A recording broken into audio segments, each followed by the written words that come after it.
Welcome to building a Fullstack SaaS Monorepo template. In this video, we are building 3 applications: a dashboard app, an admin app, and a user-facing landing page. We also have 4 shared packages: a DB package, a UI package, a types package, and an auth package. We are starting from the absolute beginning, setting up the Monorepo with PNPM and Turborepo. PNPM gives us workspaces, which means all 3 applications can share code from our packages without copying anything, and Turborepo manages everything. So it runs all 3 applications with a single command, and it caches your build, so your second run is almost instant. I'm going to show you that live. We are doing all of these by building a real-world SaaS template, something you can actually clone and build your next product on top of. And here's what it includes: authentication with Auth.js, so sign up, sign in, and sign out. We also have organizations where users can create an organization and whoever creates it automatically becomes the admin. We also have an invite system where admins can generate invite link and share it. Anyone with the link can join the organization as a member. We have roles, 3 roles actually: the admin, the moderator, and member. Each role has different permissions on what they can create and also delete.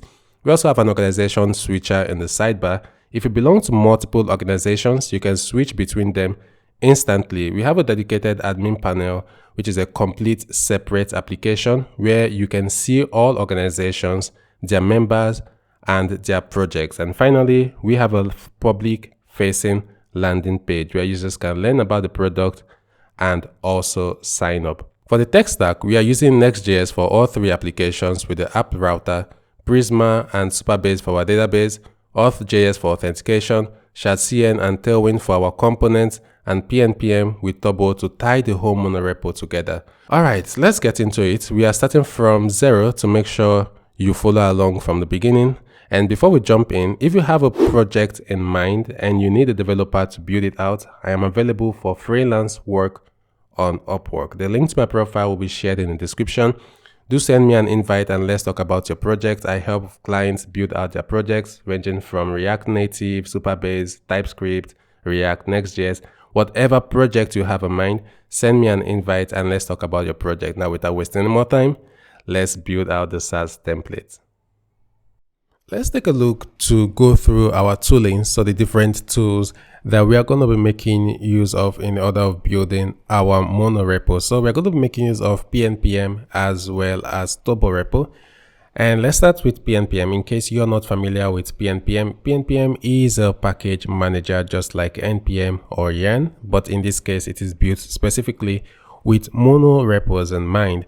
And this here in the documentation, we have this feature comparison table here where you can see some features that are available in Yarn, NPM, and PNPM, and you can just see the comparison here, and also how you can install PNPM. But before we discuss more about the installation, why do we make use of PNPM? Why don't we just use NPM? Now with NPM, we're going to have a separate node modules for every single package in our Monorepo. We want to avoid that because that's going to lead to duplicate dependencies, wasted disk space, slow installs. Now, how does PNPM handle this? PNPM uses a single content addressable store on your machine and symlinks packages instead of copying them. So everything is going to stay very much fast and lean with PNPM usage. And what makes, if you see over here, we have this features section, like what makes PNPM great for Monorepo is the workspace where we're going to have the PNPM workspace.yaml file, as we see over here in its root. And this is what the workspace is going to look like. So what this is going to help us to do is a file that is going to link all our applications and packages together so they can import from each other. Let's say using @repo imports instead of making use of relative path. So paths such as .. packages UI. Let's say we want to import from the packages UI folder. And it's also strict by default. So PNPM uses phantom dependencies, which means accidentally importing a package you never declared, which keeps your application very much clean in our case. And it's fast because the because the installs are significantly faster than npm, and this is something you need in a monorepo, because monorepos, you're gonna definitely have many packages, so you want to make use of pnpm, which offers fast installs. Now you can go through the documentation, but most of what we discussed, we are going to be making use of them in building out our own monorepo. So that's why you are actually watching the video, so you don't have to go through the documentation yourself, but I'll do well to point to the documentation, so it's also like leads and guide in case you get stuck. All right, so let's take a look at Turborepo. Now, what is Turborepo? Over here, Turborepo is a high performance build system for JavaScript and TypeScript code base. And you see here, it's designed for scaling monorepos and makes workflow in single packages faster too. Now, this is very much significant. In our case, Turborepo is going to be our build system for monorepos. That's what it is actually. But now it's going to sit on top of pnpm, and it's going to make running tasks like our dev tasks, our build, or our links across our different applications and packages very fast. And it does this in an intelligent way. Now, intelligent, we're going to discuss, and we're going to see this in action. And we're not just going to manually make use of Next.dev in each app, because monorepos are separate applications that you have. And you can go open up, different terminals, and let's say you start the dashboard terminal, the admin terminal, and all of that. Now you already see the overhead that you get from that, like doing things like individually, like opening separate terminals and running Next.dev or whatever command that you use to spin up your development server. Now, as your monorepo grows, you would need to manage these terminals and also remember the right orders to start things. And with Turborepo, one turbodev command is going to start everything at once and also in the right order. So that's what makes it good for monorepos, because we have this task orchestration where Turbo build knows that app/dashboard is going to depend on our packages UI. Let's say the packages UI is being imported in the app's dashboard, automatically it's going to know, and we don't have to remember the order. So when it's building the app dashboard, it's first going to build the packages UI automatically, and we're never going to have to think about managing these orders. And Turborepo also has caching. Hopefully I can see it here. This is remote caching, but Turborepo also has caching. And what caching means is it caches the output of every task. So if nothing changed, let's say the last time we built our packages UI, it won't rebuild it. So it's just going to replay the cached result instantly. And that's one of the most important or powerful features that we are going to see in this course. This caching in action, you're going to see how it makes things very much fast for us. And the tasks don't depend on each other to run in parallel, so it goes on to also cut down our build time. All right, so now with these two links out of the way, I know most of these are just theories and we're going to see all of them in action. The first thing we need to do now is to scaffold our monorepo. Okay, so now in order for us to start, we need to create our project folder, and for that I'm going to open up my terminal here, and I will navigate to a place where I would like to create this project. So I have that in my documents, projects, work, and YouTube. Yeah, so here I'm going to make a new directory, and I'll call this my SaaS. You can give this any name of your choice, and I'm going to cd into my SaaS and open it up with Visual Studio Code. All right, so let's give this a moment, and here is our application. It opens up on my IDE. In this case, I make use of Cursor IDE. So this is what we have over here. All right, so what do we do next? We need to create our root package.json. Now imagine this package.json to be like the control center of our application. It's not going to contain any application code. It's just going to hold the shared development dependencies and also the script that is going to affect our entire project. So let's create this package.json right here, or you can create it manually by creating file. Now here it's going to be simple. Let's have an identifier. We're going to give this a name, and I will just go with the name of my SaaS again. And then I'm going to give this, I'm going to mark this as private, true. And let's just have it simple. So now we're going to have the scripts just like this. Now for scripts, we're going to start with two. One is for dev. So here for dev, we are going to have turbo dev. And the last is going to be for the build script. So here, let's also have the build. And the build is going to be turbo build. All right, so now we have the package.json, which is going to control our entire application. We now need to create a pnpm workspace. Okay, so the pnpm workspace.yaml, we saw this not quite, okay, now I don't have it, but you're gonna see a workspace must have a pnpm workspace.yaml file in its root. So this is the file we want to create, and then we are going to, you know, we can pretty much copy this. I'm first of all going to copy this pnpm workspace YAML, and I would create the file right here in the root. And in here, I'm just going to copy all of these. We're not going to, you know, need all for now, and paste here. So let's get rid of components and also test.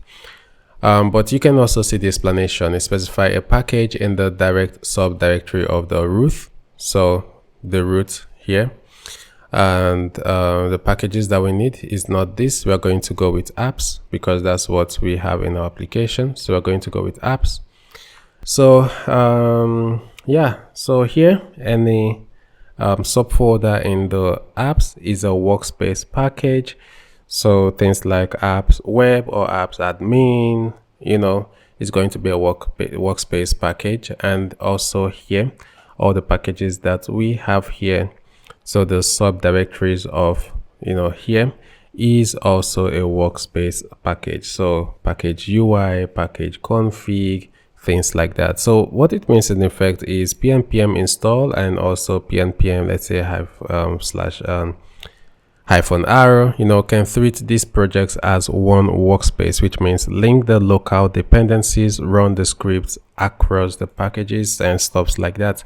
So go on and save this file. The next thing we need to do is to install Turborepo. So pnpm add and then turbo like this, and we can say as a dev dependency and -w, which means add this in the workspace directory here. And now we see if we come into the package.json, we have this dev dependency of turbo here. Now we have turbo, we need to create a turbo.json in the root of the applications folder. So let's do that. I'm just going to create this here, turbo.json, right inside the root.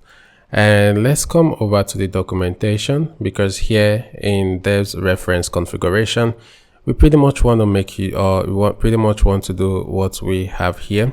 So the schema, the tags, and this provides like explanation on how everything is related. Over here where we have defining tags, each key in the tags object. So each key here, so build, test, dev, is the name of a task that can be executed by turbo run. So turbo run build, turbo run dev, turbo run test, and it's going to search the packages that is described in the workspace configuration.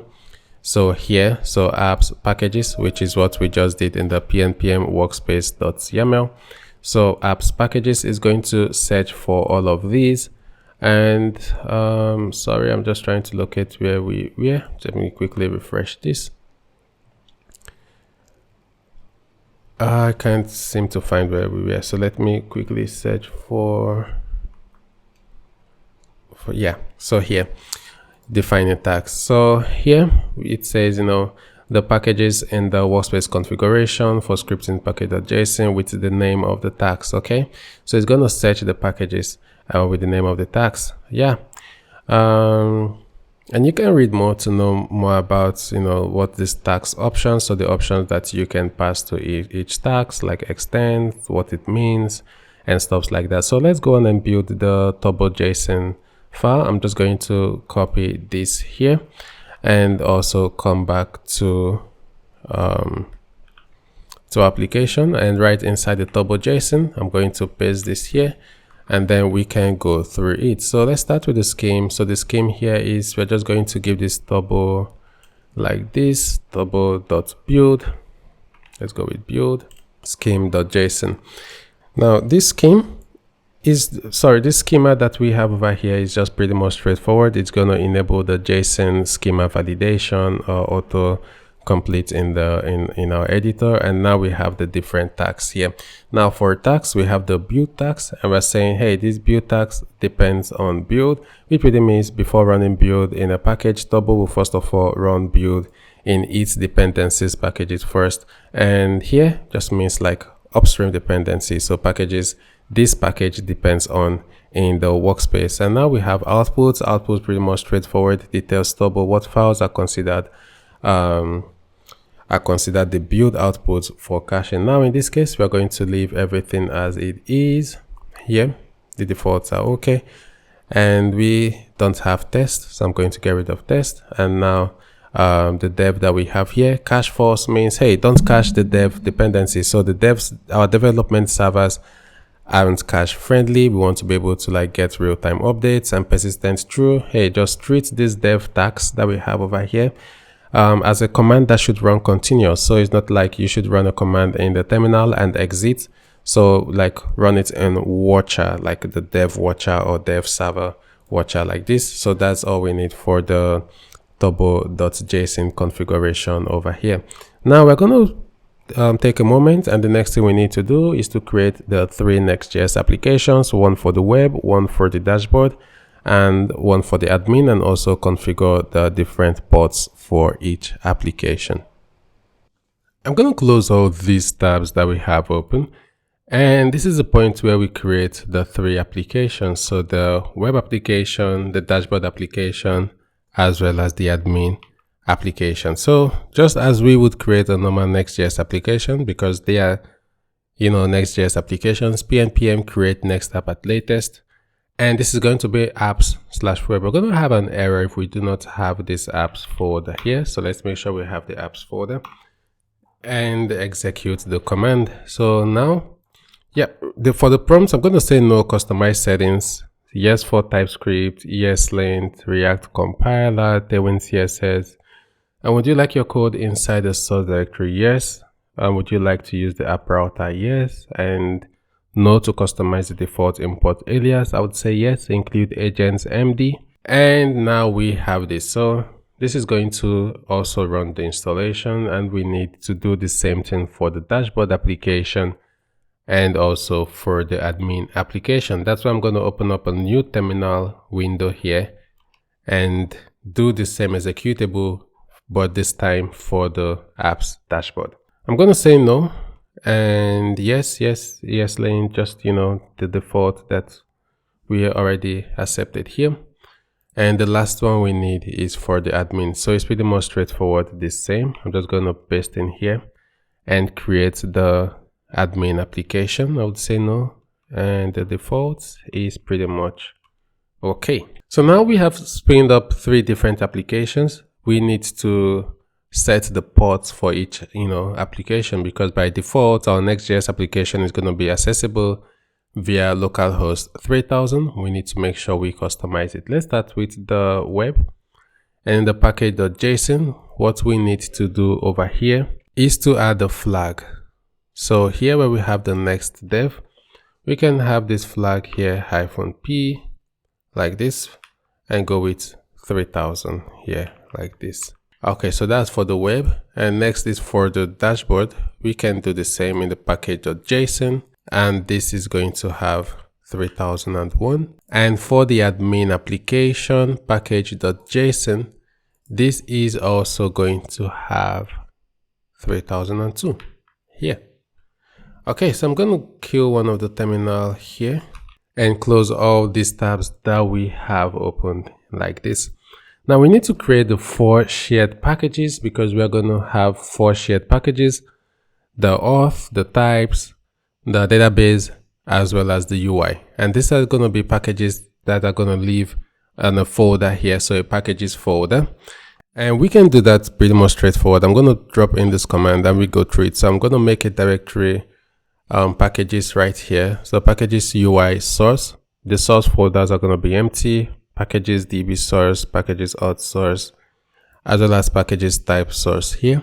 So now we're going to see the packages here with the source folder inside, which is pretty much empty. Now each package needs to have its own package.json. So what I mean here, the package that we have in here needs to have its own package.json, and this is going to enable PNPM to recognize it as part of the workspace. Okay, so let's start with the UI, and this shouldn't be inside the source, it should be directly inside the UI. And here we're going to have the package.json. And let me bring this content here. It's pretty much straightforward. Here we have the name, the version, which is just like this default version. The type, the private is true, so that by default we are not publishing this, so we need to keep it private. And we have the main and also the types definition. Okay, I'm going to copy this pretty much package.json, and we need to repeat the same for types.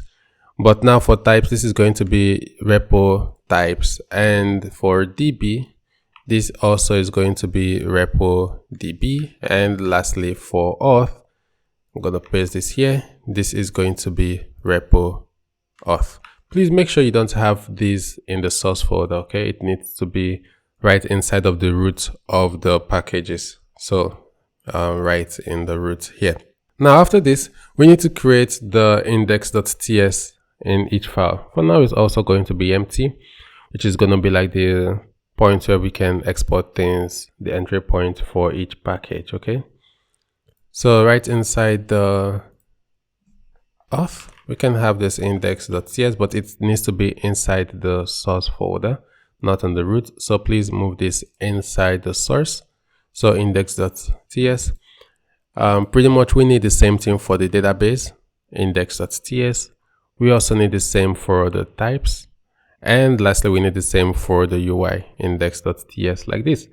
Now we need a base configuration on the root.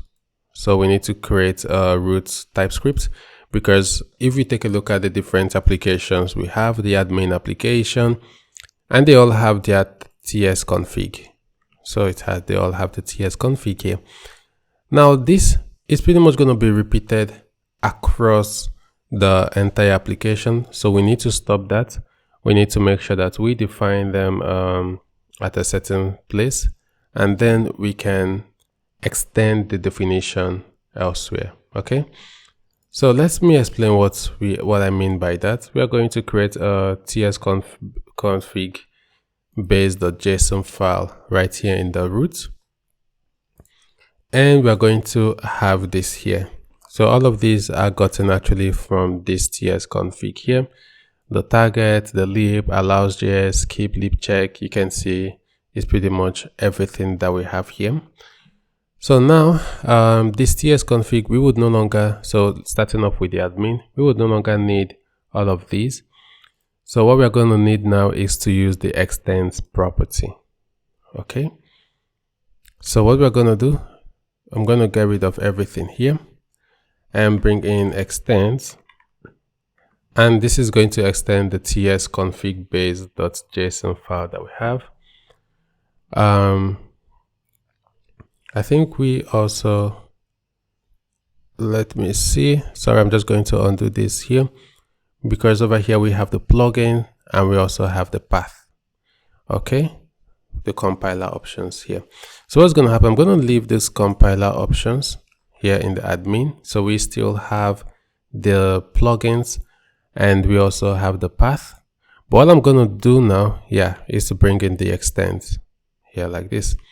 Now extends don't have to be inside compiler options. So I'm going to move this up here and have the extends just like this.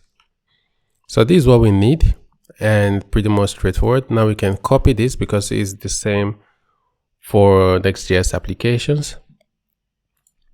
In the dashboard, where we also have the package, the tsconfig here, we can replace with this. And lastly, we have the web application, and we can also replace the tsconfig to this over here. Okay, so now we've done this, we need to wire the shared package now inside the apps. So what do we mean by shared package? Over here we have the 4 packages. So here in packages, we have these 4 shared packages. Now we need to add them as a dependencies of the individual application. That's how we can have the connection.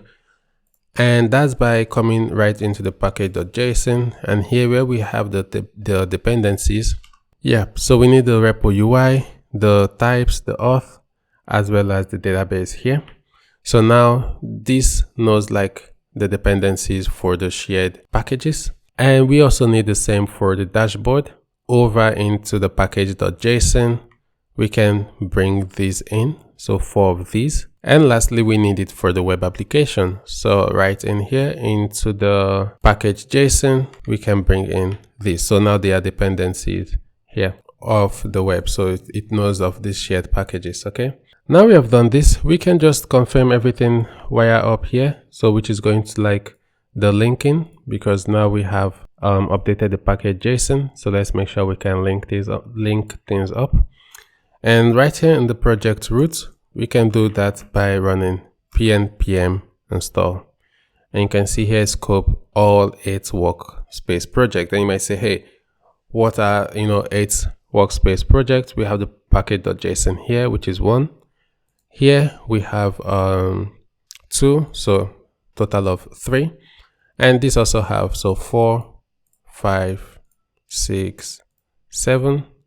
And the root 8. I'm not sure if I counted it well, but this is 4. So the package is 4, the apps 3, that's 7, and the root here, that's 8. And that's why you see scoped all 8 projects. All right. So we have done this well, and we can run and just verify that everything is working, at least for now, before we continue with our setup. Right here, we can just run npm dev in the project root. Remember, we set up different ports for the application.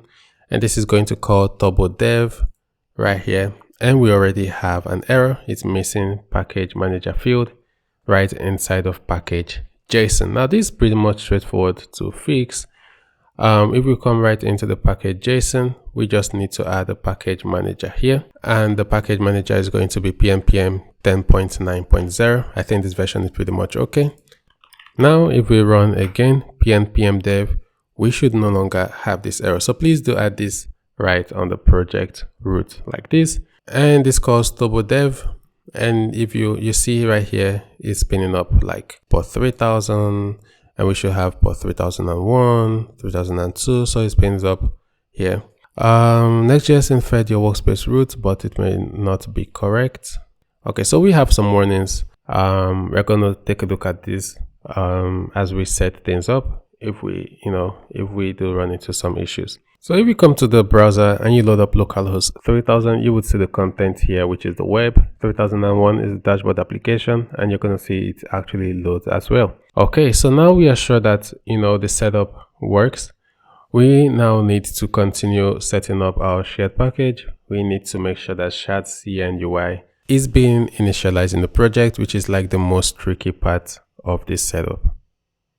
I'm going to shut this down, okay? And we need to install the Tailwind version 4 toolings, okay? So for that, I'm going to paste this in here because now we need to integrate Shadcn UI, all right? But this is not going to be here, so don't execute this, sorry. This should be inside the packages, and in the packages, we have the UI package because this is going to be specific to the UI package over here. All right, so I'm going to paste this in npm add as development dependency, Tailwind CSS, and also Tailwind CSS post CSS execute.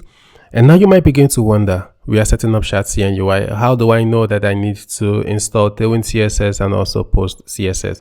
It's pretty much straightforward. If you come over to the documentation here, you would see this monorepo, so shadcn.com/docs monorepo. And over here, they have this pnpm dlx Shadcn latest in it. And this is going to help you set up Shadcn UI with a monorepo from the ground up, okay? Without you having to do all this manual configuration that we are doing on our own. But this is very much good for learning purposes to know how things work under the hood. So, but that still doesn't answer the question, like, how do I know I need to install this? Now, that's because I did run this here in this project over here. And if you take a look at the package.json, so in the packages folder, this is the way like what it did spring up Next.js Monorepo apps packages. This is what you're going to get if you run that command from the Shadcn UI documentation with the --monorepo flag. But over here, if you check the UI, we have the package JSON. So you can see the dependencies here: class variance authority, CLX, Lucid React, Next themes, Tailwind CSS, Bolt CSS. These are the dev dependencies. So that's pretty much what we are trying to do over here by running the installation of these dev dependencies. But now we're also going to install the Shadcn runtime dependencies. So these runtime dependencies are not the development dependencies. They are these ones over here: class variance authority, CLX, and all of these. So that's how I know that we need to install this. And if you work with Shadcn UI over time, you will have a general idea of how Shadcn works, the components folder, and what to expect. Now with that out of the way, I'm going to paste this in. So pnpm add tw tailwind css, tailwind merge, class variance authority, CLX at radix UI /react slot, and Lucid React. So please run the installation. And once it is done, if we double check here, also the package.json, you would see here we also have types React. We also have types React DOM. So we need things like this. We also have React DOM here in the project. Okay, so let's also run the installation for all of these. I'm going to come back to the project and I would clear and paste this in here. So pnpm add --save peer, React, and React DOM. Okay, so now while that's also running, we also need to add the development dependencies. So please, if I'm pretty much too fast, like pasting all this up and it's a little bit confusing, you can just pause your screen, see the command, execute, and then we can continue. And I'm going to paste this in here for the development dependencies, which would come in here: React, React DOM, types React DOM, and also TypeScript. Now with the installation complete, we need to create a post CSS configuration also in the packages UI. So let's do that here. Also, as I'm saying, most of these are coming from me studying this that we have over here, seeing this configuration and applying it over to our project, so how things or how all of these are being connected together. So we can just copy this and also have the same setup here. We installed this plugin here, and once you're done, you can save this. Okay,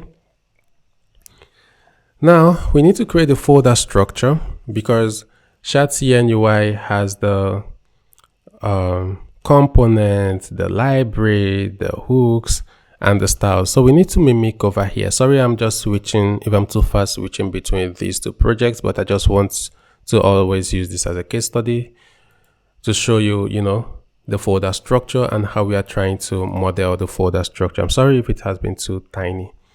So we have components, hooks, lib, and you can see lib has this. We're definitely going to have this structure. Also components, this is one button that I added for testing. Hooks, which is currently empty, and also styles, globals.css, So let's do the same. Let's make sure we have the same project. I'm going to use the CLI to generate the command. I'm going to open up my terminal and I will paste this in here. So this is going to make a new directory here in this path. So inside of the source folder, we're going to have the styles. Inside of we're also going to have source components, lib, and also hooks. All are going to be inside this UI source folder here. Okay. So now we're going to execute, and you can see all of them here: components, hooks, lib, and styles. Or you can just, create them manually by creating a new folder over here. Now this styles is going to have the globals.css. So globals.css. Cool. And I'm going to copy the updated one, which is this one, globals.css. So please, you can, get this from the GitHub repository. So you have the same setup as I do, but I showed you, how I got about like copying this, just in case the documentation changes over time. You might want to use this command and in a separate folder, just generate the templates, and you can follow along comfortably with what I'm currently doing. Okay. So I'll drop this in All right, and go on to save the globals.css folder. And now we have this, we also need to continue our setup for Shadcn UI. So what do we need? We need the lib utils.ts file. So here I'm going to have the utils.ts file. And now we need this Tailwind CSS utility that I showed you not quite long here. This CN here that helps us to merge Tailwind CSS class names. So that's what we need. Okay. And you also know that Shadcn UI application also comes with a components folder. So we need the same thing here. We also need a components folder. And for that, components.json. Okay. So right in here inside the UI folder, not inside the source. So I don't know why it was coming here. So inside the UI folder, we need to create a components.json file. All right. And then let's drop this all in. We see the schema, we see the style, React Server components, Tailwind TSX, Tailwind configuration, the icon library. And most importantly is this alias. This alias is unique to our own code base because we make use of @repo UI components, @repo UI lib utils, @repo UI hooks. If you check here, so here you would see it more or less did the same thing here, but it makes use of workspace, okay? But ours isn't workspace. Ours is making use of @repo, okay? So that's one distinction that we have from our own application from what is generated here. All right, so we still have more to do.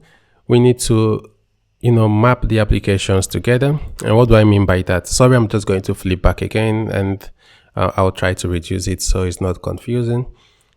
If you check here, so the packages UI here, package.json, does it? Yeah. So you can see over here, it's more or less like exporting all of these, like the global CSS, post CSS config, the lib, the components, and the hooks.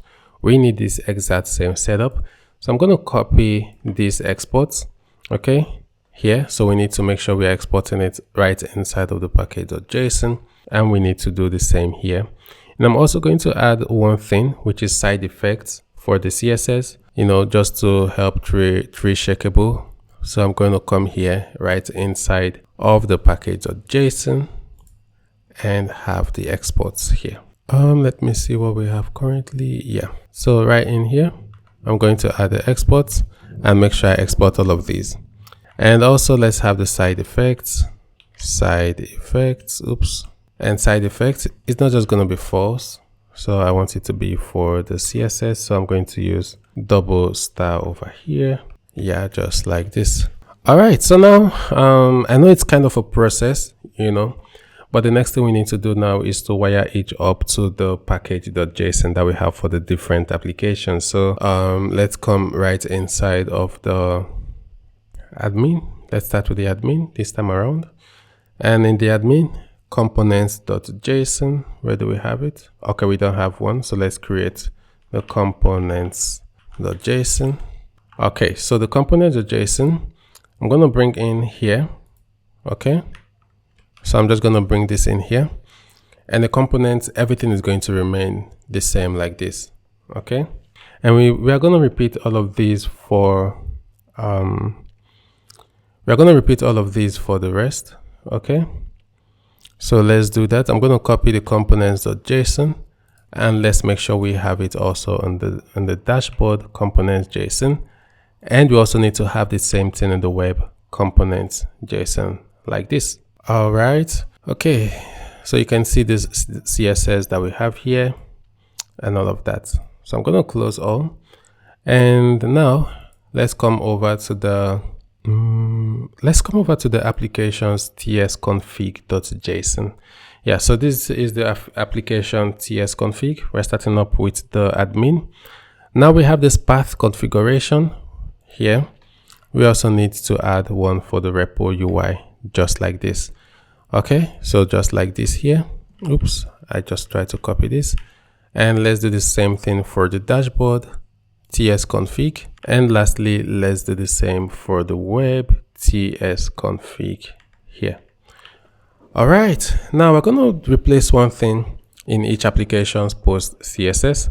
So in the admin post CSS config, I'm going to replace everything here, and also do the same for the dashboard post CSS config. And lastly, I'm going to do the same for the web post CSS config. Now we can always double check. I'm not sure it's the same like this application did it, but let's see post CSS. Yeah, so it's more or less doing the same thing here.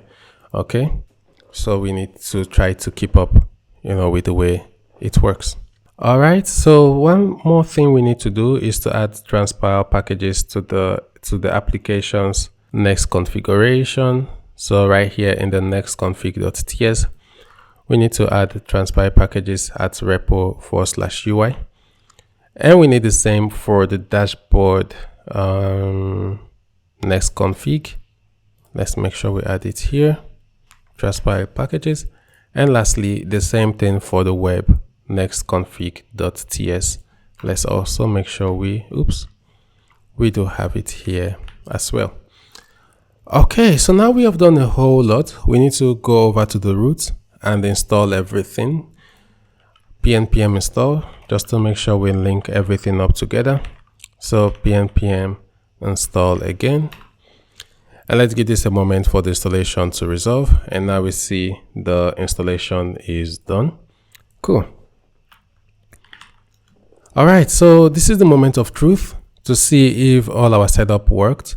Now we are going to add a button component right inside of the, let's say we want to add this in the web, okay? Let's try to add this in the web. So right here in the web, so we need to cd into the web. Sorry, it's inside apps and web.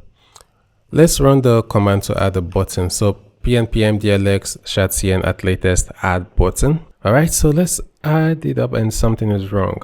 Okay, please check the error. Failed to load tsconfig.json. Couldn't find tsconfig.json. Pretty much straightforward. Let's first start with the web. Yes, we do have a tsconfig.json here. And here we have the path. So the path definition, the aliases here is going to go into the source, and repo UI is going to go into the packages UI source. Okay, so that's pretty much working. And here we have everything. All right, so let's double check here in the UI source. So over here we are currently lacking the packages UI tsconfig, and that's why it's complaining. All right, so what's going to happen is I'm going to copy this. Let's just double check the example. I'm going to close all of these. So in the example, the packages UI, yeah, so it has its own tsconfig.json. So we pretty much need the setup. That's what we are missing. We need to have something like this. Okay, so I will copy this and I would update this to work for our own use case. All right, so here inside of the UI here, we need to have our own tsconfig.json. So let's do that. Here I'm going to have the tsconfig.json like this, and I'm going to paste this in here. Now let's start updating. For the extents, we need to extend tsconfig.base.json, and over here for the path, we need to replace it to UI source, and we have the include. We don't only want to include like this like includes everything. We want to include, let's say, the source ts, yeah, so all of this want to include, but I'm going to trim this a bit. Include this is okay and this is okay, but we don't need all of these, so let's get rid of these two over here.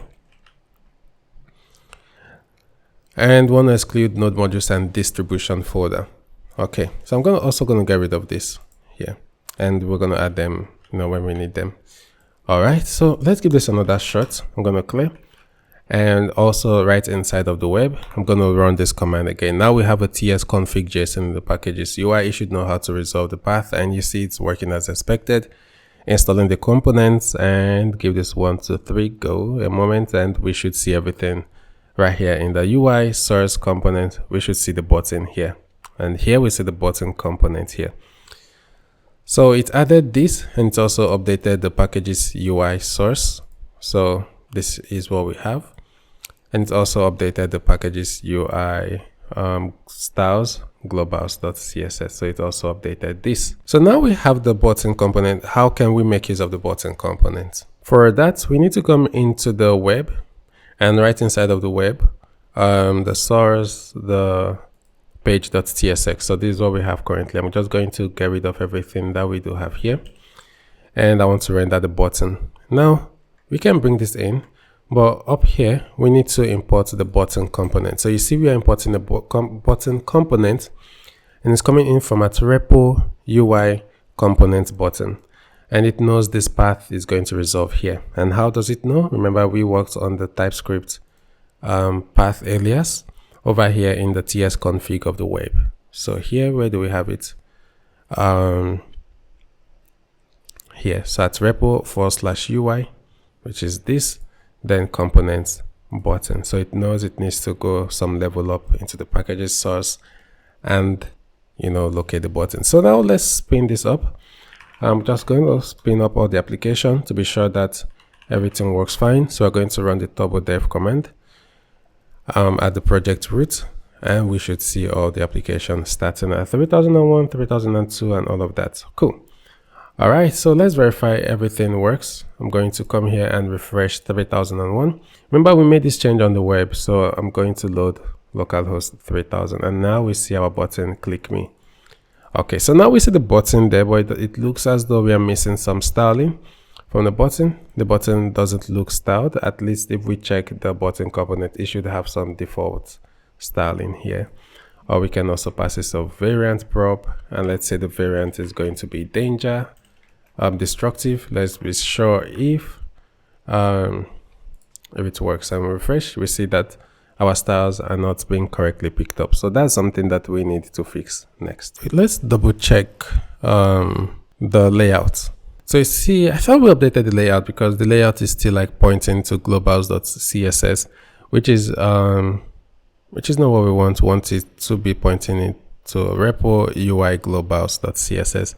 I actually thought we did update this.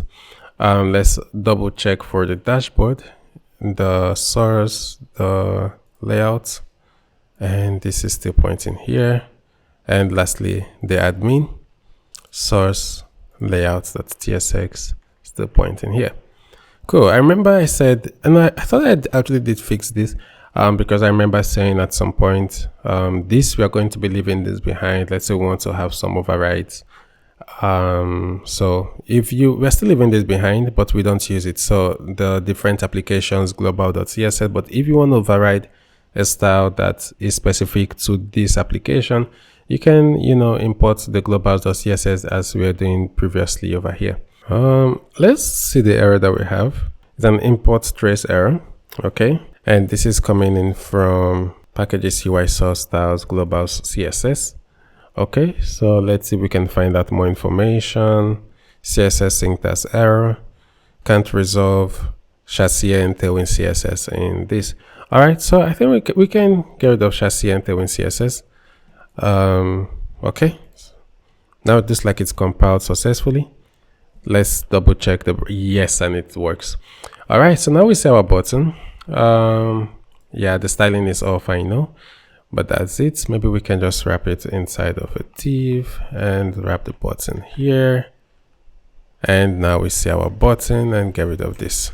Cool. Now it works. We have successfully set up Shadcn UI, our monorepo structure, and pretty much everything that we need now to get started in building out our application. Definitely, we're going to be going through the documentation as we build out everything, but please go through the docs yourself so that you can learn more. This is the manual installation on how you can install Tailwind CSS and also Shadcn UI. If you can follow this documentation, it's going to show you how you can also set up Tailwind CSS. So all of the installation we did, customizing the path aliases, the styles configuration. So this is the global.css, and you can see here it actually does have this Shadcn Tailwind CSS, which was giving us issues. Maybe we're going to need it in theming. I'm not quite sure why we are having this error for now, making use of this import, or maybe we don't have it installed. Could be, but if we need it down the line, we are definitely going to bring this back in. Adding the CN helper, we did all of these manually. We are able to set up our components, the aliases and everything. Cool. All right, so we're going to continue building out our project. I'm just going to quit the development server. And please, if you have any questions at this point, don't hesitate to let me know, to reach out to me. Let's continue building out our monorepo and the different applications that we have. How can we set up Prisma in a monorepo? For that, I'm in the Prisma documentation, so prisma.io. And let's look at what the documentation says about this. So we have Prisma ORM, the quick start, Prisma progress. Yeah, so we need to be on this ORM section. Okay, so now we are here. Let's see how we can set it up. Okay. Actually, I'm looking for, let's see, get started here, Prisma ORM, Prisma progress. Yeah, so we need to be here. Yeah, we need to be here, creating a new project. We have already done all of these. So this is where we need to be, install the required dependencies that we need for our project. So we need to install the types for, the types PG as a development dependency, and also Prisma. You can see what all of these installation here do in your project. So let's copy this and come back to our project. And now we need to cd into the packages, and the packages, we need to go into the db package. Oops. So db like this, which is packages db. Now this, we already have the package.json set up. I'm going to paste in the command. And while that is currently ongoing, we also need to install the Prisma client. What does it do? Is the Prisma client library for querying the database, the Prisma adapter PG, and this is the node progress driver adapter that connects the Prisma client to our database. The PG is the node Postgres database driver, and then we have .env, which loads the environment variables from your env file. We're going to copy this and let's run the installation also in the db package here. And the next thing we need to do is to configure ESM support. I'm just going to skip this for now. We are definitely going to need a tsconfig file, but we're going to come back to that. The next thing we need to do is to initialize the Prisma ORM. So pnpm dlx Prisma. So let's make sure we initialize that.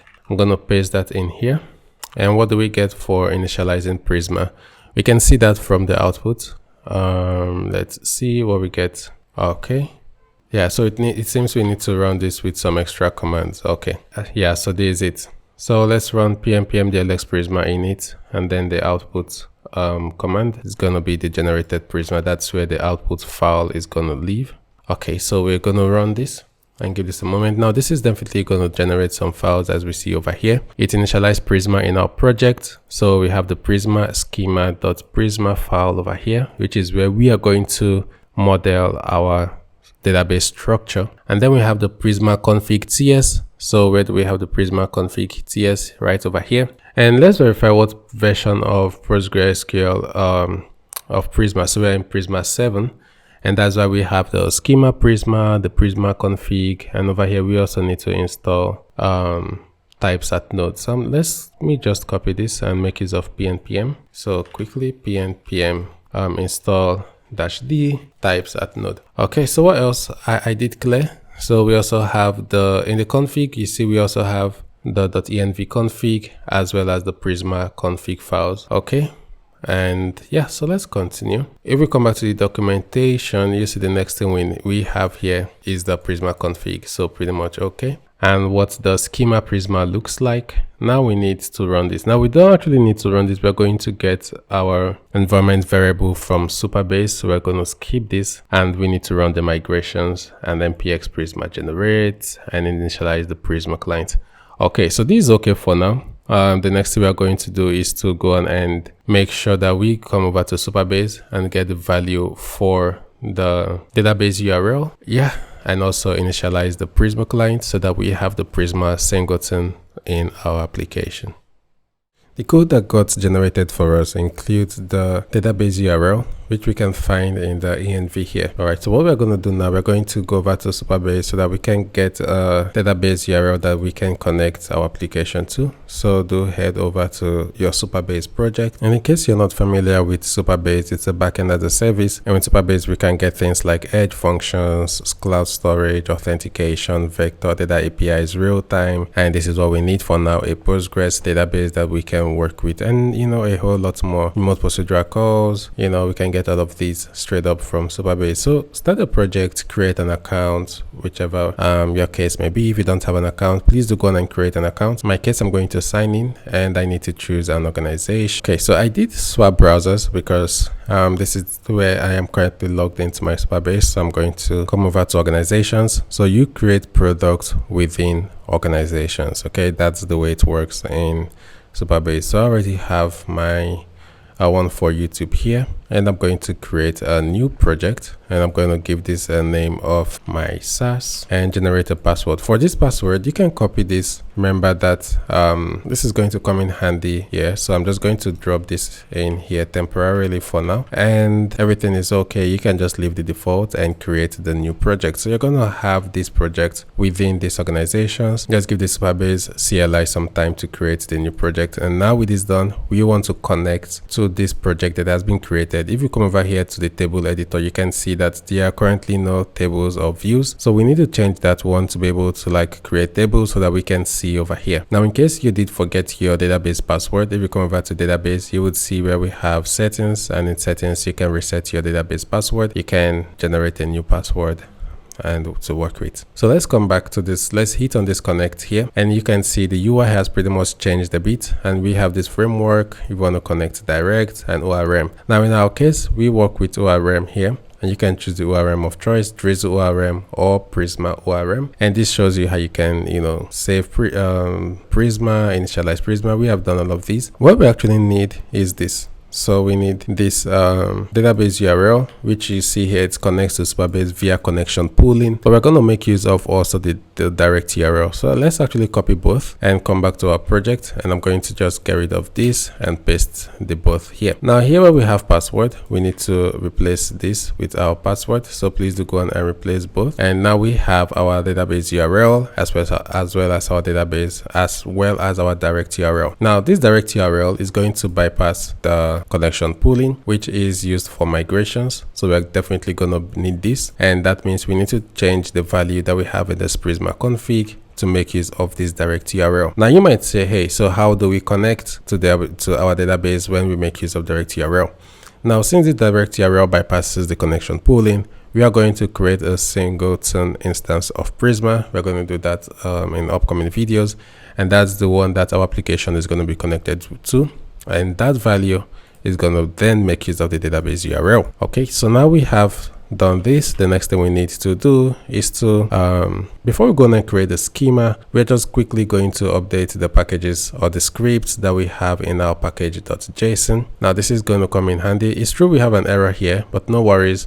Once we do have the TypeScript file, we are no longer going to have this error over here. But in the meantime, let's come over to our package.json, and these are the dev dependencies and the dependencies that we installed right inside this DB package in our monorepo. The next thing we want to do is to have our scripts in the package.json. Okay, so let's do that. Just right here, just after types, I know we also need the exports. I think we should add the exports for now, even though for now it's just going to be an empty object, but that is going to be fine.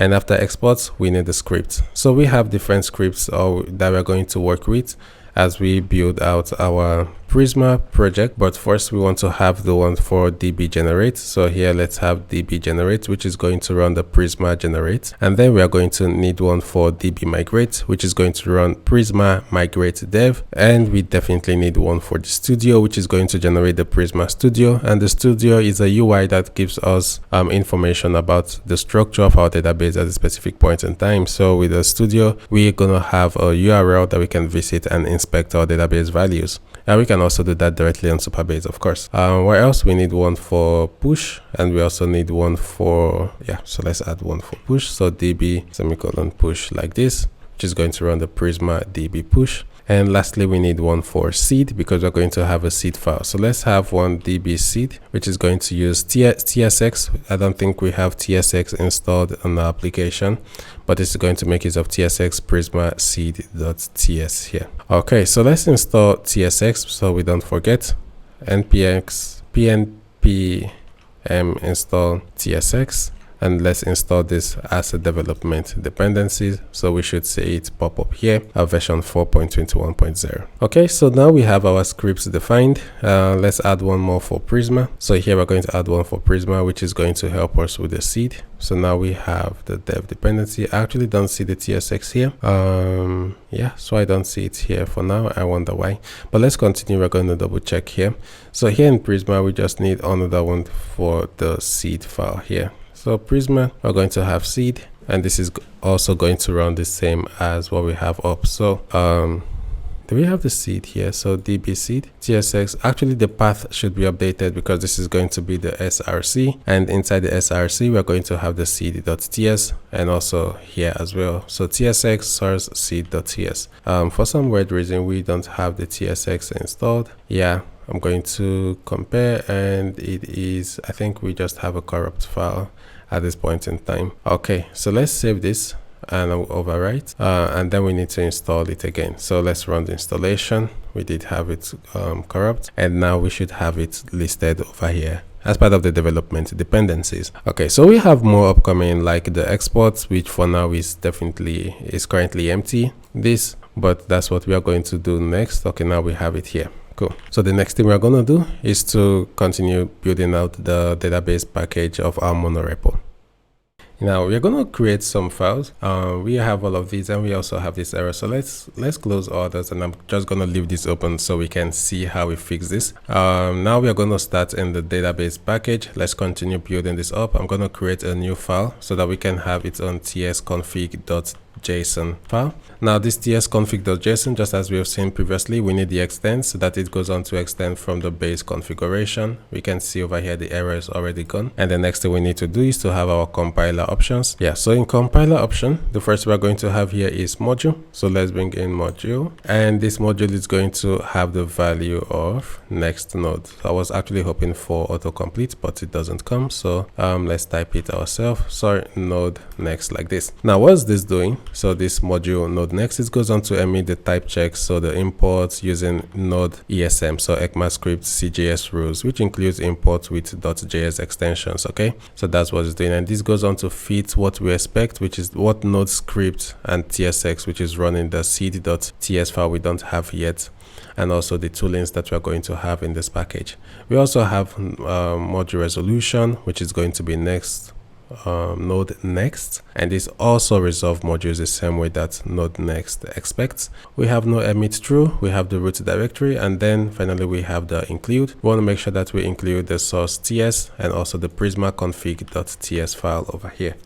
Now we're going to continue, and this is the point where we go on to check. So let's just double check our Prisma config. We have the schema, which is the Prisma schema.prisma, and we have, so here's our schema, Prisma schema.prisma, and we have the migrations, which is going to live in this path. So Prisma migrations, we are going to have it somewhere here. So Prisma migrations, and lastly we have the data source, which we updated to direct URL. Now with this out of the way, let's focus on the schema Prisma.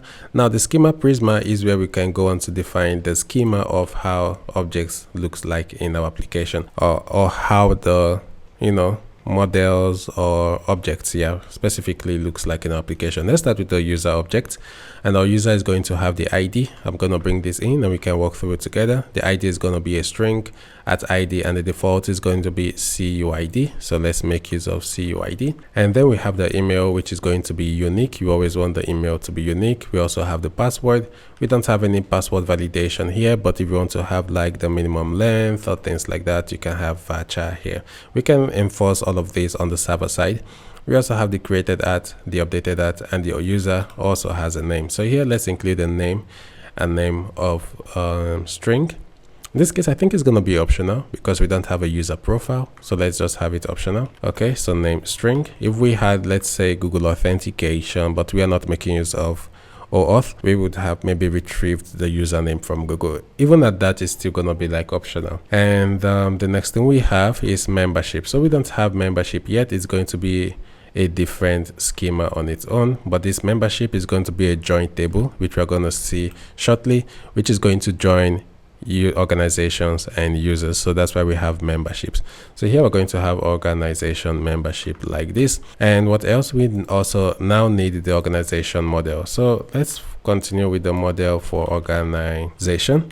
And what is an organization going to have? An organization would have an ID, which is also a string. Default is going to be CUID. An organization is going to have a name. The name is not optional here. It's also going to have a slug, and now the slug is going to be unique for each organization. Then we have the created at, the updated at, as well as the membership. So you see over here the default like is now. We are passing here this now object, the created at, and the updated at is just going to be like at updated at like this. And this is not all, because organization is also going to have multiple projects. So after the membership, let's make sure we have projects, and this project is going to be a project type that we don't have. And lastly, organization would have invites, and this invite is going to be of type invites like this, and we can save. All right, so we are definitely having errors because of these models that we don't have. Let's define the organization membership. So we're going to have the model for the organization membership defined over here. Now, what is this going to have? It's going to have the ID. The ID is going to be a string, default CUID like this. And the member within an organization is going to have multi-roles. So member, admin, stuff like that. So let's have a default, and the default is going to be member. We also have user ID. User ID is going to be a string. What else do we have? The organization ID. Remember I told you that this is a join table. So this user ID is going to point to this field. So this ID here. And also organization ID is going to be pointing over to this organization that we have defined over here. We also need the created at, the updated at, and now we need the user. So let's have the user, which is going to be of type user here, and we have the relationship. So the relation fields user ID here is going to be referencing ID, and this ID here is this ID in the user table. We need the same for before we close this, actually we need one more on cascade delete, on delete cascade, sorry. So when we go on to delete a user, also the organization membership is going to be deleted as well. Definitely the same for the organization, pretty much organization, relation, organization ID, references ID, which is this ID over here, and on delete cascade. Now we just need to add the at unique for the user ID and also the organization ID. The errors we have now is for project, invite, and row. Let's continue with project. So model project is going to be of this type over here. So what's a project going to have? A project is going to have the following. Project is going to have an ID, which is of type string. A project is also going to have a name, and the name here is going to be a string. A project is going to have an optional description, which is also going to be a string. And the project is going to have an organization ID, is going to have a created at, an updated at as well. And what else is going to have? It's also going to have the organization that this project belongs to. So here we're going to have the organization like this. Now we need two more. The next one is for the invite. Okay, so let's have the model for the invite. And the invite is going to be like this. It's going to have the ID. The ID is going to be of type string. It's also going to have a token. So the invite token, which is going to be a unique string. And let's also give it a default value. So at default, I also want to give it a CUID by default. And we need the organization ID. The organization ID is going to be a string.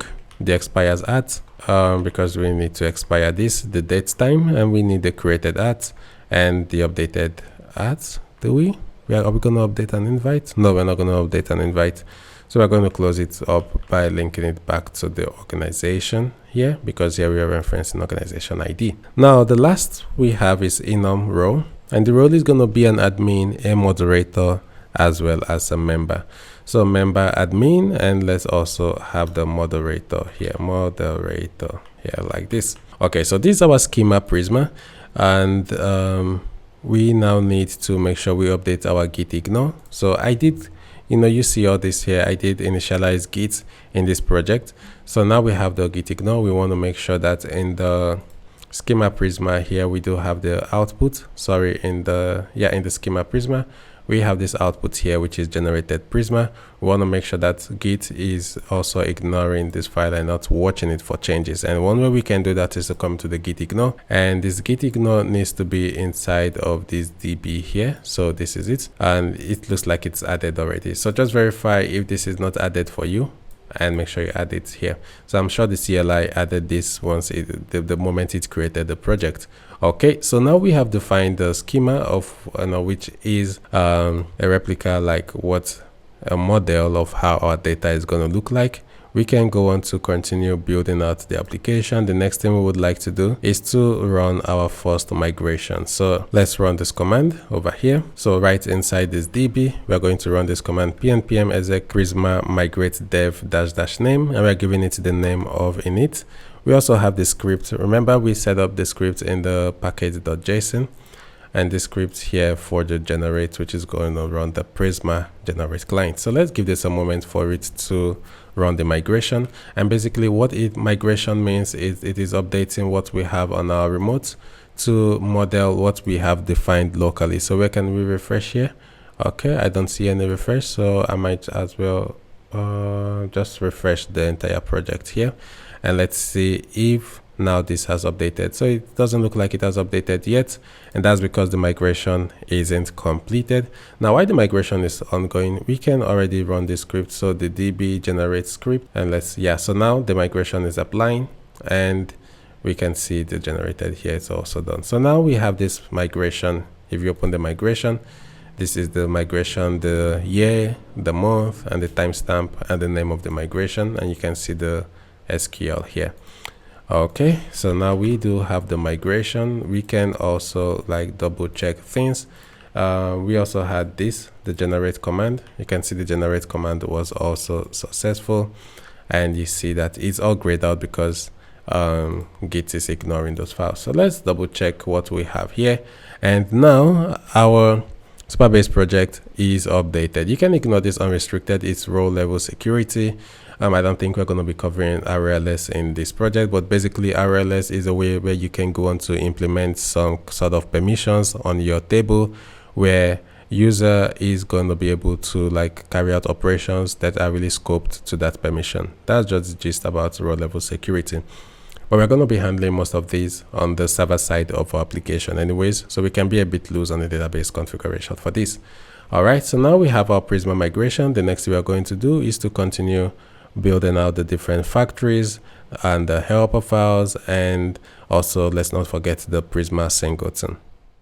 Before we go on to create the different factory functions that we need based on our schema, so factory functions for user organization, projects, and all of these, I would like us to create the Prisma singleton. So this is what we are trying to do here. Yeah, something like this, where we can have the connection string, and also have a single instance for connecting to Prisma. Does it explain why? It doesn't actually explain why, but the reason is because we want to just have one single instance of Prisma in our entire application. Now it's pretty much straightforward to do. I'm going to close all of these that we have here, and we're going to do this also in our package DB, and right here in the source folder index.ts, this is where we're going to write this code, because we're going to be exporting it and stuff like that. So we need a couple of imports. Let's first start by importing the .env.config. It's important that you always have the .env at the top of your import, so that it can load the environment variables before they are being used. And we also need to bring in the PG, so Prisma PG, and Prisma PG is going to come in from at Prisma/adapter PG. And we also need the Prisma client. The Prisma client is not going to come from Prisma client like this. In this case, it's going to come from the generated Prisma client. So that we need to move one level up into generated, and there we should have Prisma, and there we have the client like this. And what else do we need? We also need the env. The env is going to come from node process. So env is going to be coming in from, and now we have node process here. So let's have our connection string, and the connection string is going to be env database URL, And we can just have a quick check here. If there's no connection string, we should throw a new error, an error that is going to say database URL is not set, just a quick error message like this. Now we're going to have our adapter. The adapter is going to be a new Prisma PG via the connection string here. And with this adapter, we can also go on to have our global for Prisma, and global for Prisma is going to be equal to global this as unknown. So global this as unknown, as we're going to have this Prisma client, or we're going to have it as undefined here like this. And I just want to quickly format this so that it's easier to read. Let's export the Prisma client. So export const Prisma, and this is going to be equal to the global for this Prisma. Otherwise, we're going to have a new Prisma client, and this new Prisma client is going to take in some configuration. And now we're going to pass the adapter here, which is this adapter that we initialized here. And we are also going to pass some logs, because we can just, these logs are going to be good for us to know what's happening, especially in development. Okay, so we're going to have a check here if the env, that's why we brought it in, .node env is equal to development. We want to have the query error and warning logs. Otherwise we are just going to have error, and this is in cases where we are in production or maybe staging. So otherwise error like this here. And there seems to be an error, but I will check it in a moment. Let me just close this up right here, just like this. All right, so why do we have this error? Otherwise error. So we are saying if the env node env is equal to development, if that's the case, we want to have the query error 1. Otherwise we want to have error and no longer like otherwise error like this. Okay, I'm just going to bring this down so that it is very much easy to read. Now we have this, we are going to have an if check. If node env is not equal to production, they want to set global for this .prisma to be equal to this Prisma that we have here. And let's go on and export. We have already exported Prisma, so we can export the types. So let's export the type that we get from our types that we have not defined yet. We're going to define this in a moment, but we can already export invite, and let's actually have this will be coming in from slash, so one level up, and where we have our types. So we're going to be exporting invite. We're also going to be exporting organization, membership, project, and user. No worries about the error. We're going to be fixing it in a moment. The last thing we want to do in this file is to export Prisma, which will be coming in from our generated Prisma client like this, so that when we are creating our factory functions, we can make use of Prisma, and we can also make use of all these types over here. Now, speaking about the types, let's do that. Let's come into the db source. We're going to create a new file, types.ts, and we are going to export type object, and this is going to be exported from the generated Prisma client. So what types? Just all these types over here, we are going to be exporting them. We can also leave a better comment here. I tried to do that, and here we're going to say Prisma model, quickly Prisma model types. So Prisma model types for use in factories and app code, and we can also say prefer from repo db types. From repo db types. Okay, over import from repo db if re-exported, just something like this. If we you can definitely ignore this better comment, and we should no longer have the error here. Do we still have the error? If you still have the error, you can just clear, bring back, and the error should be gone. And the next thing we need to work on now is just the utility type. So over here in the source, we're going to create a new folder called utils, and this is actually a type that in future, I'm not quite sure if this is going to be moved inside the types that we have here, because this is something that we could use global in our application. We can use this for props, we can use this everywhere. But for now, I'm just going to have the types here. And if we need to use it outside, we're going to re-export it. We're going to move it over there. So we're going to be exporting this factory type. This is so useful because we are going to use it to create objects that fit a specific factory type.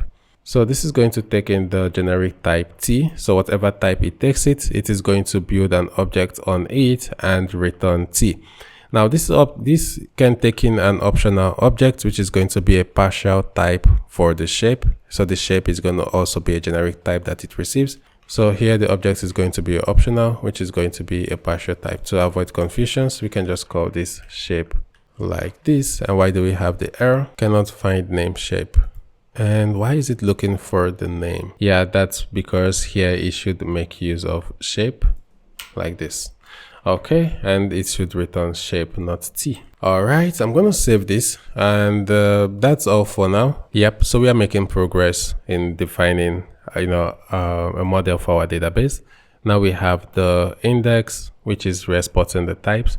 I think we are now missing something, and that is for us to create the different factory functions, also create the seed, and let's not forget to come right inside the package.json and re-export here. How do we approach this? Let's start with the exports.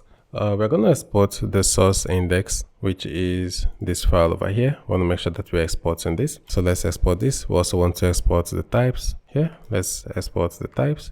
And we also need to export the utils types. So utils types here. Let's also make sure we do that. So here we have utils types. And lastly, we don't have this yet, but we are going to be creating this now. And that is the factory types here. So let's move one level up and have factories. And this is going to be source factories index.ts here. And we need a comma here. Okay, so we are definitely missing this. But before we go on to create this, I want us to quickly create the .env.example file. And what I'm going to do is to duplicate this. So Ctrl+C+V. And I'm going to rename this to be .env.example. And this .env.example over here, we have the database URL and the direct URL. I'm going to get rid of everything here and just add, something generic, a database URL. And we need to do the same here, your direct URL, and save the file. Okay, so the next thing we are going to do is to then go on to create the factories. Okay, so give me a moment. What factory are we going to start with? Let's take a look at the schema. So the Prisma schema. We have the role, we have the invite, the project, organization, membership. Now this could take some time, and I would not want to spend so much of your time creating these factory functions that we can use to run the seed. So I'm going to create the invite, and then I'm going to copy and paste over the rest just to save some time on this. It's pretty much the same. Once you're able to do this once, you're going to get a hold of it, and it's becomes duplicate. Where do we create the factories? We have the DB, we have the source. We're going to create a new file called factories. Remember that this is what is being looked for in the package.json. So source factories and index.ts file, which is going to be exporting all the factories. Okay, but for now we don't have the index, so let's not forget to create the index. So back into the factories, we are going to start with the invite factory.ts, invite-factory.ts, and this is going to be a model that looks very much alike to what a model that we can call and have an invite object. Basically, that's what it is. We need to install some types, but let's have this export const create populated invite, and create populated invite is going to be a function that is returning an object. Now this function is here. We can define and say, hey, you are going to return a factory type. A factory type of what? A factory type of invite. And we can import invite from our types. Now we already have an error, and we can already pass in the default values to this object, as well as return those defaults. And this is the overrides that happens over here. And we can say by default is going to be an empty object as well. So let's have the defaults here. The ID is going to be create ID. We don't have create ID from parallel drive CUID2. So let's make sure that we do add them. So pnpm add at parallel drive and CUID2 like this. And we also need to add at faker. These are all dev dependencies. So at faker-js. So let's run the installation. Now we have the installation. We need to bring in these. We're going to start with the create ID. So let's import create ID, which will come from parallel drive CUID. And we also need to import faker. faker is going to come in from faker@faker.js here. Now the ID needs to be updated. It's no longer going to be CUID, it's going to be create ID. And then we also have the token. The token is going to be create ID. Same for the organization ID. The expires at is going to be faker date future. And the created at, we can configure this to say past. .past. We can say years 1 here. And now we can return some default value like the default. So whenever a user calls create populated invite without passing any value, it's going to return all of these here. So that's what we are doing. And we are going to return the ID, the token organization ID. Now, if a user calls create populated invite, the user has the opportunity to pass in a partial object. And let's say the user wants to only overwrite the organization ID. The user can definitely do that. And every other values here is going to be in create populated invite. So that's the gist of everything that we are doing. We need to duplicate this for the project factory. So right in factories, we are going to create a new one for project-factory.ts. I'm going to paste this in here and let's go through it. It's pretty much the same, create populated project. And this is how a project looks like in our application. And we also have the organization membership factory, which is going to be in here. This is the organization membership factory. And what else do we need? We also need the organization factory. So I'm going to bring in the organization factory here. And I think that's pretty much it, except for the user factory, of course. So let's make sure we have the user factory here. And we are missing an important thing, which is now the index. So please, if I was super fast with this, copy and paste it from the GitHub repository. This is, I've shown you how to create it from the invite factory, but this is how, the different factory functions looks like in our application. I'm going to close all to the right. And in here, we need the index.tx in the factory. Now this index.ts is going to just go on and export everything that we have defined, even the factory type from the utils types. So let's start with that. Let's export type, and this is going to be factory, and this is going to be exported from util types. Now we need to import individually create populated invite. We also need to export, not import, so we need to export create populated invite, create populated project, create populated user, create populated organization factory. I think we are missing one. So we have invite factory, we have organization factory, we have organization membership. No. So let's make sure that we are also exporting create populated organization membership, and then we can go on to save this. This is awesome. We now need to set up a seed file. This seed file is going to help us to seed our database with some default values, and we can create the seed file inside of the source. So right here, we're going to create a seed.ts file, and we are going to do the usual, like importing .env/config. We also need to import role because we need it here, and role is going to come from generated Prisma enums. So we need to bring it in from here. We also need to bring in Prisma, and Prisma is going to come from / index like this. And if we come here, we should see Prisma here that we are importing. Okay, so what else do we need? We need our factory functions. We need to import everything from factories. So create populated user. We also need to import create populated organization. Let's quickly format this appropriately. So that's okay. Now we're going to have this async function. We are not exporting. We can go on to call it main. And this is going to have the different, help us to create the different seed. Let's start with the users. Users is going to await promise.all, and promise.all is going to run it in parallel and is going to reject if one of the promise creation fails, or rejects, if I want to, sound with the promise terminology here. So we're going to have array.from, and this is going to, let's say we want to have a length of 5. So let's have the length, give this a value of 5. And now we're going to have the callback option, which creates the array. So here we're going to call prisma.user.create, and we are going to pass in data, which is create populated user here. We need to do the same thing for organizations. So const orgs is going to be equal to await promise.all.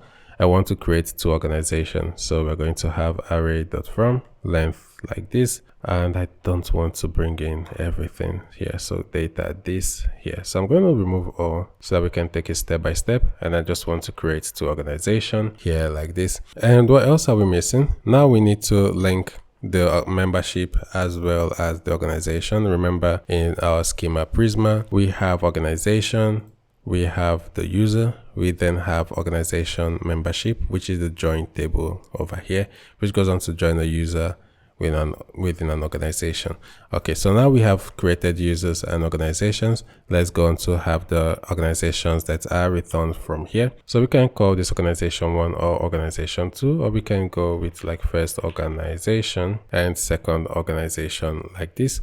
And let's have the organization membership specs. So membership specs is going to be an array like this, and I just need 5 of them here as const.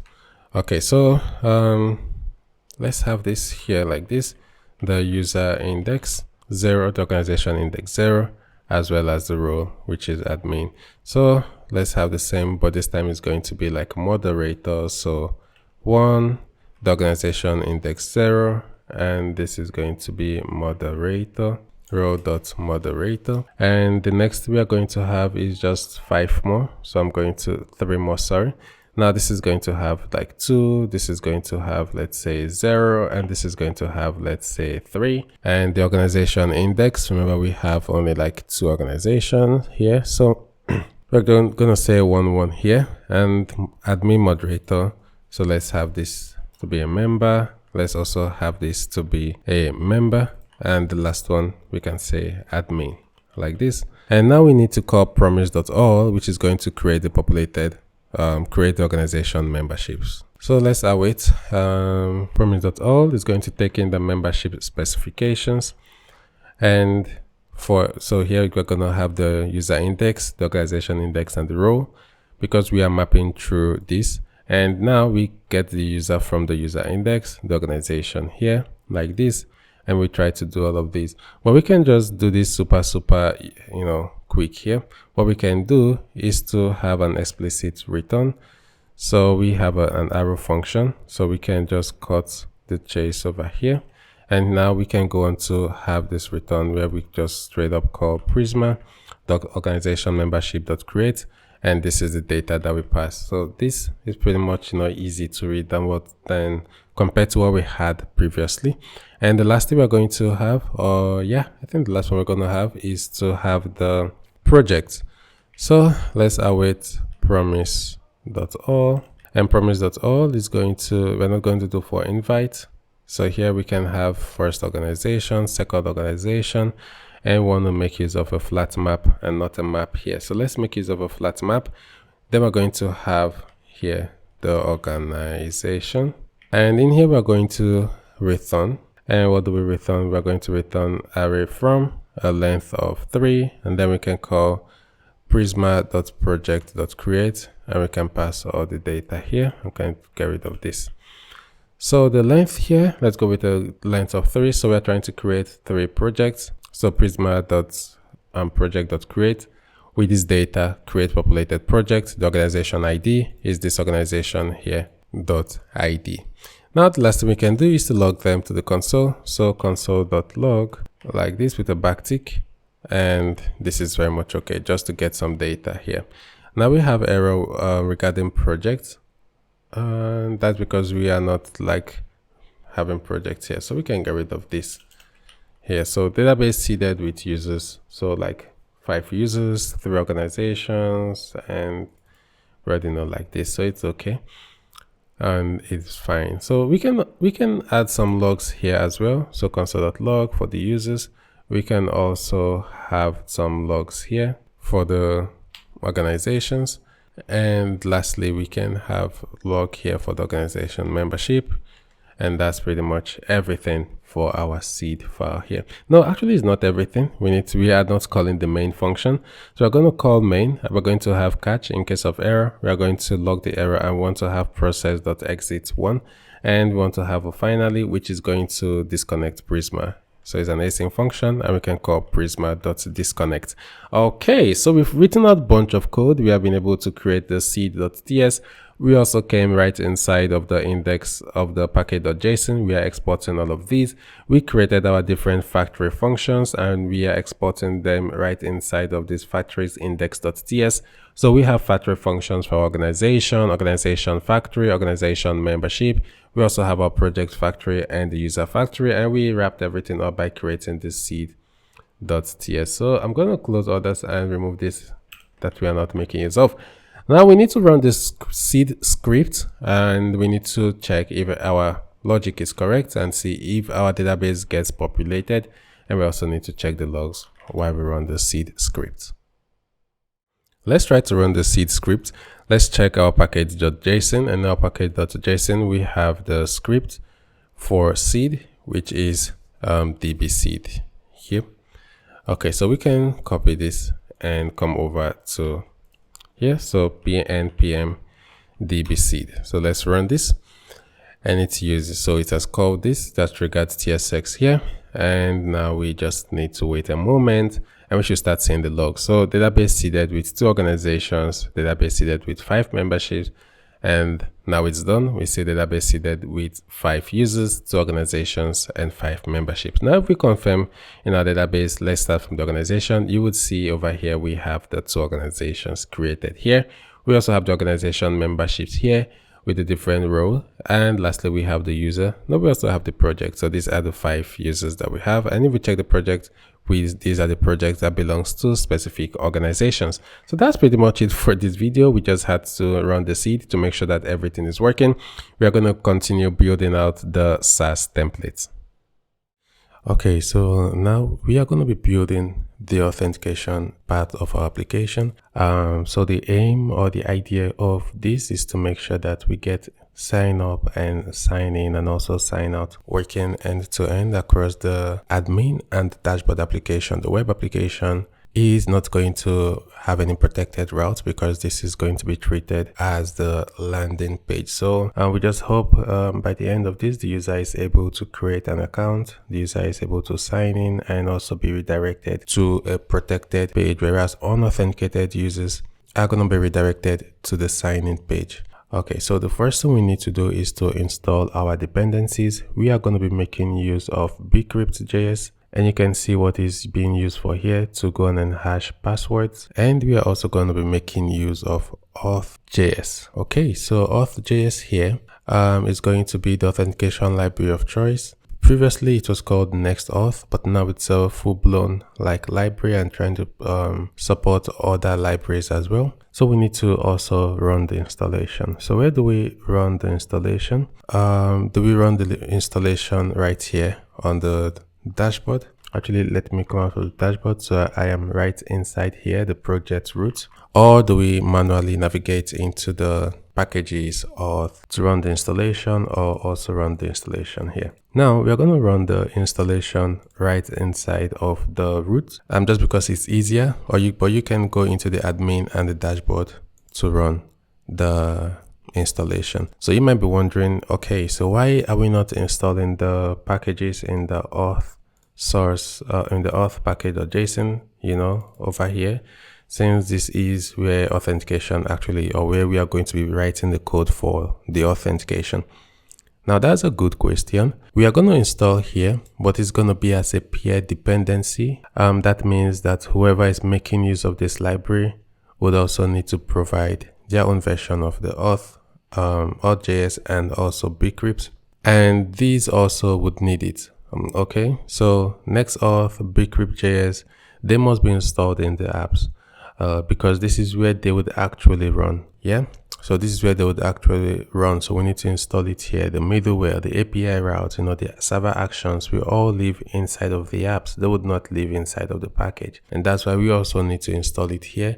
So they are part of the dependencies, but this is going to list it as a peer dependency. All right, so let's run this command and npm add Next.auth bcrypt.js, but we want to add this filter --dashboard to say, hey, we want to run this on the dashboard. So do go on and execute. And now once the installation is completed, we can now do the same, but this time around, we can do the same for the web application.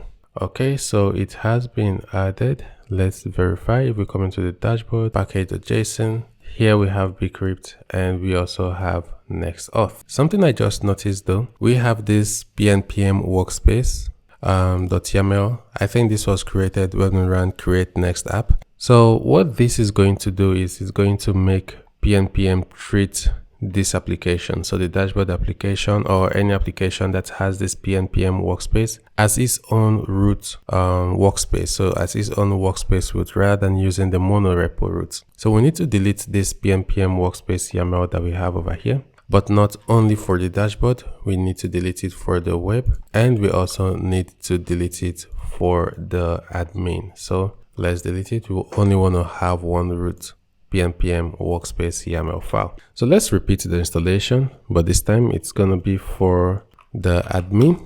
So let's run the installation, and this is just for, I think we also need to install the types for bcrypt. I think we also need to install the types. So let's run the types installation. I'm going to clear this and let's install the types in the dashboard. And once we're done in the dashboard, we can also install the types in the admin. Okay, let's give this a moment. So once we are done with the installation, we are then gonna add them as peer dependencies over here in the packages auth package.json. Let's look at the, okay, so it's done for the dashboard, and let's also add it for the admin. All right, so let's take a look at the package.json for the admin. Okay, the installation is still ongoing. Let's take a look at this for the dashboard. We should have bcrypt. We should also have Next.auth, and for the dev dependencies, we should have the types for bcrypt here as well. All right, so now the installation is complete. Let's also add the types. Sorry, let's go on to add the peer dependencies over here. So I'm going to paste this in. Next, pnpm add --save peer Next.auth, add beta, and also auth Prisma adapter. We're going to make use of the auth Prisma adapter here, and we want to run this in the repo root, which is this package over here. So let's run the installation, and now we are going to see the dev dependencies being listed over here, the peer dependencies. Okay, so the last thing we're going to do is to make sure that this next repo auth is also added as dependencies of the admin and also of the web, of the admin and also of the dashboard. So what I mean is over here, if we check the dependencies, we should add, or we should make sure we have this at repo auth, and this workspace tells pnpm to, hey, do not look for this in, let's say, npm directory. This should be within our monorepo, and without this, we would not be able to use code that we have in the repo auth package. So that's why it's so important. And if you just added this now, you would need to come over here and run pnpm install, which is going to link everything together and in the node modules. Okay, so it's going to link everything together. So that's it. The next thing we would like to do is to then create the index.ts, which we have in the packages auth and source index.ts. So in here, we are going to populate it with the code that we need to set up authentication. This is just the, let's take a look, authentication, credentials provider.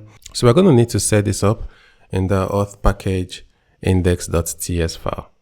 Okay, so let's build out the authentication. We are going to have some couple of imports. So we're going to be importing Next.auth from Next.auth, and we are also going to be bringing in credentials, and we also need to bring in the Prisma adapter. And over here, we have an error because we are trying to bring in Prisma, and Prisma should come in from repo DB. Okay, so let's check it out. Let's come over to the DB, and first let's confirm the name is actually repo DB, and we see that is actually the name here. And the next thing we want to confirm is to make sure that the repo DB here in the source index.ts is also exporting Prisma. So let's take a look here. Yes, it is exporting Prisma. So let's come here, and we still have the error. Okay, so let's take a look at the package.json. If we have the dependencies, no, we do not have it here as part of the dependencies, and that's what I was saying earlier. If you do not list whatever you're using as part of the dependencies here, you would get the error. So let's make sure we do that. We're going to come here and have the dependencies, and we want to also do it here. just like this at repodb workspace. So once you have done this, come over to the root and run the pm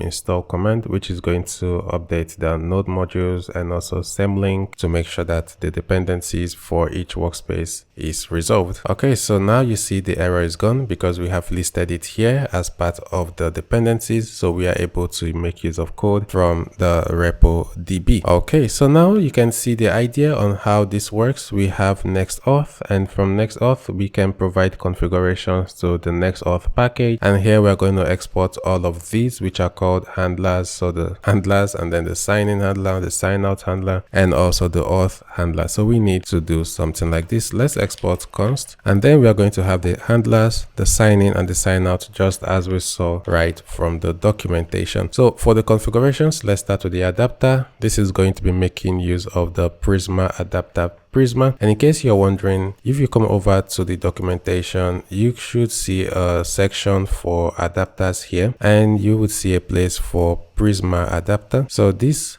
is what you would need to install, and so we installed the @auth Prisma adapter, and we also need to declare the environment variable, our database environment variable. But we are, over here we are importing Prisma, so we are not directly configuring Prisma over here. So what we are going to do is to actually have the Prisma adapter and pass Prisma to it. So the Prisma that we have in here in our db index.ts, so this Prisma, we are going to pass it here like this. So that's what we are doing, and you can take a look at the code if you want to see how you can go on to set things up yourself. Okay, so let's continue. The next thing we are going to do now is to have the session. We are going to make use of session strategy JWT here. So let's have the strategy, and the strategy we are going to make use of is JWT like this. Now we have errors because we do not have the providers. It's one of the contracts, one of the options that needs to be provided here, and now the error is gone. So for providers, we are going to be making use of the credentials providers. So let's have the credentials that we imported on top, and this is a method. Okay, so what are the configurations here? The first thing we are going to pass to this method is the email and password, is the credentials object, sorry. And in this credentials object, it takes in another object, and here we can pass in email, and the email is going to be label email, and type is going to be email, and same for the password. The label is going to be password, and the type is going to be password. Now we also need the async authorize. So let's have the async, and we have the authorize method, and this is going to take in the credentials like this. Oops. So here we need to pass in the credentials. Okay, so in here we are going to get access to the credentials as arguments to this function, and in here we can make a check because we want to make sure that the credentials is just like credentials.email or credentials.password, which we have defined above. So if we don't have credentials email or credentials password, we want to be able to return an error, and the reason why we have an error here is because we need to return from this. So here, sorry, I'm not going to return error, we are just going to go and return null like this. Okay, so we still have this error here because this is an if check, so we may not always return null. That's why authorize is still screaming. But before we go on and return the actual object, we need to have access to the user. So we're going to say user is going to be equal to await prisma.user.findUnique, and the clause is going to be where the email is going to be equal to credentials.email like this, and we can close. We're not going to include anything, we can close it up like this. Now if we have an error here, is because this object is not assignable to type string, so it doesn't actually know here, but it actually does know credentials.email, but for some weird reason is not able to like pick up email here. It's okay, we can just cast it as a string here like this. So at this point we should have the user object or null, and let's just quickly have a check if we do not have any user. So if there is no user, let's go on and return null like this. All right, so at this point we have the user, and the next thing we are going to now return from the user object that we found is the ID, which is pointing to the user ID. We also need to return the name as well as the user email. Okay, so this is our authorize object. Now we also need to build our page because we have our own sign in page, and the page should come right after the providers. So here we're going to have our pages, and the pages here is going to be the sign in page, which is going to be slash not login, it's going to be slash auth slash sign in like this. So for now we're just going to leave this page. And lastly, we need our callbacks. So here we're going to have our callbacks object, and we're going to have our JWT, and this is going to be this method over here. Now this JWT, we can destructure the token as you see over here, and we can also destructure the session. Yeah, okay, so we can get the token and the session. So let's quickly check if there is. So if let's have the user. Sorry, we are going to get the user here and not the session. So we can check if user token.id is going to be equal to the user.id, and then we should go on and return the token here like this. And let's also have the session, and session here is going to take in session token. And what we can do here is check if token.id, we should also say the session.user.id is going to be equal to the token.id, and we can cast it as a string here, and then we return the session. Okay, so this is all we wanted to do. Before we wire this up to the dashboard, we just wanted to make sure that we create this index.js, and now we have this auth handler that we can then wire to the dashboard, and also like dashboard route, and also check the route model. Okay, so at this point we need to make use of this that we are exporting from the auth source index.ts file. Where do we start from? Let's come over to the dashboard route over here, and in here we are going to create a new file. So we're going to call this auth.ts. Actually, this we need to create this inside the source, so please move this right inside the source. And source here, we need to export everything that we are exporting from here, so that this dashboard then like makes use of this auth.ts file. Okay, and not everywhere in the dashboard we would like to, you know, import from this. So wherever we want to make use of auth, maybe a handler, auth, sign in, sign out, we would just directly make use of it from here. So we have one clean link between the dashboard and the authentication package. So for that, we are going to export all of these, and this would not, this would be coming in from @repo auth. Now we are going to create the auth handler. Next, auth needs this, Auth.js needs this. So in the source folder in the app, we need to create the API route. So let's have the API route, and then we're going to have this auth route. And the next thing we're going to have is this weird looking route. So we need to spread, and we're going to have the next auth, and we are going to have the route.ts file. Now this file is going to import the handler, and this will be coming in from our own auth that we have here. So okay, so this @auth is looking for it right in here. So this over here from the dashboard. And what do we need? We need the handlers, and we are going to export const get and post equals to handlers like this. Now we need to do or repeat these two files for the admin. So we need to repeat this. We can just copy this auth and come into the admin, and in the source folder we can paste it in here. So it's the same as, you know, bringing this here, the repo auth. We are bringing in the methods right in here, and we also need to create the route. So to avoid us typing all of these manually ourselves, we can just copy right from the API route and have it in the source app and paste it right here. So this should be inside the app. Let's make sure that's the case. And here we have the route.ts. Now, if you're having this error here @auth, we just need to double check if this is inside the source folder. No, this is inside the app folder. So let's move this right into the source folder like this. So we have the source here, we have the API. I don't think we did this properly, but I'm just going to move this right inside of the API folder like this, the route.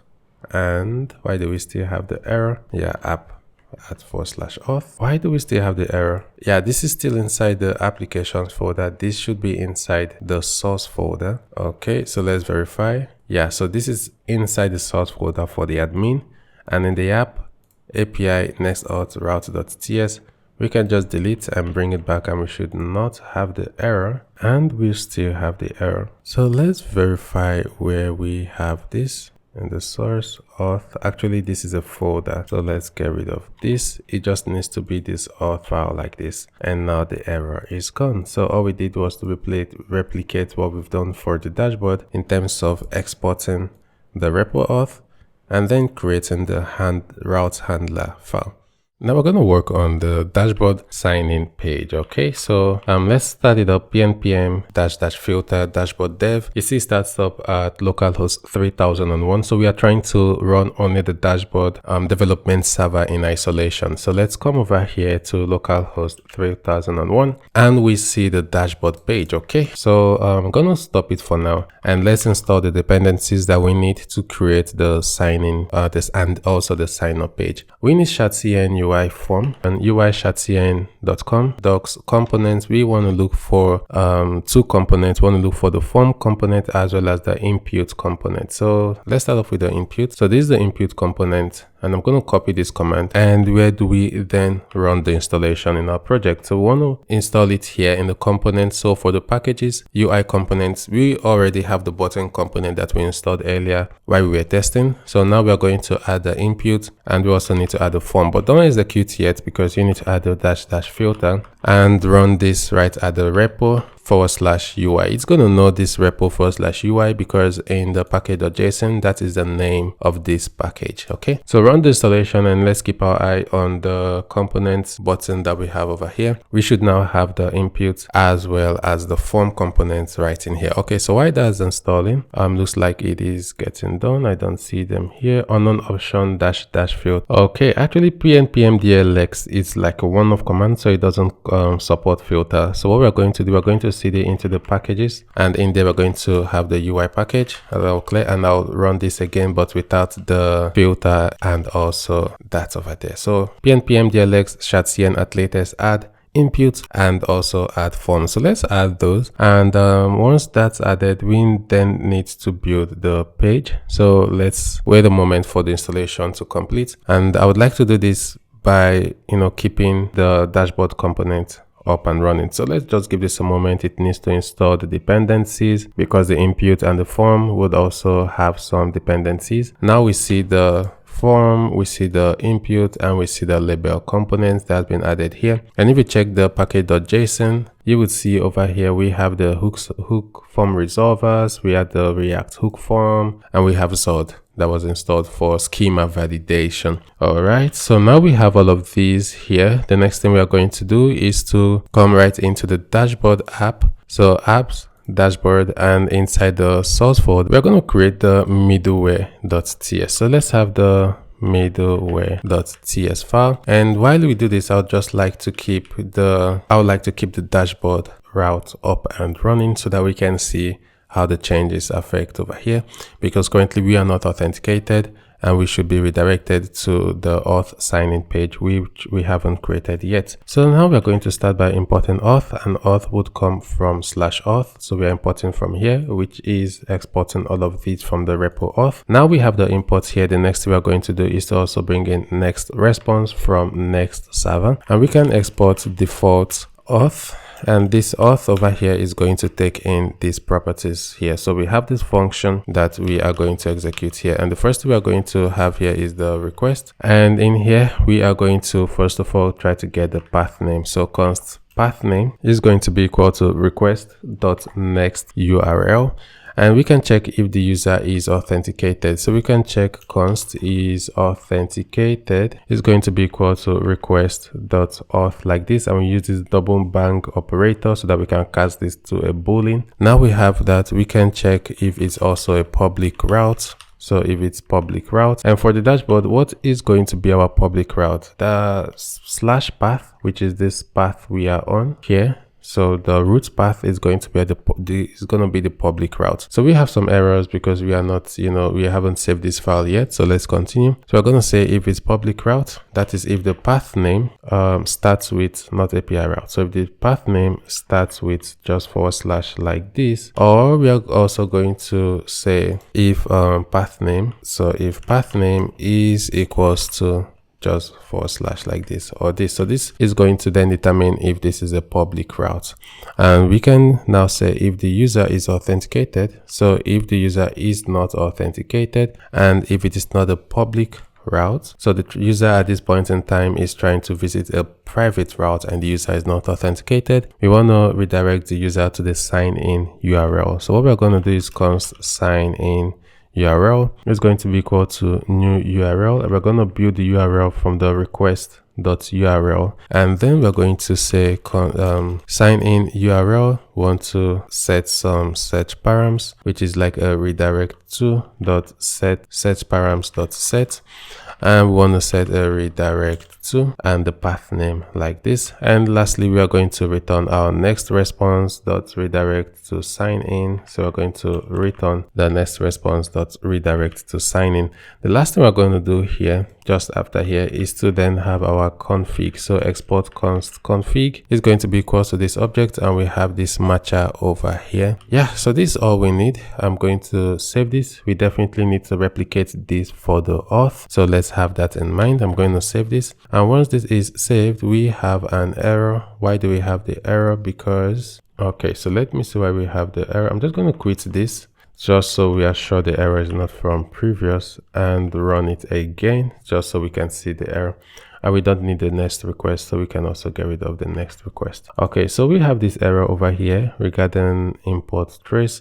Okay, so I actually see what's going on here, because I see it's like we have some kind of edge runtime problem here. I see the packages DB cannot resolve enum.js, and further down I see an import trace in the edge middleware. So this is an edge runtime problem. So we have the when the chain kind of looks like this from what we have currently. So we have the middleware, and the middleware is discussing to the repo auth, and the repo auth is discussing to the repo DB, and the repo DB is making use of Prisma client. So let's take a look at that. We have the admin dashboard. So in this middleware, currently our setup, we have this auth. So if you come over here, you would see that we are in the packages auth index.ts. So inside this auth package, it is also making use of the DB package. So over here, you see this Prisma repo DB. And if you come right into the repo DB, you would see that this is also making use of Prisma over here. So that's why we're having this edge runtime problem, because Prisma is Node.js only. And based on this error we are having here, you can see it makes use of, I saw it somewhere down here. So it was trying to make use of node path, node URL, node process. So you see over here node process, over here node path, and all of this works in the edge runtime, and the middleware works or runs on the edge runtime. So the fix, what we're going to do to fix this is we're going to remove Prisma, and we're also going to update our middleware file that we have over here, and we're also going to make use of the JWT strategy. So the middleware is going to only check the session token, and it doesn't have to touch the database. Okay, so let's update this. Path name is authenticated. We also want to keep this for checking the public route. Just going to keep this error message here, and we're also going to check like if the user is authenticated. The sign-in URL is going to be request.signin, and we are going to return here. So I think this is pretty much okay, but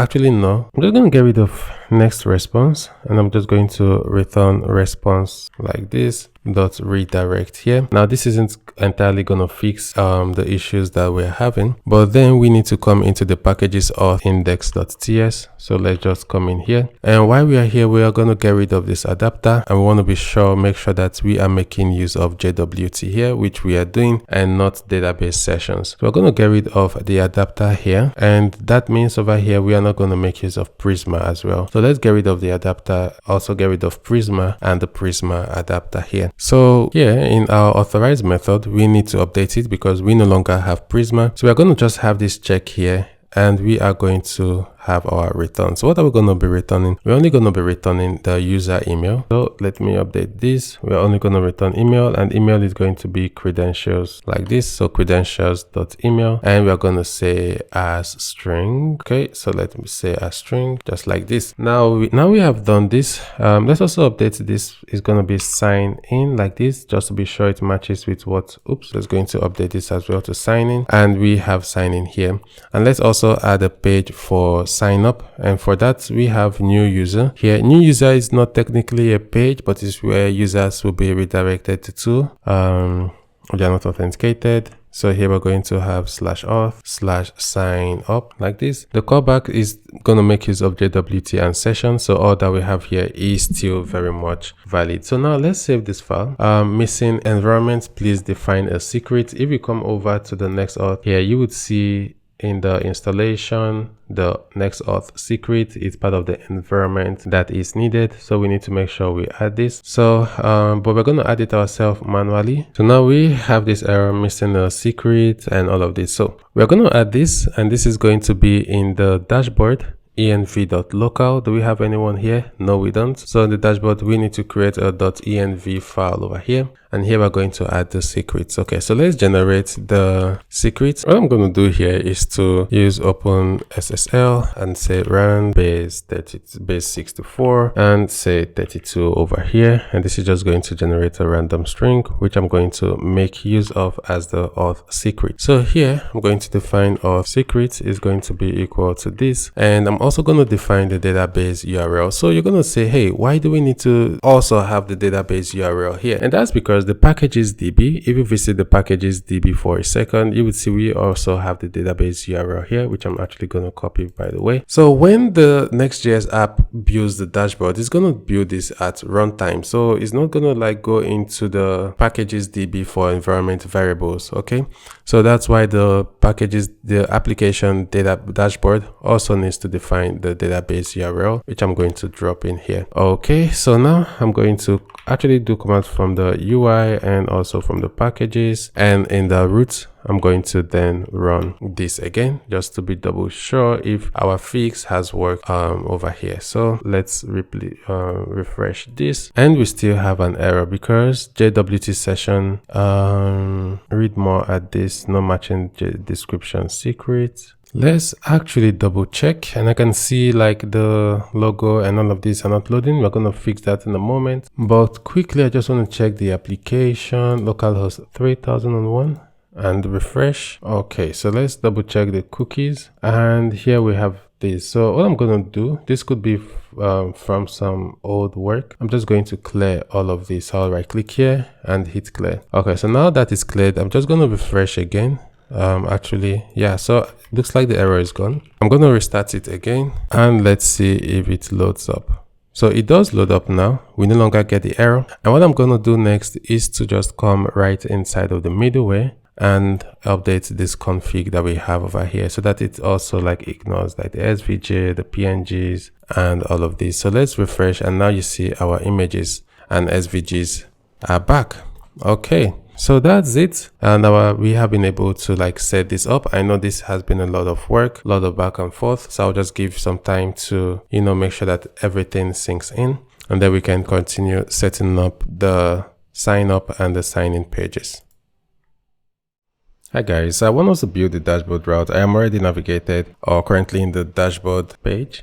And before let's go and test it. Let's run up or fire up the dashboard route. I'm going to paste this in here. So pnpm --filter dashboard dev. We're already in the dashboard part. So, you know, pnpm dev could still have spin up this. So I want us to see something over here. This middleware file is a convention. File convention is deprecated. So if we open up this documentation, which is this one over here, we are going to see like the way Next.js actually it's opened up for me on my other system. So let me bring it over here quickly. Now there's a recommended approach that we need to migrate to proxy, and why the change. You can see the reason behind renaming of middleware is the term middleware can often be confused with Express.js middleware. So that's why we use proxy. Proxy is a way that a term that clarifies that's what middleware is capable of. The term proxy implies that it's a networking boundary in front of the application, and it also shows us on how to migrate. I'm going to copy this command because we need to execute this command now, and then we're going to change the name from middleware to proxy. So this code mod will rename the file and the function name from middleware to proxy. So we can let code mod do it for us, or we can do it ourselves. Anyways, I'm just going to paste this in here and see how it renames this dashboard application. In the source folder, we have this middleware.ts. So let's see the work it does. And 0 errors, 0 skipped, 0 okay, 7 unmodified. So it doesn't look like it did change this. So let's change it ourselves. We're going to rename this to proxy, and we also need to rename this function to proxy here. We're not going to export default here. What we're going to do, we're going to export an async function. So export async function. And this is a function with the function keyword. So we need to update this function so that it makes use of the function keyword. Let's also bring in next request from next server. And I'm going to get rid of this because now we are making use of the function keyword, and also get rid of this over here so we do not have any errors. Now we have more errors here. The first is the session. We need to get the session, so const session is going to be equal to await auth, and then we also need a path name. So for now I'm just going to get rid of this, so const path name. We need to destructure path name from next URL. Now we can check if it's a public route, and we can also come here and check if there is no session, and if it is not a public route, we want to do all of these. But then we want to make sure that we return next response.next so that it can go over to the next middleware. So we import this here, and that's like everything we need to do. So let's save this and let's test that our middleware actually works as expected. Our proxy is good, that we did not get any errors. And if we come back to our application and give this a reload, it loads up quickly and we do not see any error.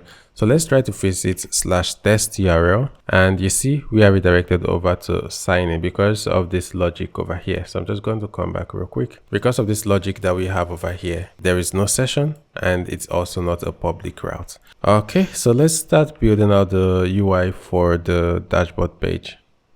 So I'm going to come into the app, and in the app we're going to create an auth folder, and inside the auth folder we are going to create one for sign up. So sign up. And please make sure this is sign up. We know about Next.js file-based routing, but it's important that this is spelled like sign up with a hyphen, because if we come over to the packages auth source index.ts, you would see over here, this is sign in and sign up with a hyphen.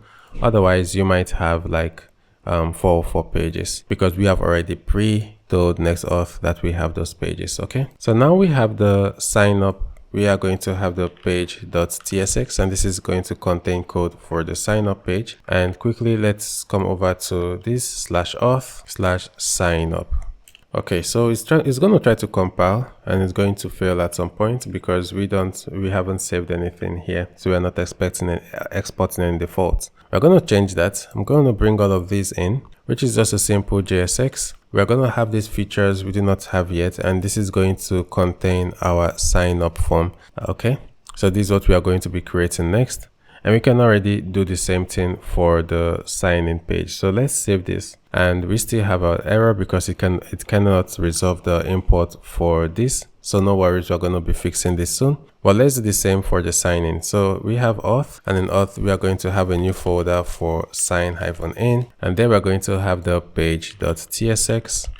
And now I'm going to drop in this as well. Okay, and then let's save it. These are simple pages components. We have a div which has another nesting div, and we have the h1 for create accounts and the sign up form, just the same as the sign in over here. So let's start up with the sign on form. We are going to come to the dashboard. So app dashboard, in the source folder we are going to create a features folder, and then we're going to have features for auth, and then we're going to have the components, and then we're going to have the sign up form.tsx. Let's get started with the sign up form.tsx. So components, we're going to have the sign up form.tsx file. So we need a couple of inputs here. The first thing, we need to mark this as a client component, making use of the use client directive. And then I'm going to bring in all of these from React hook form, from React, and also hook form /resolvers. We have some dependencies that we are missing, so let's install the missing dependencies. So I'm going to open up the terminal and quit the terminal for now, and I will paste this in. So npm add zord at React hook form /resolvers, and also React hook form. Once you have the packages installed, the error from here should be gone, and you can also verify in the package.jsson. You should have some changes over here. So here you can see they are now here. So hook form resolvers, React hook form, and also Zod for schema validation. I'm going to bring back the development server up and running. And the next thing we need to do is to also bring in files that we do not have in yet. So that's the authentication action. We do not have the authentication action yet, as well as the auth schema, but we're going to be making use of these. So we're going to also try to bring them in now. And then we need to bring in our form. Our form would come from repo UI component form, and also the inputs, and also the button, and also these types over here. So the action results types, which will come in from @repo/types. Okay, so we are missing so many files: the auth actions, the auth schema client, and as well as the repo types. So how do we resolve this so that we can continue without any issues? If we come over to the packages folder, let's start up with the repo types, because this is gonna come in from another package. So the packages, we have the types, and now we're going to create the first type here. I think we do not have any. Okay, so now in the index.ts, let's export the type. And this is going to be action results. It's going to take in t. We're going to say t is going to be equal to undefined. And here we are going to say it's going to be equal to t. And t is going to extend undefined. Yeah, so t extends undefined. We have sources.boolean. Otherwise, we're going to use sources boolean data t, just like this. And let's try to mark them as optional here. So, but in this case, we are going to make use of error rather than sources here. And here, this error is going to be a string. It's not going to be a boolean. And over here, we are going to have this object, which is also going to be an error, optional error, which is going to be a string. Otherwise, we would have data, and data would be defined from outside, and data would be of type. Okay, so now we have this. Let me just quickly format this so it's readable. And then we should already have the types from the dashboard. So if we take a look at the sign up form. Yeah, so these types, we do not have any errors. And the reason why we do not have any errors is because of this over here in the package.json. Types is already a dependency of the dashboard package. So it knows about this and we do not have any errors. Okay, so before we continue building out this component, I would like us to take a step back so that we can create these two files. Let's try to map out the schema and also create the template or the boilerplate for the authentication actions. Okay, so let's build out the auth schema.client file. And this is also going to come right here. So in the auth features auth, we are going to have one for a new file actually. So here we're going to have the new auth schema.client.ts file. Now this is going to take in the schema type that our sign up form is going to need, especially for the let's say the client side validation as well as the server side validation. Okay, so let's start with the client side. Let's import z from Zod, and then we're going to have export const sign in schema, which is going to be equal to z.object. And to sign in, a user is going to provide an email, and the email, so here let's have the email. The email is going to be z.string like this, and then we're going to say dot non-empty and say have a message like email is required, and we are going to say dot email. So we have the email validation where we can say invalid email address, and over here we're going to have for password, and password is going to be very much more like this as well. Now let's have a comma here, and I'm going to leave this even though it is marked as deprecated, use z.email, but I actually want to go with this pattern so we can first validate for string and non-email before we validate .email. And for the password, I would go with a minimum of 6 and not the minimum of 8 characters here. So let me just format this real quick here. Now the next we are going to do is for the sign up schema. So export const sign up schema is going to be equal to z.object.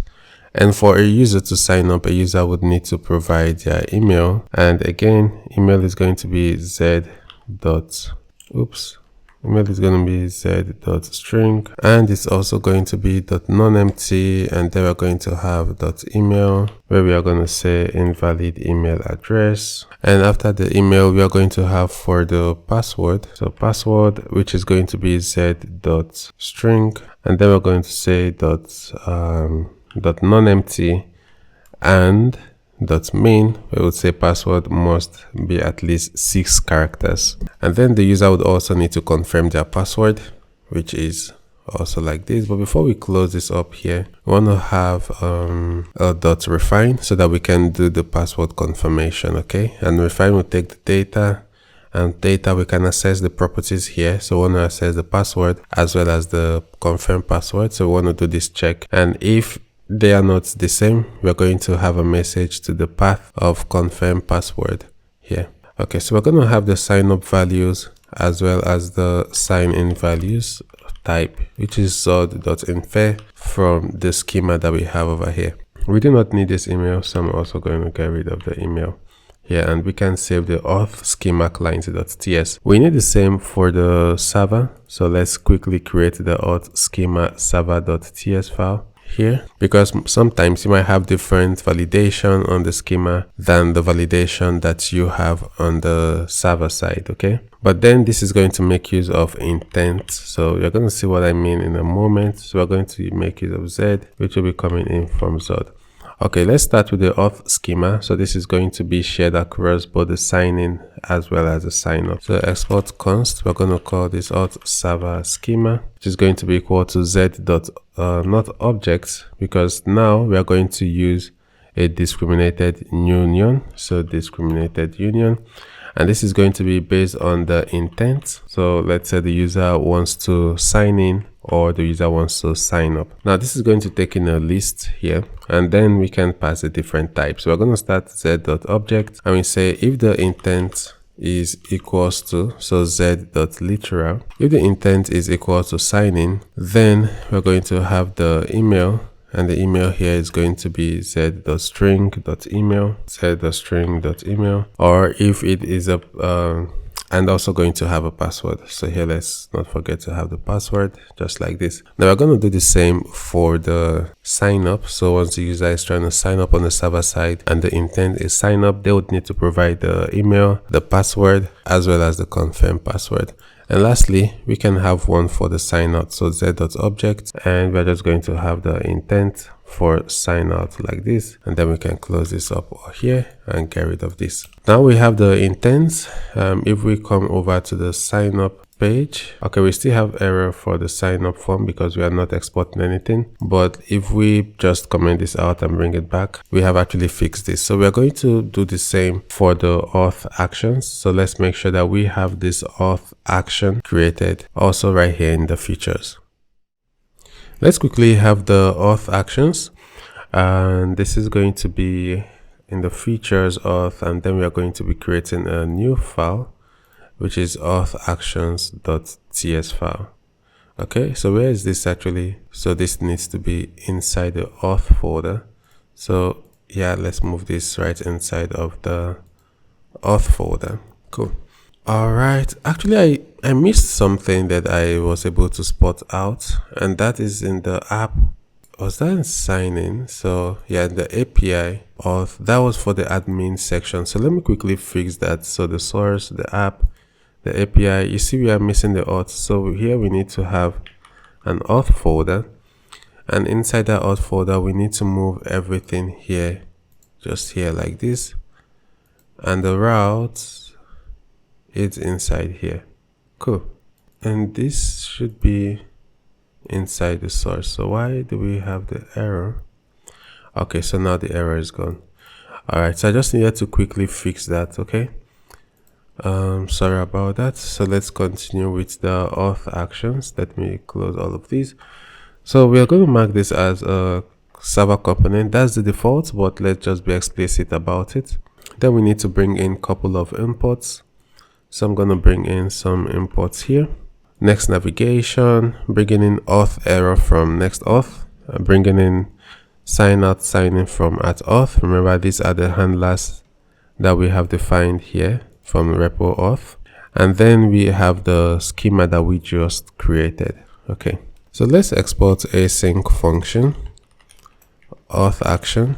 Auth action is going to take the previous state. So here we're going to have previous, and this is going to be of type action results. Action results should also come in from at repo types.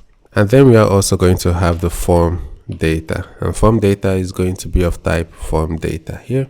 And we can say this is a promise that is going to resolve to action results, just like this. And here we can have the function body. So let's quickly format this so it's easier to read. I don't know why the IDE doesn't help with the formatting. Okay, so I think this is actually better.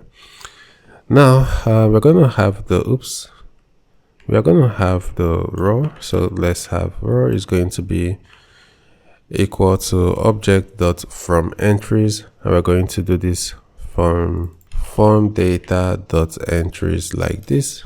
And the next we're going to do is to parse it based on this validation.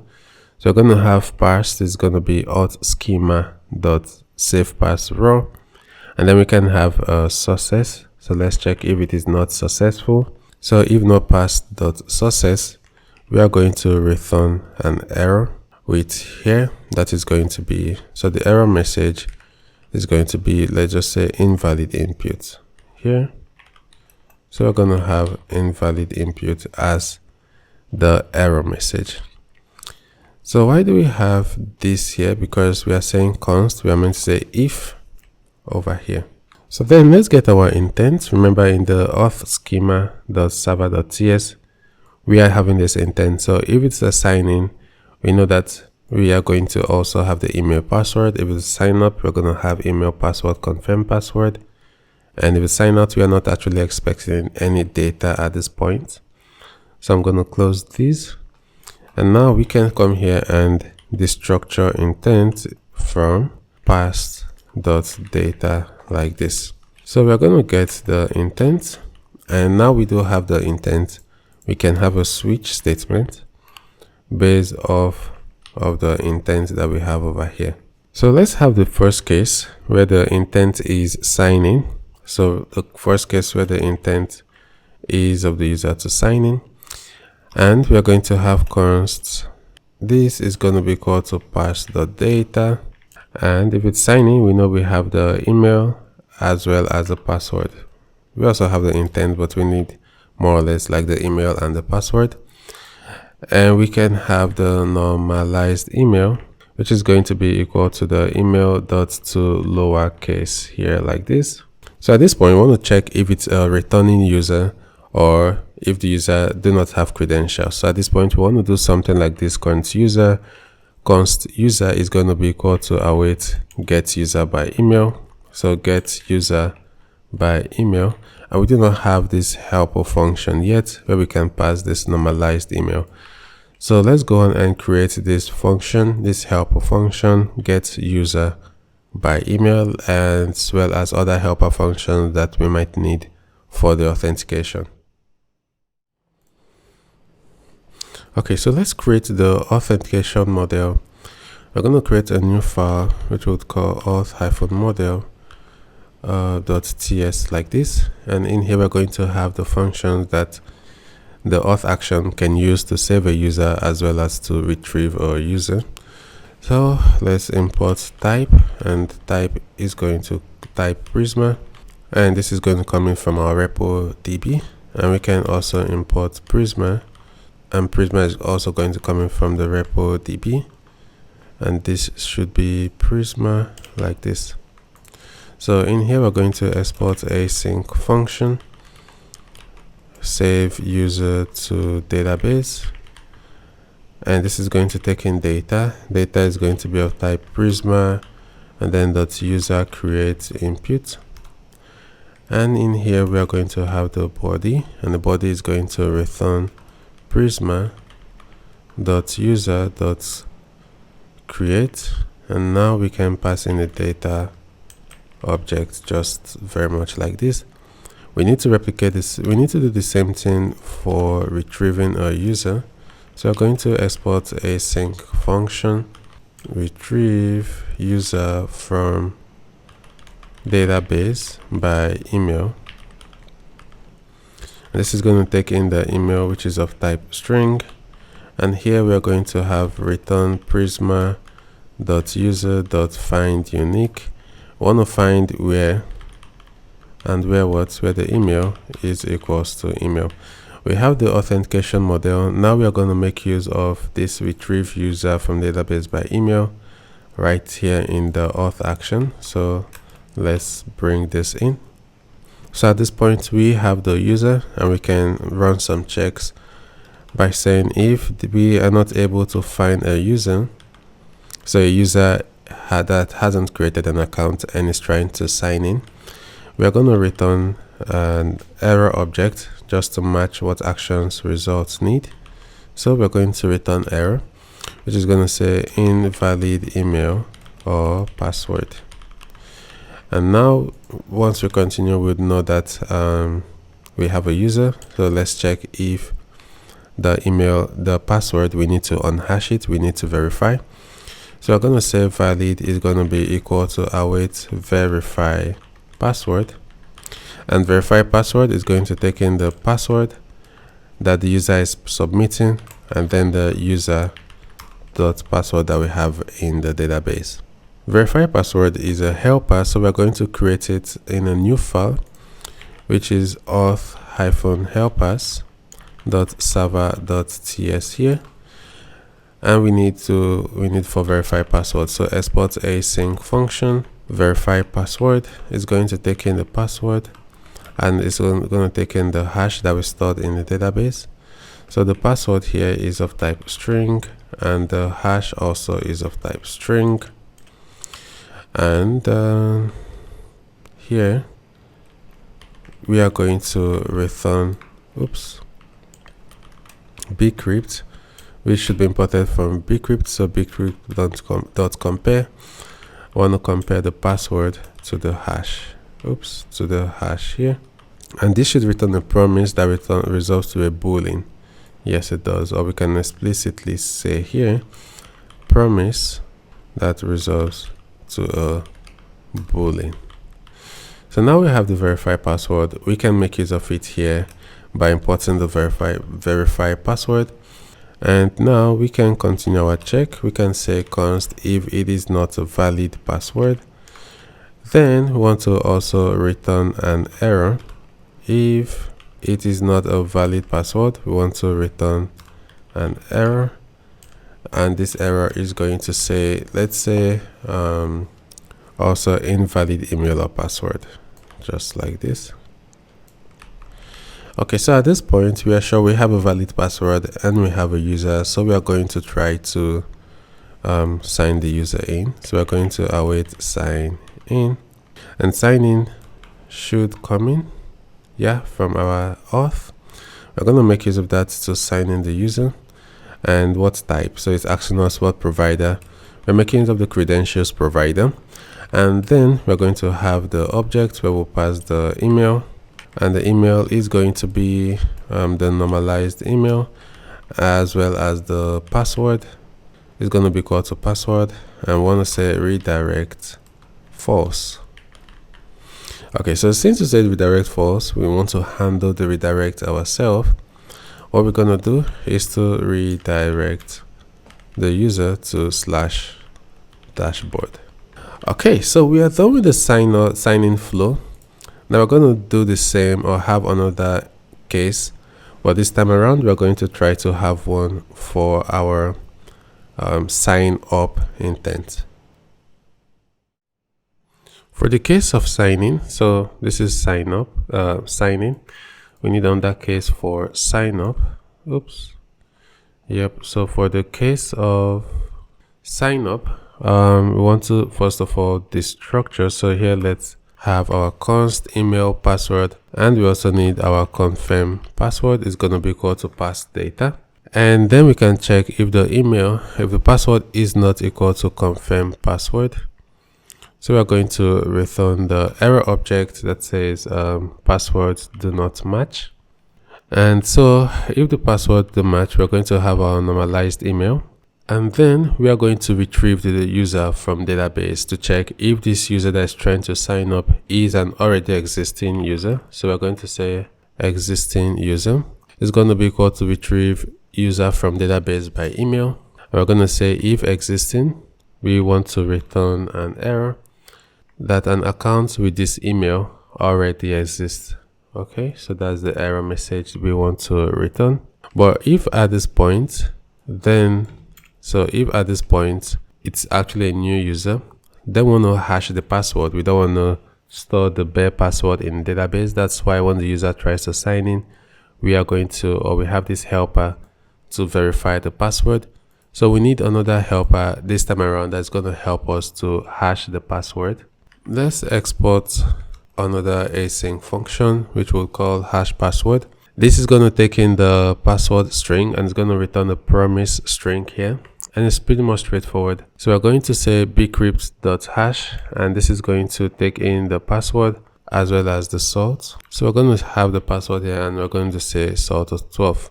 Now the salt length is going to generate the salt that is going to use to hash the password. So the longer it is, the more time it's going to take, but the more safe it is. But 12 is actually a standard that works fine. So here we can then make use of the helper function that we have. So we can say const hash password is going to be equal to await hash password. And I just imported it from the auth helpers server file. So at this point, we now have the hashed password. And we're going to save the user to database. So let's also bring in save user to DB. And we're going to pass the email as well as the password. So now we have saved the user to database. We need to sign the user in. So we're going to await sign in. So our sign in from auth. And we're going to pass the email, the password, the redirect false. And then we are going to redirect the user to the dashboard. Okay, so we can just bring this in for the sign out as well as the default. So for the sign out, we are going to say just await sign out. And let's also have the redirect false. And we're going to redirect the user to /auth/signin once the user signs out. And over here for the default, that means if none of these case is met, we are going to return error here, invalid intent. So we are not making use of the auth error. So I'm going to get rid of this. And now we have successfully created the actions for the sign in, the sign up, as well as the sign out. Now this is going to be used by the form, so we should no longer have this error. I'm just going to get rid of this and bring this back in, and we do not have any errors, so we can continue building up the sign up form.tsx file. Let's export function sign up form like this, and we're going to save this. So we still have the error over here, so let's save this. Let's build this up. We're going to make use of use action state. So I'm just going to bring this in.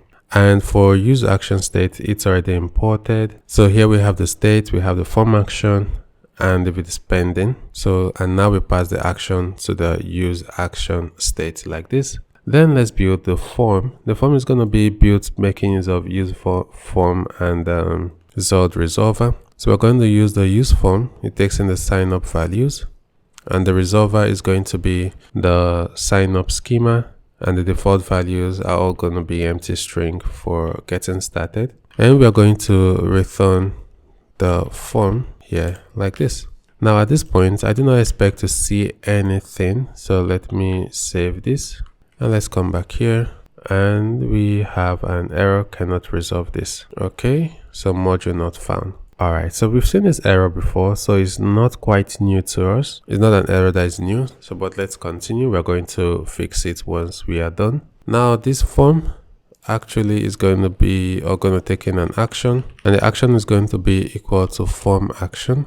And then we're going to have the onSubmit capture, and onSubmit capture is going to be a sync that takes in the event, and it is going to, we are going to write some code in here. So we're going to say first const OK, and OK is going to be equal to await form.trigger. And here we're going to pass on the find and should focus through like this. And then we're going to say if it is not okay, then we can say event.prevent default. So event.prevent default like this. And in here, we're going to have the form. So I'm going to bring this in. So it's a simple form with form fields. So I'm going to bring in the different form fields. But first, let's have the form that spreads out the form and closes here. So why do we have the, yeah, we're missing children. So I'm going to drop this form field. Oops, let me copy this and drop it in here. So this form field is for the email. So the control is form.control, the name is email, and then we are going to render this form item. We need to do the same thing for the input field. So let's also render the input, which is going to be another form field. Sorry for the password. And we also need the same for the confirm password. So let's do the same. This is the confirm password. And we also have one for the error here. Okay, so in case we have any state.error, we want to display the error here. And the last we're going to have is the button. So in this button, it's important that you know where the intent is. So you see the name is intent and the value is sign up. So this is going to be part of the form data that is going to be sent over to the server side. And if we then see how things work, we have built the form. Once the user hits on the submit, this name, intent, value, sign up is going to trigger this action that we have. And this action is going to pass. And once it's done passing in the form entries, it's going to check the intent. And this intent is also based on the schema. So we know this pass is going to be of this discriminated union where it could be of so many types. So if the case or the type is sign up, then this block of code here is going to run and save the user to database. Then we sign in the user and we redirect the user over to the dashboard page. So that's what's going on there. But now we have this error that we need to fix, because if we refresh the page, you can see now we have this error that's coming in from the generated Prisma client. It looks like it's some like import trace error that we've seen previously, and the Prisma namespace. Okay, what we're going to do is I'm going to quit the server and come right into the schema. So into the schema.prisma file, and I'm going to add this here. So the module format, ESM modules, the generated file extension, TS, and also the import file extension is going to be empty, or maybe we can remove this and see how it goes. So now I'm going to clear and I'm going to run this pnpm exec Prisma generate to regenerate the Prisma client. And now it's been regenerated. I'm going to start up. So pnpm filter dev dashboard just to start things up. And let's give this a reload. And we still have the error. Okay, so what I'm going to do here is to go to our factories. Actually, what I'm going to do is to bring that line of code in. So the import file extension to be an empty string here. And let's give this another trial. So before we load this up, we also need to regenerate the Prisma client. And once we regenerate the Prisma client, we can start up our development server and give this a refresh now. Okay, so we are getting an error, cannot destructure get field state. Now we get a new error, and this time around it's actually a good one because we have fixed the Prisma error that we had initially. And let's come right into the sign up form, and inside the sign up form we have the form and it closes here, which it shouldn't be the case. So our form should actually, so I'm gonna cut this, and the form should actually be here, just oops, should be here like this. Now with this saved, we should see the email, the password, and also the create password field. And once we try to submit, we get our error message. Okay, so it works. We have some CSS issues, which I will just try to resolve off screen. Shouldn't be much of a big deal. But now we see our sign up form works. And then we are going to try to be able to sign up a user and see if all our flow works as expected.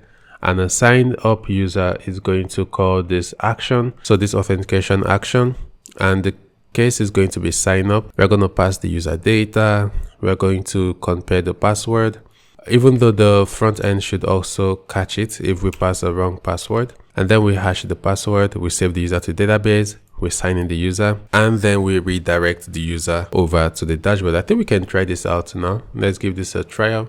So I'll provide this test email and this password 12345667. Try to create, password do not match. Now I'm going to provide the correct password 126. Hit create account. It is creating the account, and you see we are redirected over to the dashboard path, which is super cool.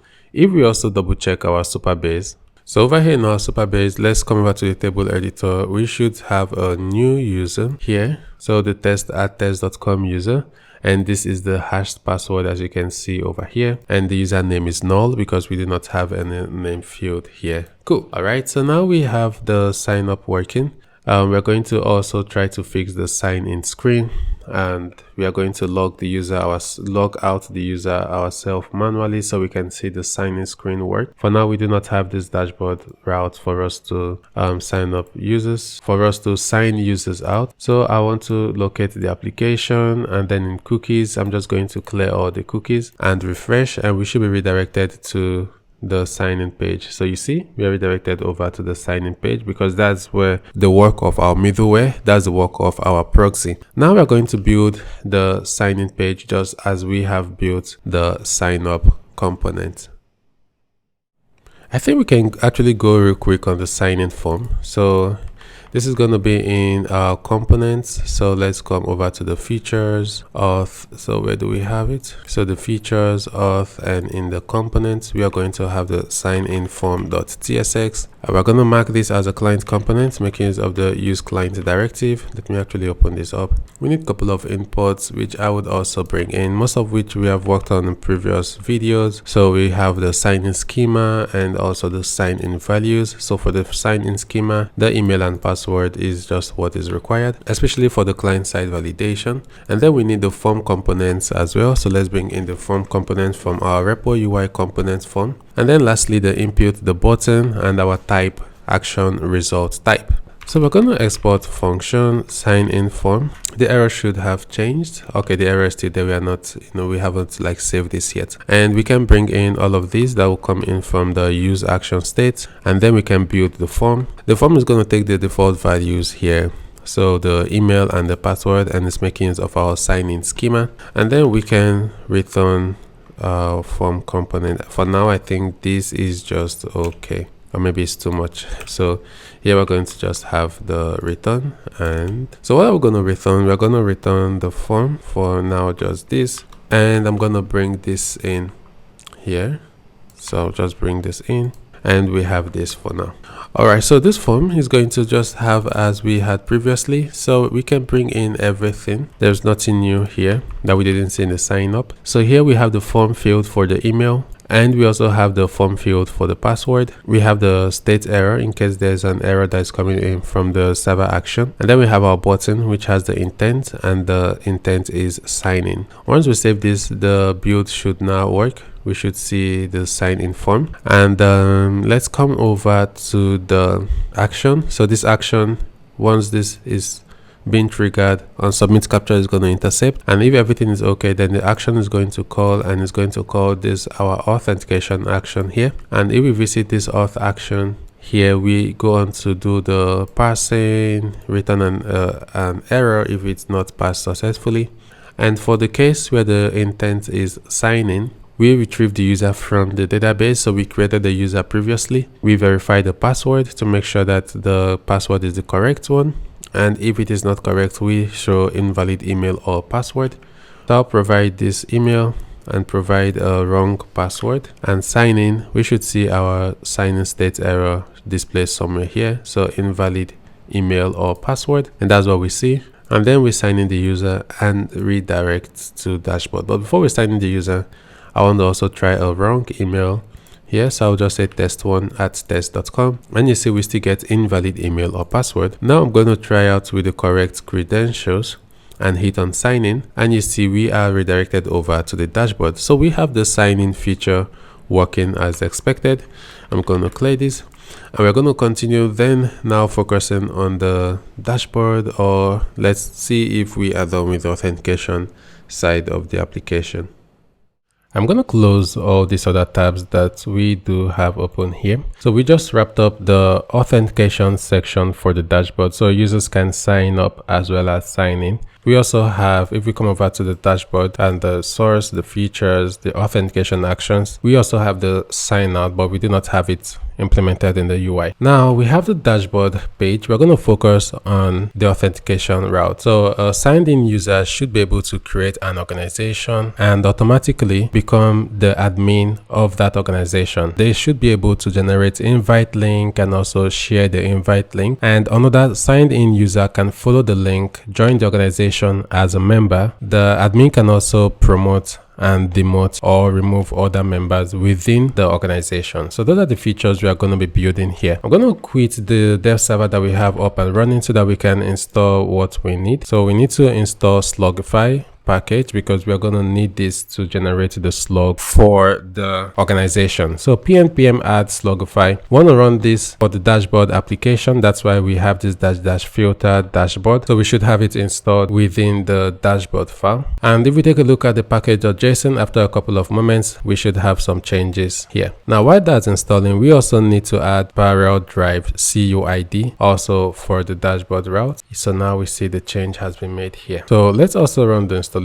I'm going to clear and paste this in here. So npm add parallel drive /CUID2 and dash filter dashboard. Okay, so now we are going to continue with the same way we did for the dashboard. In the source folder, we have the features folder and we started the authentication feature. Now we need a feature for the organization. So we're going to have the organizations feature, and let's start with the organizations model server.ts. So we have this also installed. So right inside the organization, we are going to create a new file, which is going to be the organization. Actually, let's start up with the model. So .model.ts. The model actually is discussing directly with Prisma, and that's why it lives in the model. So for that, we need to bring in Prisma type, and we also need to bring in Prisma from @repo.db. Now, why do we have this error? Because repo.db has no exported member row. Okay, so let's verify. Let's go over to repo.db and see if we are exporting row. We are not, so let's make sure we also export row from here like this. Now types has no exported member row, so we need to come into types and make sure that we are exporting that. So let's go into types and let's also export row from here. Okay, so now we have all of these done and connected and working fine. We no longer have any errors here. So let's start with the first model, which is to save organization to database. We are going to export async function, and this is going to be save organization to database. And this is going to take in the data. The data is going to be organization create input like this. So before we continue, let me quickly format this. You can call this data. Okay, so we just want to do something simple. We are going to return prisma.organization.create, and this is going to take in the data. And that's all that's going to happen here. So next we need another one for retrieving the organization. So let me bring it in. So retrieve organization from database, and this is it. So this is going to find unique the organization. So prisma.organization.find unique, where the ID is equal to ID. Now we need another one to retrieve the organization by slug. So we're going to make use of this. So let me bring in this retrieve organization from database. Retrieve organization by slug from database. So this over here, retrieve organization by slug from database. And then we need another model, which is retrieve organization by user ID from database. Okay, so this is by user ID, and let's paste this in here. So what is this doing? This is saying prisma organization.find many where membership and then the user ID. So we're trying to retrieve the organizations where the user is actually a member of that organization. So that's what we are doing here. So retrieve organizations by user ID. All of these help us, we are going to make use of them. soon when we need to call them on the actions and also to retrieve them on the page component. So we are creating these ahead of time. We also need one to delete the organization from database by ID. So let's make sure we bring it in. So delete organization from database. So we need that. And then based on membership, we also need more to save membership to database, stuff like that. So save membership to database, which is just following the same idea. It takes in data and then it returns prisma.organization membership.create. Create is going to create a new object in database against the organization membership. And then we need one to retrieve membership from database. Okay, so we're going to need like the user ID as well as the organization ID here, so that we can search the organization membership where the user ID underscore organization ID is going to match just like this. So let me do well to cover this here and also to cover this here. So why do we have this error?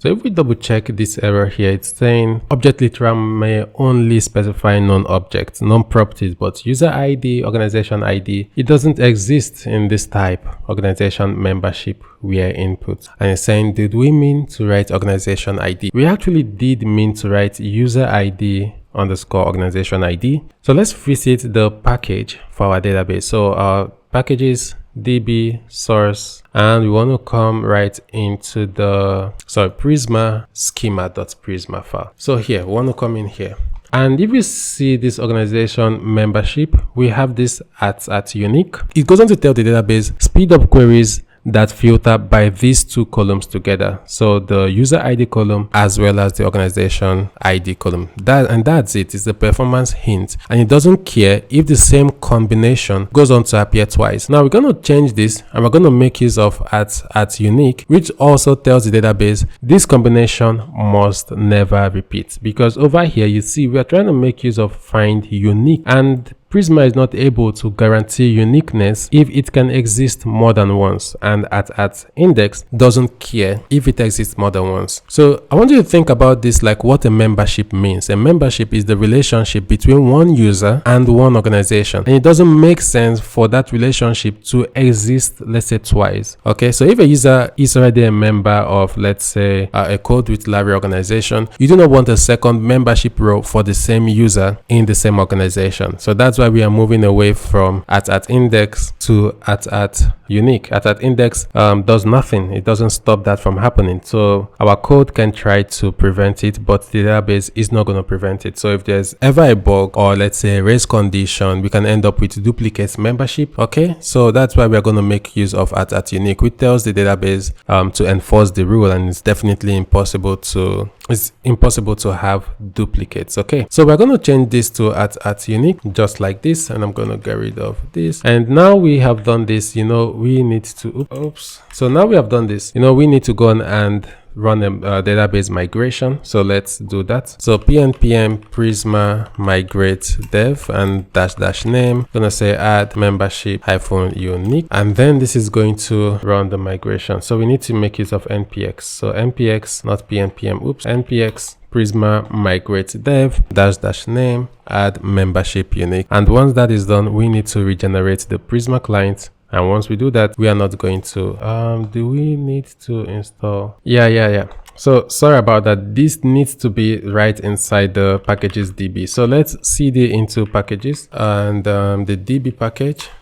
So here we need to run the migration. So let's run the migration right in here inside the DB package, and let's give this a moment. Yes, I'm gonna say yes, I want to create and apply this migration, and now we have the migration. Okay, so let's regenerate the Prisma client. I'm just going to paste this in here, npm prisma generate, which is going to regenerate the Prisma client. And now we should no longer have this error over here, and you see the error is gone. Okay, so that's what's going on here. And the next thing we need to do is to retrieve membership by organization ID from database. So let's also drop this in here. So this also is like going through the organization membership, find many where the organization ID is equal to this organization ID. And we are trying to, from the user, we are trying to select the ID, the email, and only the name property from there. Okay, we are not making use of role yet, but I think we're going to need it soon. Actually, we're going to need it now. So the next is to update membership role in database. So let's also have this in here. Update membership role in database. So we are going to update the role. So the data is just going to be the role here. And lastly, we just need to delete membership from database here. So let's have it. So delete membership from database. It's going to take the ID and then it's going to call delete here. All right. So we have spent some time. We have created the organization model. So this is what we are going to be working with for the actions and also for the server side logic. We also need the same for invite. So we're going to create another feature for invite just so that we can take off the heavy lifting for discussing with database. Okay, so we have created the organization model. This is going to be a very short one. We need another feature, but this time around it's going to be for our invite feature. So here, let's create invites. And in here, we're going to create our invites.model.ts file. So what are we going to have here? Let's bring in the imports. We're going to import type Prisma, and this is going to come from RepoDB. And we also need to bring in Prisma from RepoDB. So let's export async function, and this is going to be save invite to database, just like this. And this is going to take in data. This is going to take in data, and data is going to be of type Prisma dot invite create input, just like this. So then we're going to return Prisma dot invite dot create, and we pass the data object here, and that's it for save invite to database. Now we need another function which is retrieve invite by token. So let's export async function, and we're going to call this retrieve invite by token from database, and this is going to take in token, and token is going to be of type string. And here we're going to return prisma.invite.findUnique, where token is going to be equal to token, and we also want to include the organization. So we want to include organization true. So include organization true without having to manually select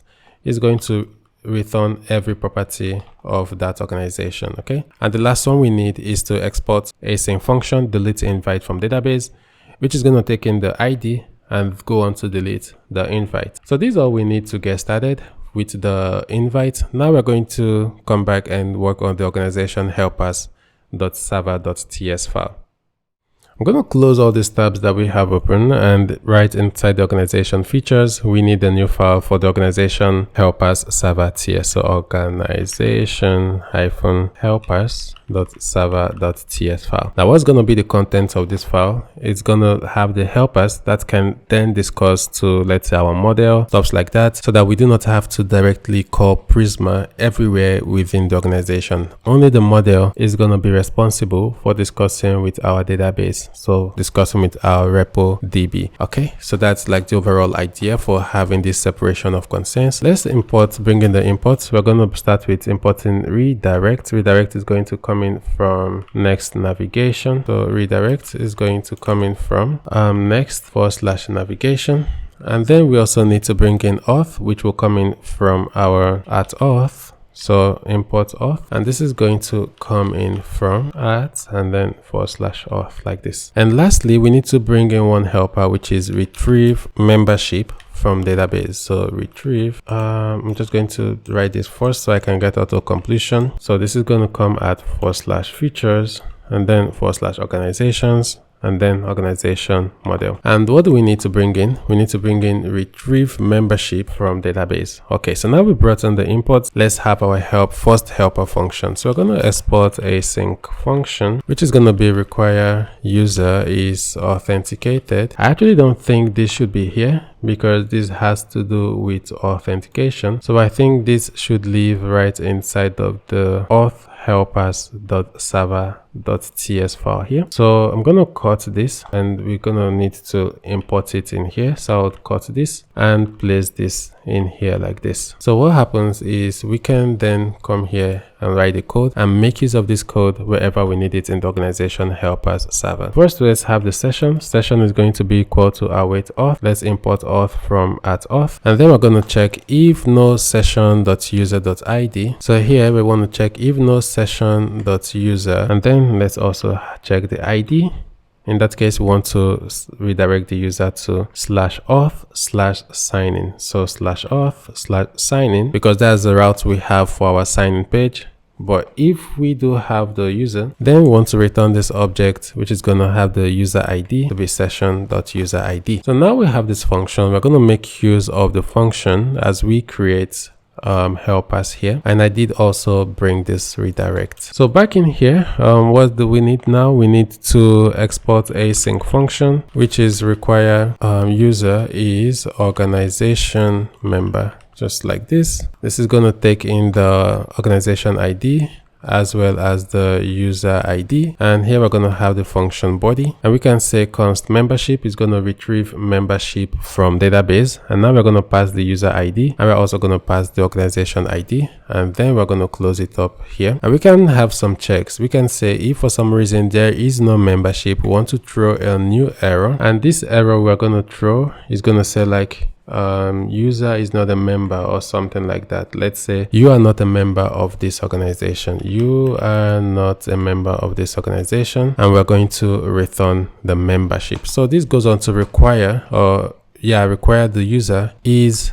a member of an organization. So we're going to also have another one to require that the user is admin. So require user is organization admin, and this is going to take in the user ID as well as the organization ID, and then this is going to make use of other helper function that we have. So we're going to say const membership like this is going to be equal to require user is organization member here. So now we are making use of this helper right inside of this other helper here. Now we have the membership. We can manually check the row. So if member.row is not equal to admin, or we can say row, which comes in from repo.db, row.admin like this. And why do we have this error? Row cannot be used as a value because it was exported as a type. So we're gonna, sorry, what did it say? Row cannot be used as a value because it was exported as a type. Oh, okay. So that's actually here we did export it as a type, so we can't use it as a value. So from at repo.db it's exported as a type. So let's manually configure this to make use of admin string like this. So if membership.row is not equal to admin, so we can also throw this error. You must be admin, so something like this. So you must be an admin to perform this action. Just something like this is gonna work. And at the end, we want to also return the membership object. Okay, so that's the idea. And then we have another one which require organization membership. So this, let's have this here. Export function, async function. This is require organization membership, and this is going to take in the slug, and the slug is going to be of type string. Now this function is going to make use of the function that we created here. So require users authenticated. So here we're going to have the const user ID is going to be equal to await require user is authenticated. So please do well to import it here, and then we're going to have the organization. So organization is going to be equal to retrieve organization by slug from database. So we want to make sure we also bring this in, and the next thing we're going to do now is to check if there is no organization. We want to return not found. Okay, so here let's return, we're going to return not found. Not found is going to be imported from Next navigation, and if we hover on this, actually if we go into it, I think we should see what it does. Okay, we did not get much idea, but this is going to return, or should return, a 404 status code. Then we're going to promise.fetch all, because we want to also go and fetch the members as well as the current organization. So this is going to be equal to await promise.all. Promise.all is going to take a list and retrieve membership by organization from database. So we're going to do two things here. We're going to bring this in. So retrieve membership by organization from database, and here we're going to pass the organization ID and also retrieve membership from database. So we, give or take, need these two. That means here we can have the members as well as the current membership here. And with this, we can say if there is no current membership, we also want to return not found. And if everything is okay, we want to return the organization. We also want to return the membership, or we can call this like members, so members within the organization. So let's also update the name here to be members. We can also return the current membership and also the user ID. So let's make sure we also have the user ID, which is the user ID from here. Okay, so this all the helpers that we need. User ID. So these are all the helpers that we need here. So we can remove or get rid of the role, and also we can get rid of auth as well as redirect here. So these are all the helpers we need. The next focus now is going to be also for the organization schema client and also the organization schema, so that we can be able to model what you're going to need whenever you want to perform some actions. So the data type that we're going to need to discuss with our server actions. But this is pretty much what we need for now. If we need to make any changes like require users organization membership, maybe if we need to also require users authenticated here, we are going to do that, okay, and kind of format all that we have here. So I'm going to see you in the next video where we're going to lay out the different schemas. We have the organization helpers and we also have the authentication helpers. Okay, so now we are going to create a schema for the organization. So right inside the organization, we are going to need one schema for the client as well as one schema for the server. So this is going to be the organization-schema.client.ts. I think we should rename this so to have an S. So organizations here, and let's go with the plural form, so organizations. And lastly, for the model, we are going to rename this to also be organizations. I think that's the same. Let me just save this as we made the change. I think that's the same for the auth helpers, auth model. And that's because we cannot say auth. So if we check the invites model, yeah, so let's keep up with that format. And now we're going to focus on the organization schema client.ts. It's going to be pretty much straightforward. Let's import z from zod, and then we're going to export const create organization schema, which is going to be equal to z.object. And this time around, it's going to have the name, and the name is going to be z.string, and it's also going to have a non-empty, and here we're going to say organization name is required. Then we're going to have the main as well as the max. So the mean is going to be a minimum of 2, and then we're going to say name must be at least 2 characters long, and max, let's also say a maximum of 50, and max must be so this is meant to be a dot as well as this over here.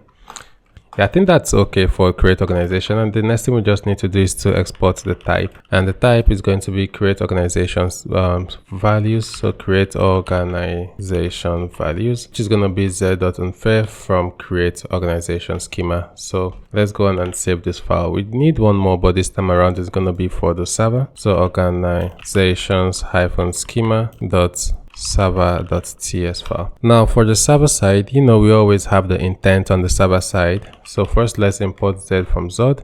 Then we're going to export const the organization server schema. It's going to be z.discriminated union, just as we did with the authentication. So this is going to be discriminated union based off of the intent, and here we're going to have a list. Okay, so it has to be a list of intents, and we're going to have each object based on a certain intent. So if the intent is to create, we are going to need what value. So we're going to ask for the name because we need a name, and the name is going to be z.string. And on the server side, we're going to keep it a little bit simple. We're just going to go with a min of 2 and a max of 50. And on the next intent we're going to have is to update member row. So z.object, and here the intent is going to be for z.literal, but this time around is going to be update member row. And what is this going to take? It's going to take the membership ID, which is going to be z.string, and after that it's also going to take the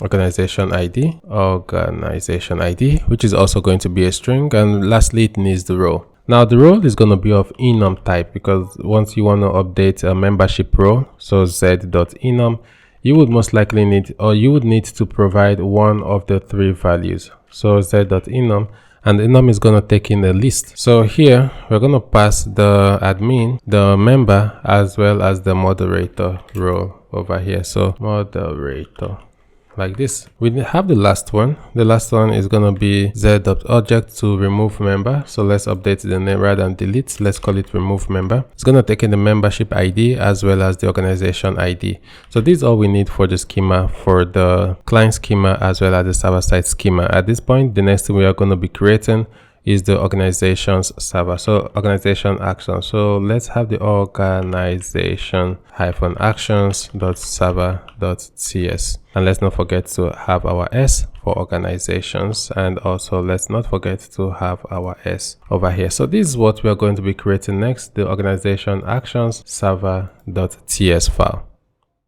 We're going to bring in everything we need for the organization actions. So these are files that we have created in the past, and we need the use server directive to mark it as a server action, as a server component. Next, navigation, slugify comes from slugify. And then we have this error. And why do we have the error? Because if we come right into here, organization, so we missed the S, let's have the S, and hopefully we did not make the same mistake on the client. No, we didn't. Okay, so the error is gone, and now we're going to build the organization action. So let's export an async function, and this is going to be the organization action, and this is going to take in the previous, just as we saw with the auth, and this previous is going to be of type action result. And it's also going to take in the form data. Form data is of type form data like this. And now we're going to have the function body. So what do we need to do here? We can also say this is going to be of return a promise type. Now this promise is going to resolve to action result. Action result is the type that we created in the past. If we go to the definition, we can see this a generic type here that T extends if it's of type error. Otherwise it's going to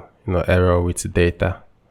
And these are all optional. So what do we do here? We want to be first get the raw data. So raw is going to be object dot from entries, and we're going to pass form data dot entries like this, and then we can go on to get the past here, organizations server schema dot save pass raw, and we can have a check. If it's not successful, we want to return an object which is going to say invalid input. So we're just going to say invalid input like this, and let's close up the if block over here. So now the next thing we're going to do is to get the intent. So based on the intent, we're going to know which action we want to call. So let's come here and destructure intent from past data. So past data like this. We do not need this, so let me remove the input. And what do we need? We just need to bring in the intent. So we're going to have a switch based off of the intent, then we're going to know what to return. Okay, so let's have a default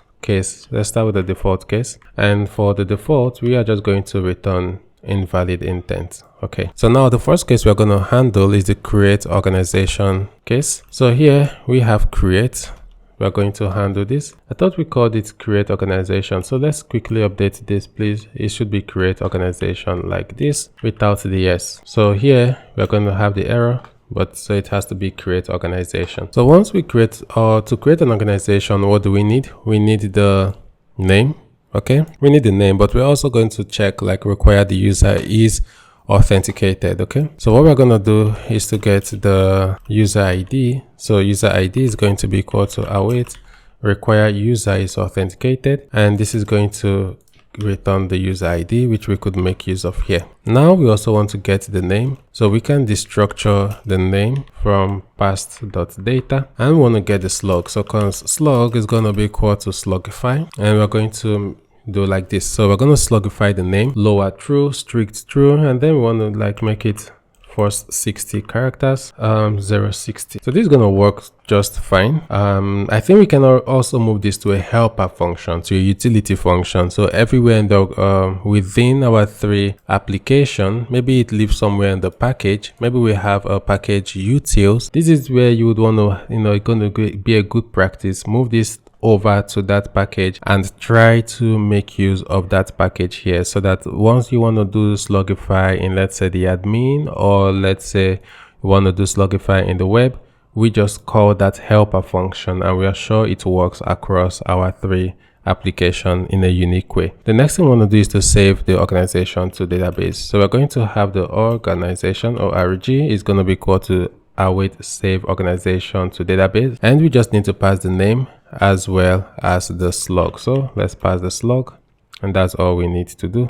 Then we're going to close it up here. Remember, whoever creates an organization automatically becomes the admin of that organization. So let's do that here. We're going to do that by the membership. So we're going to await save membership to database, and save membership to database. We're going to pass the user just like this. So this is the way we work with the user here. And after the user, we're going to also pass the organization, not the organization ID, just like this, and the role. So what we are doing here is we are saying, hey, the user, we're going to connect the ID by the user ID. So the user that is currently authenticated. Same for the organization. We're going to connect the ID to this organization that the user created. And the role automatically is going to be the role of admin. Now with all of this done, we just need to redirect the user to that dashboard that they just created. We're going to redirect, and where do we want to redirect to? We're going to redirect to /dashboard, and then we're going to say /organization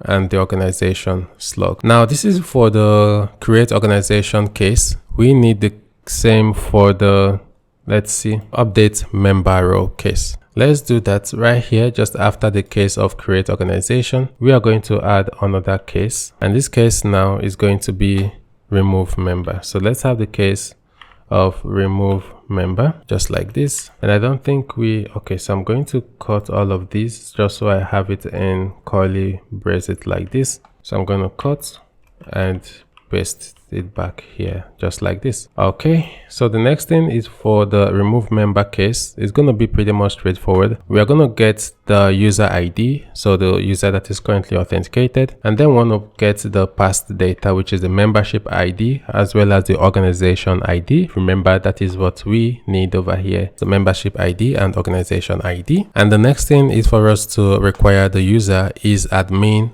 is organization admin. So we're going to await require user is organization admin, and want to pass the user ID as well as the, okay, it needs the organization ID, so we want to pass the organization ID first, and then we want to pass the user ID. If we come over to the definition, we're going to see over here, so require user is organization admin. It takes in the organization ID, takes in the user ID. It requires user is organization member, and then it checks if the role is not admin, then it's going to throw this error. So that's why we do not have to manually throw the error or do anything like that. This is already going to throw the error. So once this succeeds, the next is going to await delete membership from database, and delete membership from database needs the ID, which is the membership ID. So we're going to pass the membership ID over here. And what do we return? We are going to return an empty object because a user that performed this doesn't need to be redirected.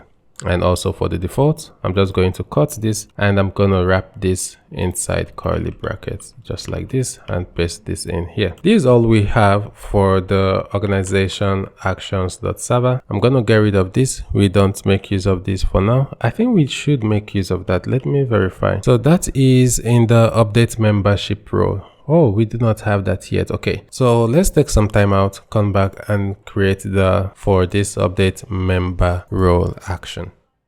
Before we go into the invite schema, let's have the update member role. I'm actually going to bring in this because it looks like it's everything we need. And let's walk through it. So we're going to require the user is authenticated. Now you see we kind of have this pattern here. We require the user is authenticated. We require the user is authenticated. And here we require the user is authenticated. Now what this means is that we can cut it here so we do not have to repeat ourselves and just have it defined somewhere right at the top here, because that's what we do. The first thing we always do is to require the user is authenticated. We're going to refactor that soon, but let's walk through the remove user. And once we are done there, we also get the membership ID and the organization ID. Then we're going to require the user is organization admin, because to remove a user, you need to be the admin of the organization. And then we delete the membership from database, and that's all we need to do. And we return an empty object because we do not have to redirect. Okay, so actually I was explaining this, but it's pretty much like the same here. And but rather than delete, we are updating membership role in database. Okay, so let's return the empty object. I'm going to delete this so that we can move it right to the top and we do not have to repeat ourselves everywhere. And lastly, for this, I'm just going to move this to the top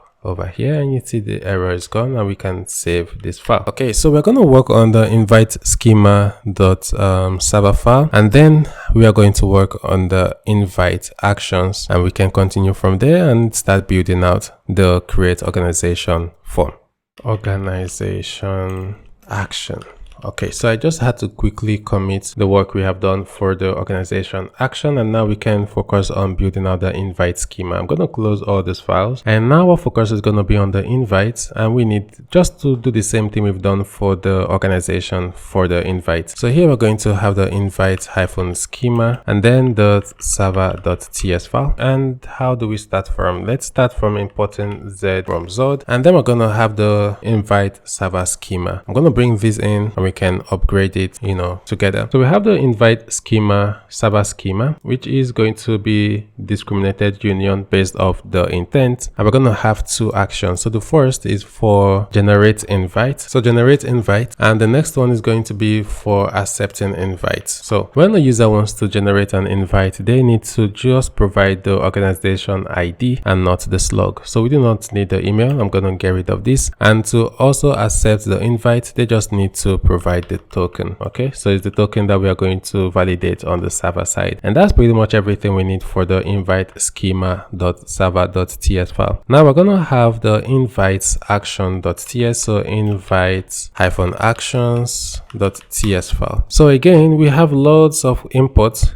So these are files that we have written out ourselves. So I'm going to just paste them in here. What are we bringing in? We have the use server directive, and then we are bringing in the redirect from next navigation, the invite server schema, the invite model to save and to retrieve a token by from database, and then the organization's model, which is going to help us to retrieve the membership from database and also to save membership to database, and then some helpers like require user is authenticated, require user is organization admin, and also the type. So this is something we've done a couple of times now. So the invite action is going to take the underscore previous, and underscore previous is going to be of type action results, and we also need the form data, which is going to be of type form data here. Cool. So this is pretty much our boilerplate, the previous, the form data, and then this promise that is going to resolve to an action result. And what are we doing here for the action result? We can also say like we want to extend it. It's going to be a generic type, and this time around we want to pass in this object here, which is going to have an optional URL, which is not really an optional URL. I think, yeah,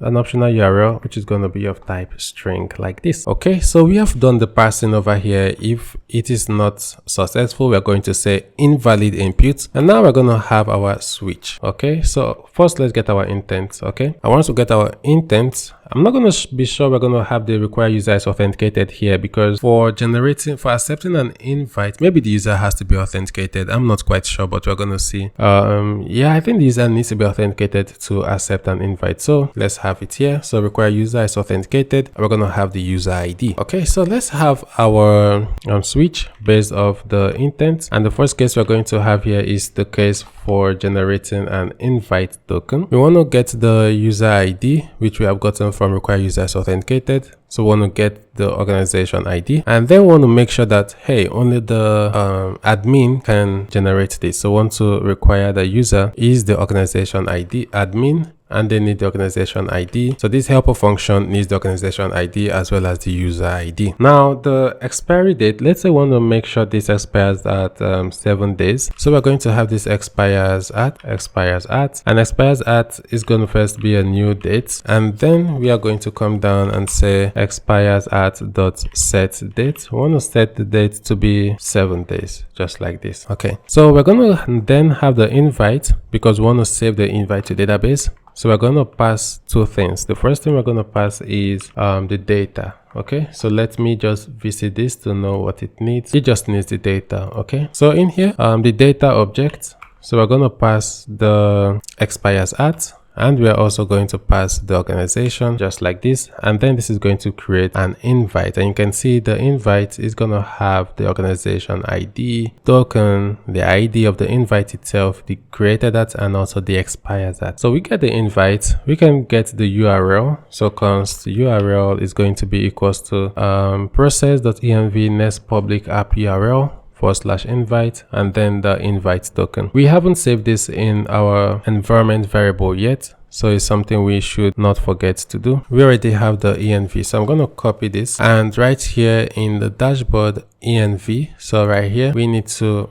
have the next public app URL, which is going to be localhost 3000 here. So make sure you save this file, and now this is going to be localhost 3000 or your domain /invite and then the invite token. And what do we want to return? We want to return this data object. So we want to return this object that's going to have data, and data is going to have the URL property. We have the last one now. The last case is for the accept invite case. So let's have the accept invite case over here. It's gonna have the token, which is pass the data, and then we're going to try to retrieve the invite token. So retrieve invite by token from database. So this is the definition. We created it in the invite model. We want to make sure that we are able to retrieve that invite by the token so that we can validate if it is not expired and things like that. So first, we're going to check if it's an invalid invite. So if it's not a valid invite, we want to do the first thing, which is return the error, which is going to be invalid invite link,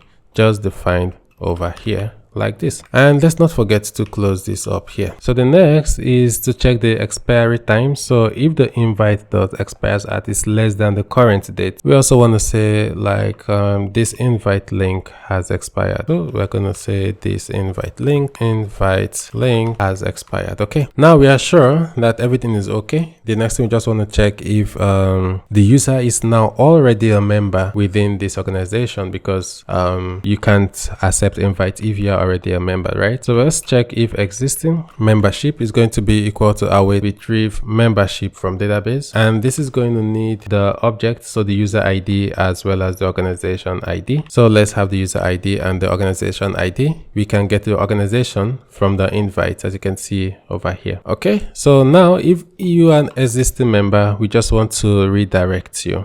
Okay, we do not want to return an error, just going to redirect you to that organization. So we are going to say redirect to dashboard organizations and then the invite organization.slug. Okay, and the next thing now we want to do, we are sure that everything is okay. This is a new member that is joining. We want to await save membership to database, and then we want to redirect. So we're going to save the user, the organization, and the role is going to be a member role by default. And if everything is okay and cool, then we're going to redirect the user to the dashboard organizations, and then from the invite we can get the organization slug and save. Okay, so now we are done with the actions, we are done with the schema, both for the invite as well as for the organizations. I'm just going to quickly commit this to GitHub behind the scene, and then we're going to focus on creating building out the create organization form.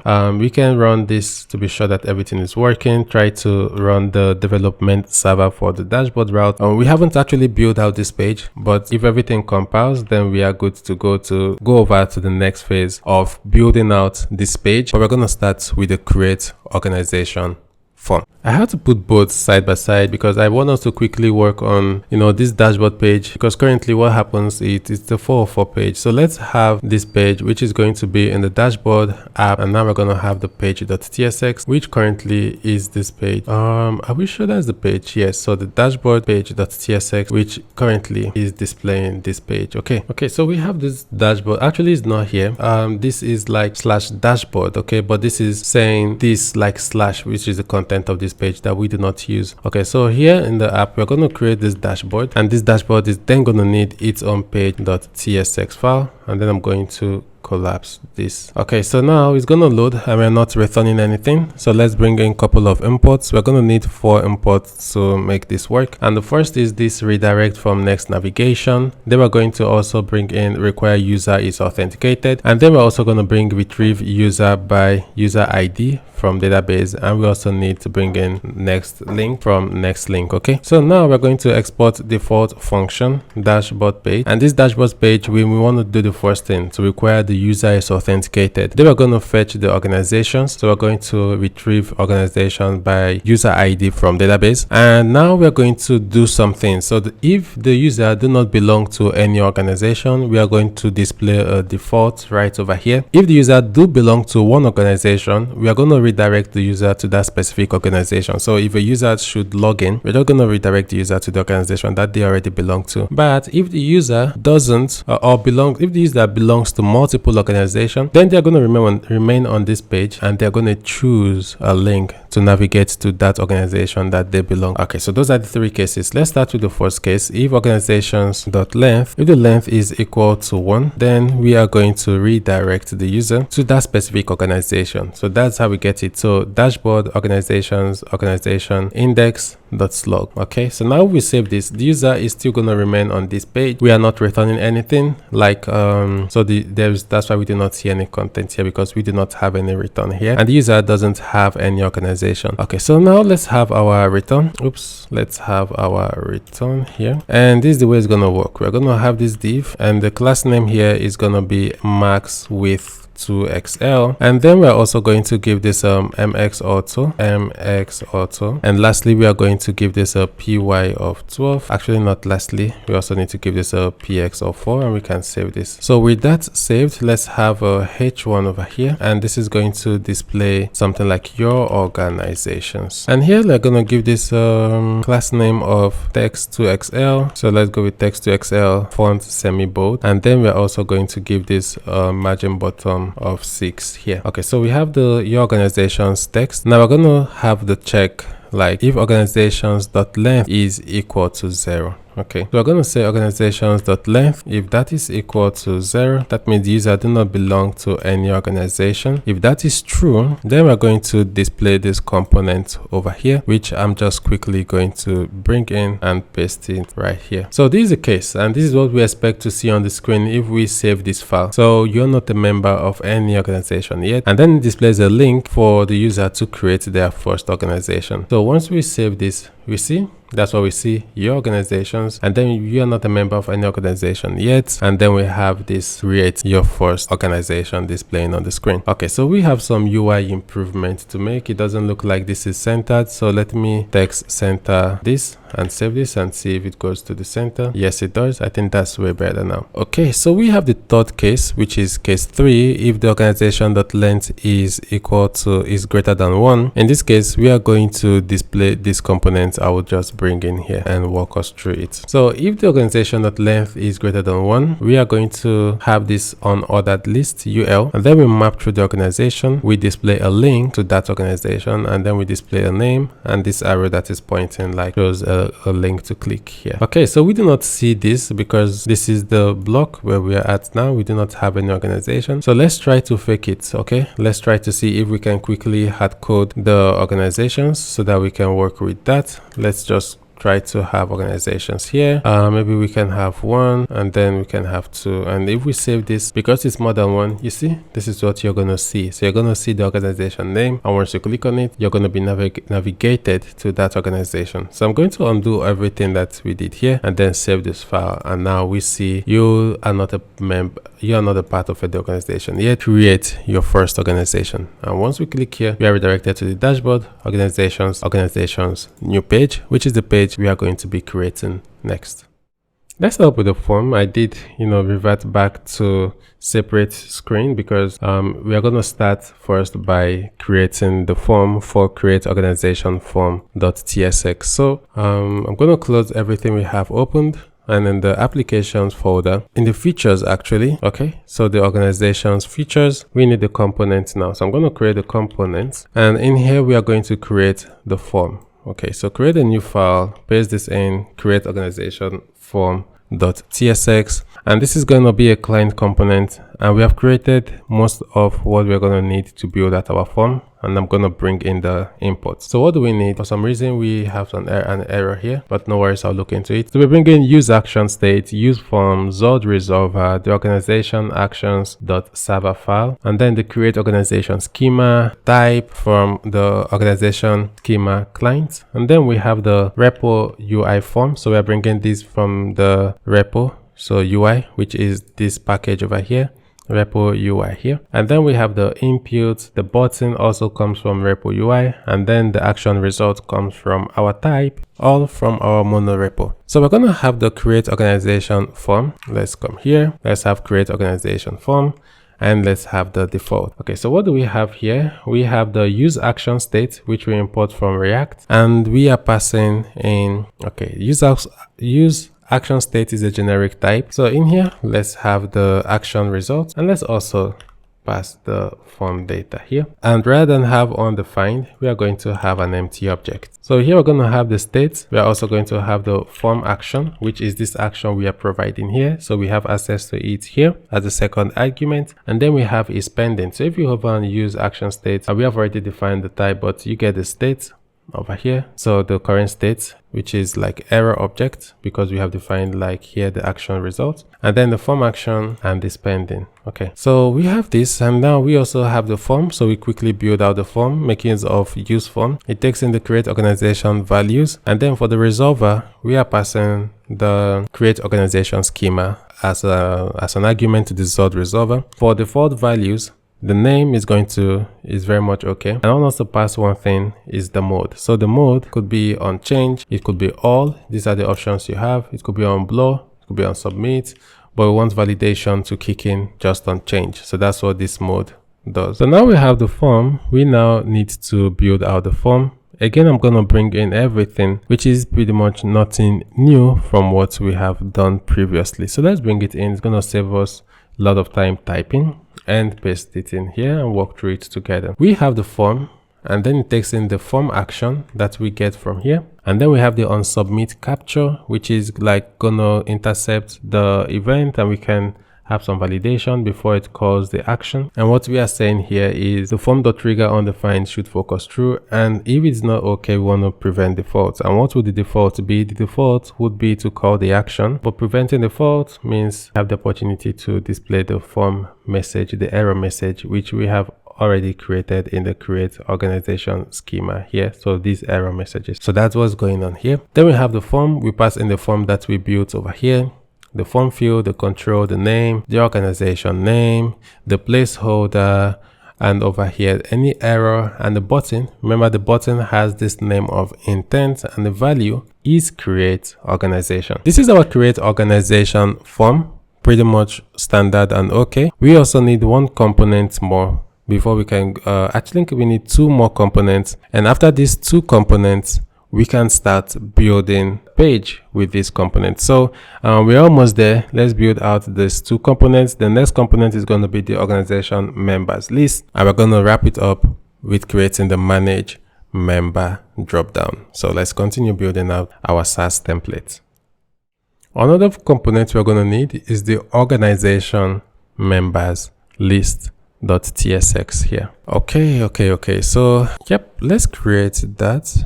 Actually, before we create the organization members list, let's first create the manage member dropdown, because this manage member dropdown, we're going to need it in the organization members list. So let's create the dropdown first, and then we can see how the dropdown fits in here. So let's create a new file, which is this manage member dropdown.tsx file, and let's bring in the imports that we need. So we need to bring in use client, we also need to bring in use action state, and we also need to bring in the button and the action type. So let's fix this over here. So organization actions.server. Okay, so let's have the props. So type props, and the props is going to be equal to this object. We have the membership ID, so membership ID, which is going to be a string, the organization ID, as well as the current role. So for current role, it's going to be the admin, the user, the member, or the moderator. So that's the props that we're going to need, and then we can export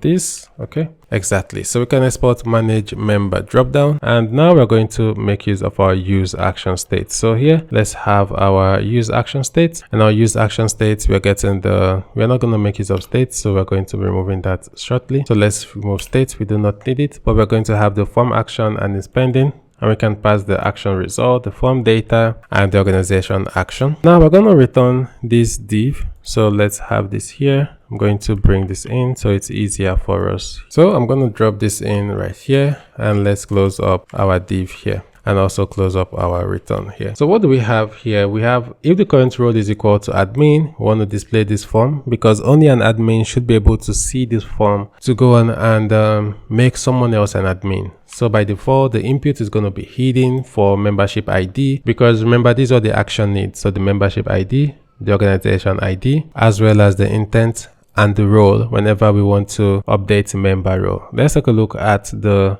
action for the schema. So if we take a look at this server schema, so where is the server schema for organization updates member role? You see it needs the intent, the membership ID, the organization ID, as well as the role. So it needs all of these here, and that's why we have this hidden input form over here, and the admin can see the button to make another user an admin. Now how about a moderator? A moderator, let's copy this to make someone else a moderator. So over here I'm going to paste this in. So if the current role is moderator, they're going to see this form, and also with the moderator, everything here, just to make someone else a moderator. Okay, and before we continue, let's be sure that our action actually allows for this, because the role is moderator. So if we come over to organization actions, so we want to update member role, and require user is organization member. So it doesn't actually allow for this. So this UI is going to break. But let's continue and let's see how we can update or adjust our action to be able to accommodate for this. Okay, once we get there, now let's save this. And the last is the form data, which is to do the last thing which we have here, to remove member. And removing the member, we just need two things. We need the intent, we need the membership ID,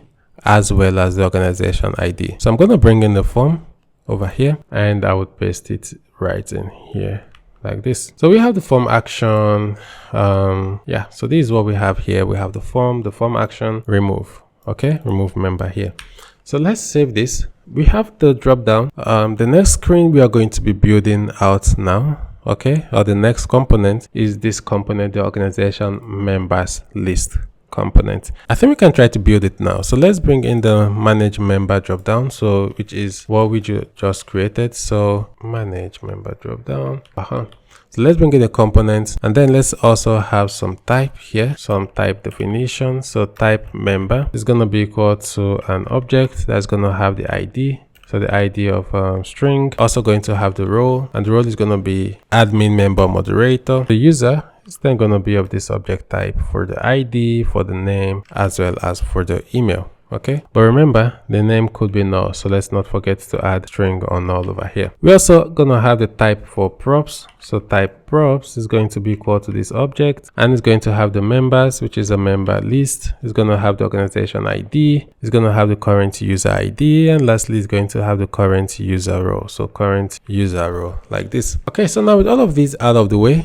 let's have the component. Let me bring in the component, so that is pretty much easy for us. And all of these are definitely on the GitHub repository. So I'm going to paste this in here, and we can walk through this organization members list component. Okay, so let's see what we have. The members, so we're taking all of these from the prop, and then we have the URL where we list the members, and then we display the member name, the member, or we display the member email. We do not have a name, so we're most likely gonna display the member email and the row, and then we're going to display the drop down. So let's save this. We do not see anything yet in our UI. Our UI is actually currently turned off, but then we're going to make use of the members list as we create the page for this, like organizations new and every other page.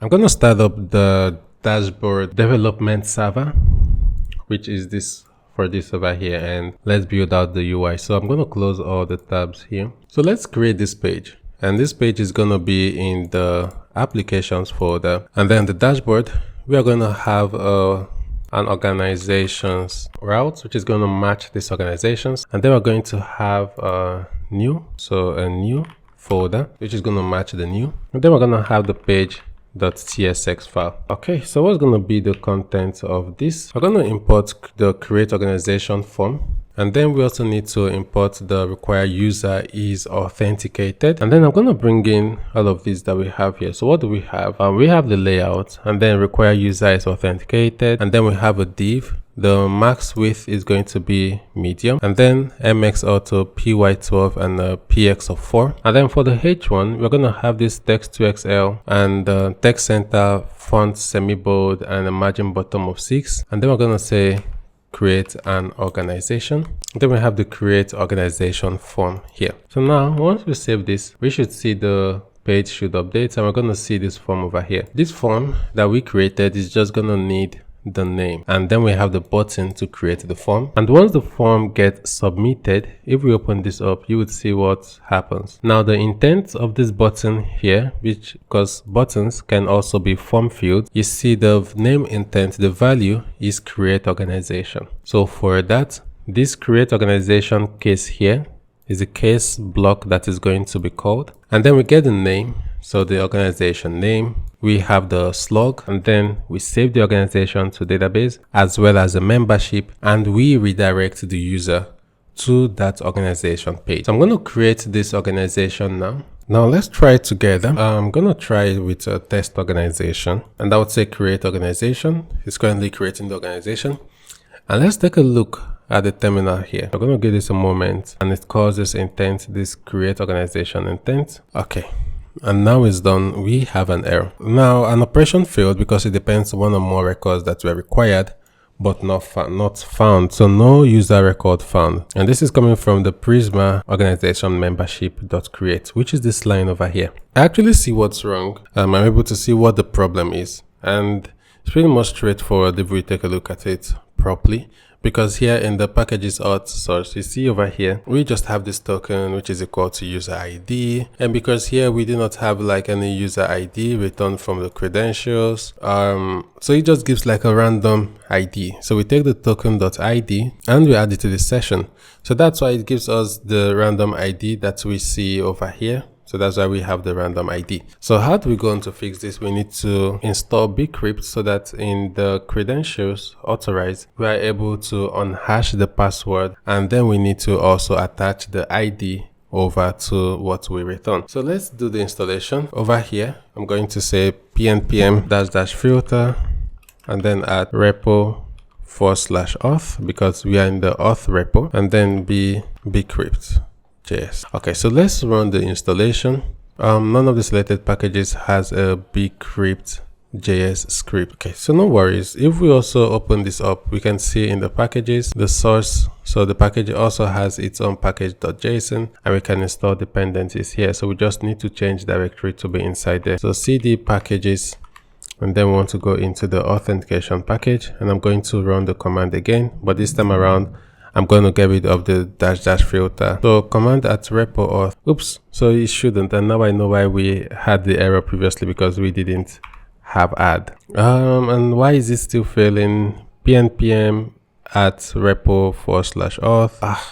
And because we do not need the repo/auth, we are already there. So sorry about that. pnpm add bcrypt.js. So let the installation go on. And if we open up the package.json here, we should have it installed as a development dependency. And here it is, bcrypt.js. Okay, so now we have it installed. Let's come over to the repository root, and we want to run pnpm install so that it links everything. Now we have bcrypt.js here. We are going to need it in the authorized. So the first thing we are going to check, it's very much okay to check the email as well as the password. We go on to return now. Now I'm going to say const email is going to be equal to can say use a string constructor credentials.email to lowercase.string, and we want to do the same for the password here like this. We don't want to convert the password to lowercase. We want to respect the casing of the user. And now we are going to say const user is going to be equal to await prisma.user.findUnique, and we need to bring in Prisma for our repo db. So now we have the user. We are just going to have a check if we do not have a user. So if no user, then we want to return null. And then we're going to check if the password is okay. Okay is going to be equal to await bcrypt. We already have the verified password, so let's make use of it. So let's bring in our verified password, which is going to come in from the authentication helpers. And if it is not okay, we are going to return null. So if everything is okay, this is what fixes it for us. Now we want to return the ID, and the ID here is going to be equal to the user.id. We also want to have the email. I want to have the name. Otherwise, we are going to have undefined. Otherwise, we are going to have undefined over here. So now I'm going to save this. Let's give this another trial. I'm going to clear and run the dev command for the dashboard route and just give this a refresh. So now it's going to refresh. We also need to log the user out. So let's log out from our current session so that everything is working as expected. So I would right click and oops, not here. Right click and inspect, and in the inspect tab I'll just quickly come over to application and I'm going to clear so that I log out and I'm redirected to sign in. Okay, so now I'm going to log back in with bright@test.com, and then I'm also going to provide the password and sign in. So let's keep an eye here. Okay, so now we're authenticated. We see this session, the ID is CMO. So this CMO is what matches the ID over here. Now with this change, we are pretty much confident that it fixes the errors that we had previously. So all we need to do is to then delete the session that we were logging over here. So let's get rid of this and save this. Okay, so we're going to try to create our first organization. I'm going to call this organization the Code with Lari organization. Let me just be sure we do not have the organization created yet, and we do not have it yet. So I'm going to create the organization, and I will hit on create organization, and this time around you would see the organization gets created and we are redirected to the organization slugs page, which is the page we do not have yet. So we're going to be creating this page next, and if we inspect our database, we should see our new organization here. So where can I just quickly refresh? Here. So we should see the new organization listed here. So congratulations, we have fixed this bug. The next thing we are going to be working on is to create this organization slug page.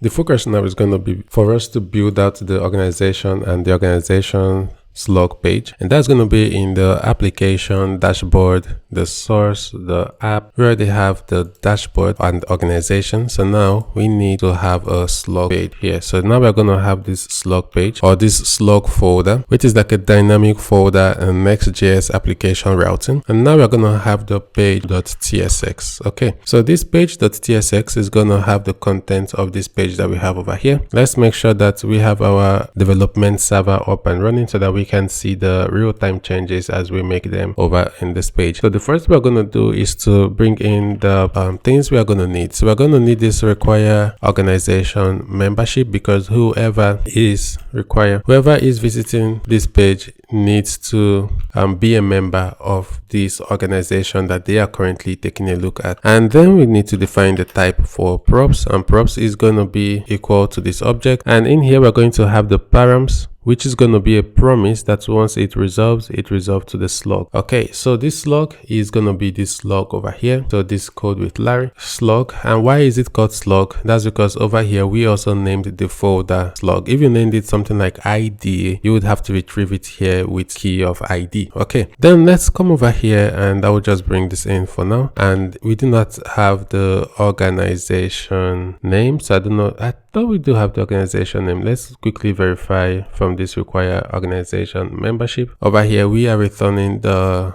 organization, which definitely has a name. So for some weird reason, property name does not exist here. Organization names, because we need to destructure here just like this. Okay, so now let's save this. We'll just save this here. And now if it compiles, we should see organization name on the screen, but we do not want to display the organization name. Okay, we want to return a div just like this, and we are going to have all of this here. So let me bring this in and just have them displayed here like this over here. So this is the return, and I'm going to paste this in here. So we see the organization name here, and I'm going to drop this in. So what are we taking a look at here? We have the organization name and the slug, and then we want to display the current row. That's all we want to go on to do in this page for now. So we also need the current membership. So here we should also get access to the current membership. And once we do save this, we are going to see the page update, and we see the code with Lari name with organization and the user row. Pretty much straightforward. This is how, and we can go on to display like the organization details page. I know we still have like projects and all of that to display, but this is very much okay for now. And we can also go on to display like the members page. So a page where users will be able to see, or maybe the members of the same organization. So we have this page here, and that is /members page. So /members page like this, which is going to display all the members. So let's work on this members page next. Okay, so the members page is going to be here. So the organization, and then we have the organization slug, and then we're going to have a new folder, but this time around it's for members. And then we are going to have the page.tsx. Okay, so now we do have this. Let's bring in the imports that we need. We need the import require organization membership, and we also need the organization members list component. Okay, so now with these two brought in, we should also define the prop. We should try to take the slug from the props. So here I'm going to bring this in and we can work on it. So we have the props here. So we have the type definition and we destructure the props from here, and over here we can await the params, okay, which gives us access to the slug, which is a string, because params is a promise. Now we're going to come here, and the next thing we want to do is to get the organization. We want to get the members. We also want to get the current membership as well as the user ID from require organization membership. And now what are we going to return? We are going to return this div over here, which is going to display the organization members list. Okay, so I'm going to have the return here, and I will just drop this in here like this. Okay, so what are we returning? We have this div here, which is going to just display this, and as well as display the organization members list here like this. So now let's save this, and once we have this saved, we are going to see this display over here. So now we have the organization, we have the members, and this is me, which is the member of the organization as an admin. I know we are missing like the layout and things like that, but for bare minimum this works just fine. Before we actually continue, over here for this organization page, you see, so the members page, we're actually missing two things. The first thing we're missing is the layout, and the next thing we're actually missing on this screen is for the admin to be able to generate an invite link. So we need an invite link section, and for that we're going to have that placed somewhere around here. We're going to say if the current membership.role is equal to admin, then we want to go on to display like an invite link component. Okay, so that is going to be this invite section, which we do not have yet. So this invite section component is going to be displayed here. And why do we have this error? That's because it has to be admin. So here we're going to have the organization ID, and we are also going to pass the invite URL. So this invite URL is going to be equal to invite URL. Now we have two errors. The first error we have is this, and the second error is invite URL is not present here. So let's say this require organization membership. We are going to update it so it also passes the organization invite URL. Definitely we would have errors because require organization membership at this point is not returning the invite URL. So let's make sure it is also returning the invite URL. That means we need another model helper that is going to return it here, and we can have it returned here. Let's say somewhere around here we want to have a function like this: retrieve active invite by organization ID from database. And then this is going to take in the organization ID, and here we're going to have access to the active invite. So here we're going to have access to it, and that means we can come here and also return the active invite. Now, why do we call it active invite? The reason why we call it active invite is because the admin, whenever a new invite is generated, the previous invite is going to be invalidated. So we can save this, and the error here should update because now we have the invite URL, but we're going to get it as active invite, and we can rename it to invite URL and pass it over here. Now we can come back to the helpers, and right here in the helper, I'm just going to copy this so that we can create the model for this. So the model is going to be right inside the organization. So the dashboard features organization, and inside the organization we have the organization model.ts, and in here we're going to need a new model, which is the retrieve active organization from database, and this is going to take in the organization ID, and we're going to return like this. So this is going to be Prisma.invite, not organization invite, find first, where the organization is ID is equal to the organization ID we retrieve here. And I'm just going to format this so that it is easier to read. And now we have this formatted, we can return the Prisma invite find first, where the organization ID is going to be equal to organization ID, and also where the expires at is going to be greater than the current date. So new dates like this. So at this point we have this function. Now if we come over here, we can import this function, and we should no longer have any other errors in this page. And the only error we have at this point should be this members because of this invite section. And once we have this component, then that also fixes this section that we have over here, or this error that we have on the screen. I'm going to call this the invite link section. I just want to change this rather than invite section. Let's go with the name of invite link section, and what does this section looks like. So over here in the features for the organization, I think this time around it needs to be in the invite. Yeah, so in the invite feature, and then we're going to have its own components, and then inside the components we're going to have the invite link section.ts file, and let's have the details here. So first we're going to mark it as a client component, making use of the use client directive, and let's see if we still have the error. Yes, we do, because we are not exporting anything from here. I'm going to bring in all the imports that we need. So here I'm going to bring in all of these. So oops, I brought in twice. Okay, so we have these from React, the use state action, the use ref. We also have the invite action, and we are going to make a change to this invite action in a moment. We have the button and the repo type. So I'm going to come back to what's change we need to do in this invite action, especially when it comes to creating a new link. So how about the props? For the props, let's have this type props is going to be equal to this, where we have the organization ID, and we also need the invite URL, which is going to be of type string, or it could be null. Okay, because the first instance, the team might not have an invite link, or might not have created one. So let's export function. We're going to export this function. We're going to call it the invite links section, and we destructure all the props from it. Now we're exporting it. We can already import it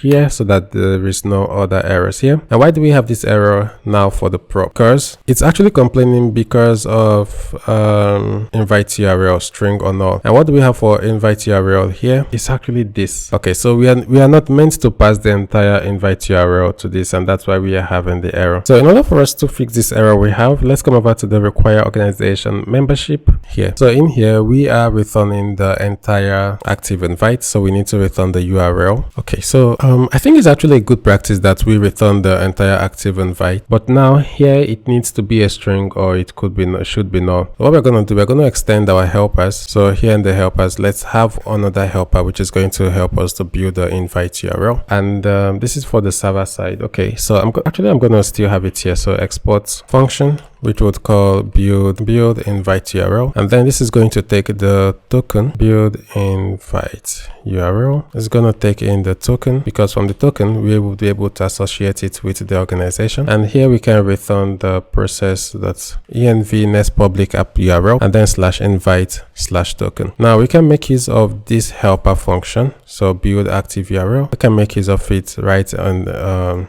inside this page by saying the active URL. So I'm going to get rid of this. So the invite URL, we can say active URL if it is true, because it could be null. Then we want to call build active URL. Otherwise, we are going to have null. So here we're going to pass the invite URL.token, and we have an error here because we are not returning anything. And now we can go on to save this file. Okay, so the next time we're going to come back, we're going to focus on building the invite link section and making sure that we also update the action for the invite. In order for us to build out the invite link section, what do we need? The first thing we're going to do is to have the action, just the way we build up our form actions. So in here we have our use state action, which is going to take in the invite action, and I'm just going to leave a tab open for this invite action because we have some work to do here. And why do we still have this error? Because we are not returning anything yet. So we need to get the current URL. Let's have the const current URL, and we're going to get that by using state value. So states they're going to have from here. Okay, so you can see error or data with a URL property. We're going to have this current URL is going to be equal to state.data, and then we can say .url. Otherwise, we're going to have the invite URL. Okay, so we're checking the state first, which is like the updated one. Otherwise, we have the invite URL. So let's have the other helper function to handle copy. So handle, that's when the user clicks to copy the invite URL. We're going to say if current URL, we want to call the navigator.clipboard.write text the current URL. This just helps us to write the current URL to the clipboard. So let's have our return. We're going to return this, where we're going to have this div, and we can close this div here. So why do we have an error? Because this is .ts, it should be .tsx. So let's rename this to be .tsx. I'm just going to save this first before I rename this to be .tsx. So we have our div, and this div is going to have these class names of border rounded LG and space y3. So here, let's have the class names. I'm gonna paste it here, or border rounded LG, and then space Y3, just like this. So what's gonna be the contents of this page? The first thing we have is the H2 for the heading, invite link, which is what we see over here. Okay, so after that, we also are missing the padding. Let's give it some padding, P4, just to have some overall padding, which is looking cool now. So I'm gonna bring in this, and then we can walk through it together. So first, let's start with the current URL. So we're going to say, if we have the current URL, if that is true, so let's open this up. We want to have something, otherwise we're going to have something else. Okay, so that's the way it's going to work. So if it is true, we're going to have this JSX here. So this div with the space Y2, and then this paragraph that displays the current URL, and then a button for the user to copy the current URL. And you can see the on click calls the handle click function we defined up. And then we have our form, we pass the action, we have the organization ID, and the button here is the generate invite intent that we are calling over on the action, which is this generate invite intent here. We just have a warning that the link expires in 7 days. Regenerating will invalidate the current link, and otherwise we want to display this. Okay, so that means for cases where we do not have any current URL, we want to display this div, which I would paste in here. Okay, so I must have missed it somewhere in terms of formatting. So let me see if I get any help from the IDE. And that's it. So this is what we're going to have. No active invite, generate want to invite members. And then this form over here that goes on to generate invite. Okay, so both generate invite actually, but when there is no current URL, this is what we are going to display for the user. And remember, current URL is coming in from the state. Okay, that means when the user hasn't generated at this point any invite link. So the previous invite link is what is going to be displaying here. Okay, so now we save this. You see what we see? No active invite link, generate want to invite members, and then we see our button that we can use to generate the invite link. Okay, but I'm not going to trigger the button yet because we need to update the action. So if we come over here, so the invite action, we need to work on it. Now, what's actually going to be the flow? Only admin can invite other people to the organization. That's how our application is structured currently. So we are checking if the user is the organization admin before they can proceed. I want to go on and invalidate the existing invite for this organization before we create a new one, because we do not want to have, it's going to be a security risk if we have so many invite links that are active, but the UI might not be able to display them because we are generating, let's say, we are displaying like the most active one. But the good practice is for us to invalidate the previous invite before we can generate a new one. So that means we need to do one thing for our flow. Okay, so which is here, we need to call this delete active or delete invite by organization ID from database. We want to delete the previous one. So let's say delete invite by organization ID from database, and we want to pass the organization ID. So let's come over to the model. I'm going to copy this.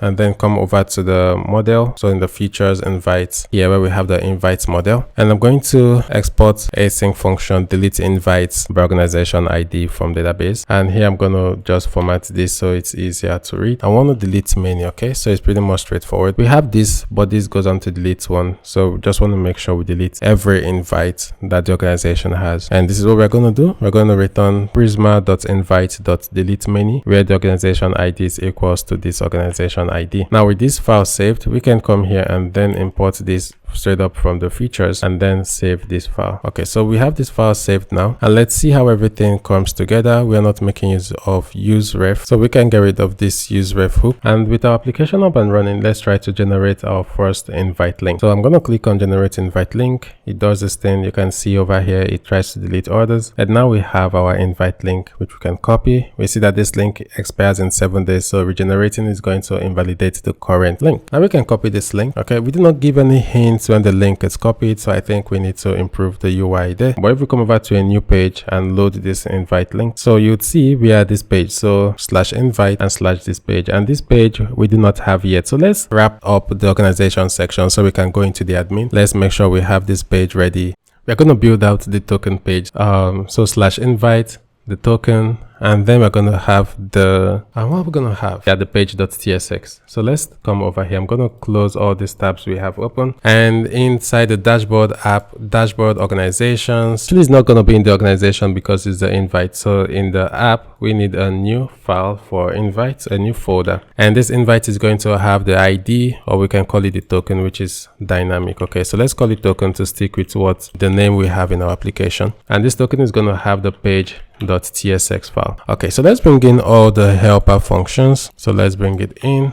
We have this error because we do not have this active invite button. I'm going to comment it out for now temporarily. That's what we are going to build after now, but we are bringing in the retrieve invite by token from database. So it's coming from a model, and we're also requiring the user is authenticated. So it's not a public route. Users have to be authenticated in order to be able to visit this page. Okay, so that's how the application works. So you just, or we can tweak this in future. Maybe we want users to be able to accept invite, and once they accept invite, they are redirected to authenticate, so maybe to sign up or to sign in. But then how do we know who is accepting the invite? So there are so many ways we can tweak this so that it works, but for now the most straightforward way is a user has to be authenticated in order for them to accept our invite. Let's have the type props, and the type props is going to be not promise. So props is going to be equal to this object, and here we're going to have the params. A params is going to be this promise that is going to resolve to this token here. So let's export the default invite page is going to take in the params, and then we await params. We require user is authenticated. We need to require user await user is authenticated. We do not need the user ID at this point. We just need the user to be authenticated, and then we can also retrieve the invite token from database.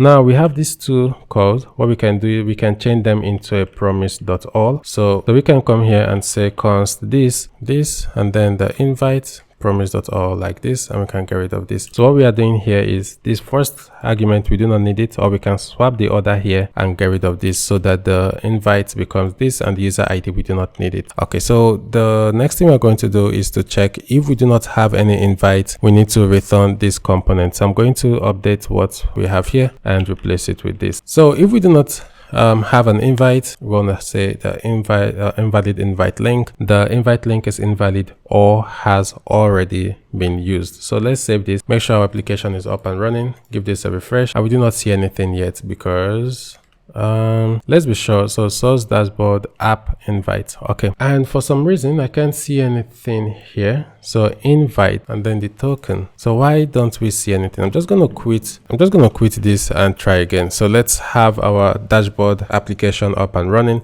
Give this a refresh. So it's reloading, but it doesn't look like, you know, yeah, the reason why we are having this error is because this is localhost 3000. Okay, that's why we are having the error. This should be localhost 3001. So let's validate the env file here. Yeah, so this should be localhost 3001. Okay, so now with that fixed, the application reboots. Now if we copy this link and visit it, you can see now it goes to localhost 3001 and we have the invite found. Okay, so we have fixed that, and the next thing we are going to check if the expiry, like if the invite token hasn't expired, because what this does is to just retrieve the token from the database. We're not checking the expiry dates. We're going to check the expiration here. So here we're going to say if it has expired, or if the expired at is less than the new date. So that means it has expired. We want to give them a hint, hey, it has expired, to go on and ask for a new date. Now we're not going to see this, but let's say we make this greater than so that we can see this while we are testing. Now we're going to say invite has expired. This invite link has expired, ask for a new one. Okay, so that's how we do that. Now we're going to save this and we do not see anything. And lastly, we want to return this, which is like the main component that says, hey, your invite has been found. Click below to accept the invitation. You're going to join this organization with the organization name, and then we're going to have the accept invite button. The accept invite button is going to call a server action that we are going to be defining. I think we have already defined that as the invite action. So let's bring in this, even though we do not have it for now. Let's bring this in and save this file. Now we have this error. Let's go on and create the accept invite button file. So this is going to be right inside of the component. So the features invite component. Here we're going to have the accept invite button.tsx file. And then we're going to mark this as a client component, making use of the use client directive. And we need to bring in the other imports right from the top here. So the use action state, the invite action, the button coming in from our repo UI component, and then the action result which comes from our repo type. So I'm going to have this bare bone accept invite button. We shouldn't get this error anymore. Now we have made changes here, even though we did not return anything. Cool, and we do not have the error anymore. Okay, so this is going to have our action result. And this action result, we're not going to have it like this. So it's not going to be, we're not going to use the generic type. And then we're going to have our form data. So here we have our state is pending, our form action, and we can return something so simple. We're just going to return the form.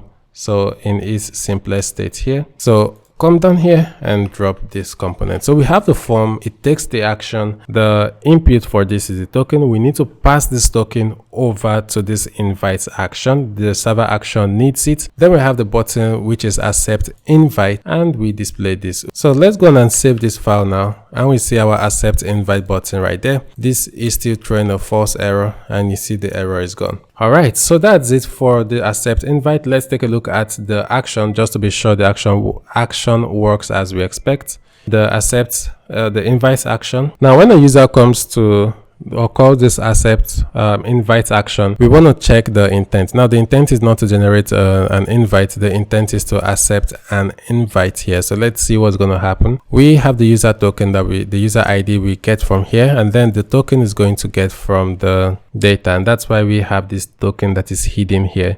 And once we do have the token, we are going to also check the invite from here. We're going to retrieve the invite, and this gives us the actual invite object. So we're going to have the organization, the token, and all of that. We want to make sure that this invite is not expired. Then we get the existing membership. We want to retrieve the membership from the database. So the user that is currently logged into the application.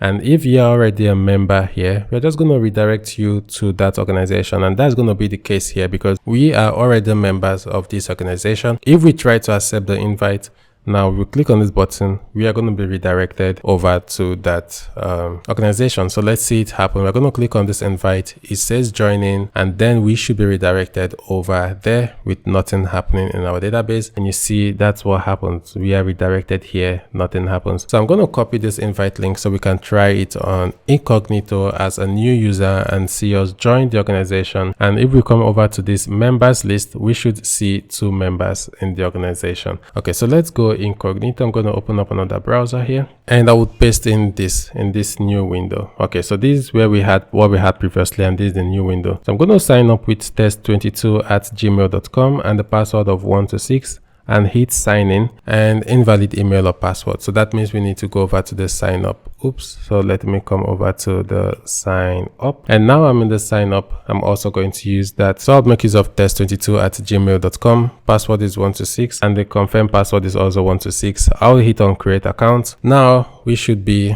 redirected here. Okay, so we have an error, and what is the error that we just caught because we tried to authenticate? So let me see here, module not found. So cannot resolve this accept invite button, and this is coming from the token page. So why do we have this error?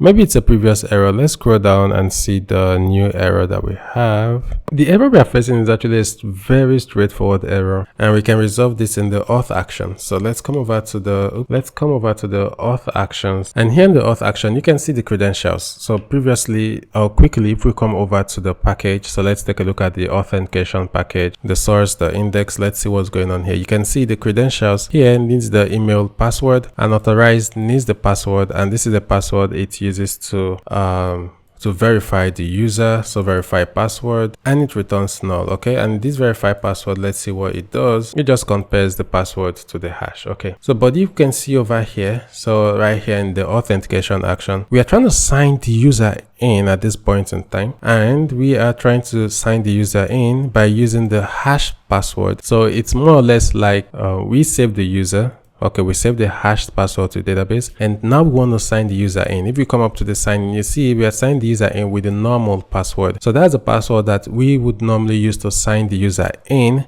especially once we are signing the user in programmatically, because at this point we just pass the password, okay, over here. So now let's just visit the index again. Let's see the index here. So over here, the index, what it is doing with the credentials password, it takes the password and it verifies the password. Okay, so that's how it goes on to authorize the user. And over here, we shouldn't, or we do not have to provide the hashed password.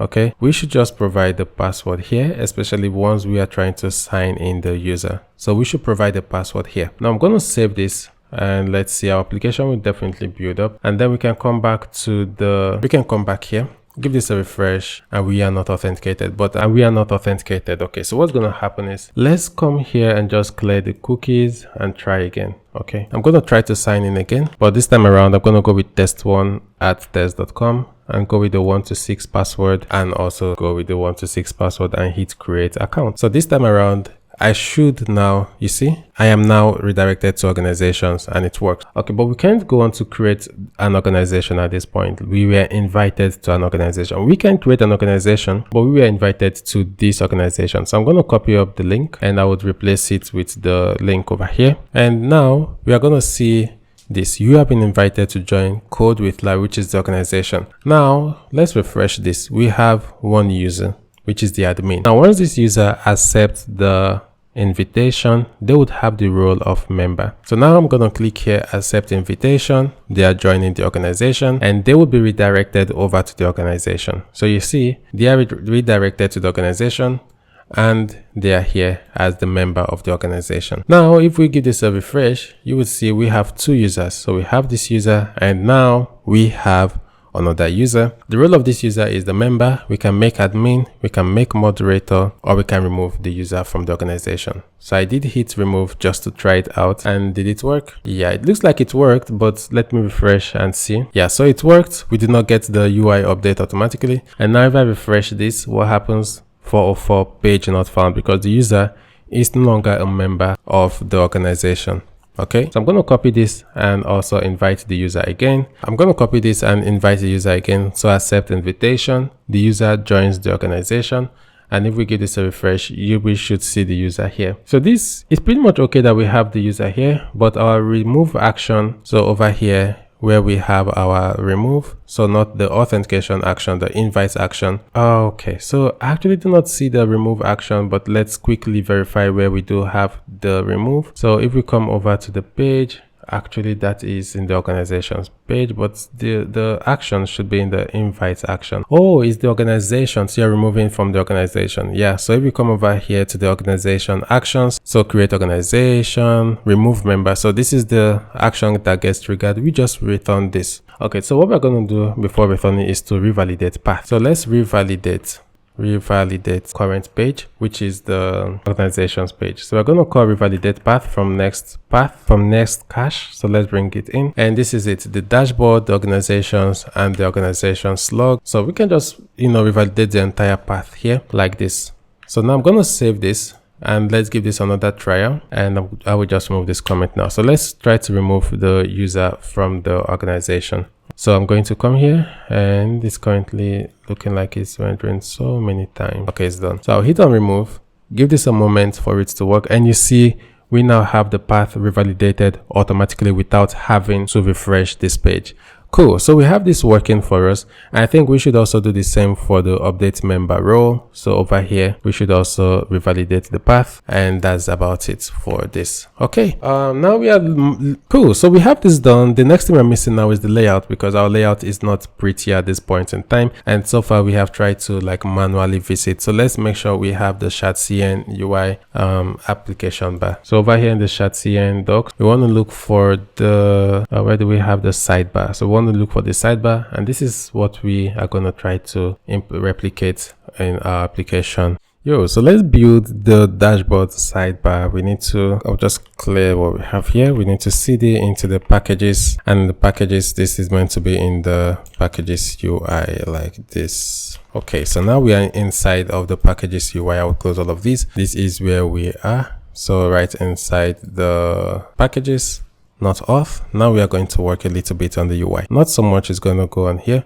but if we take a look at the sidebar, for some reason I no longer see the preview, but let me collapse this. Maybe the preview would come.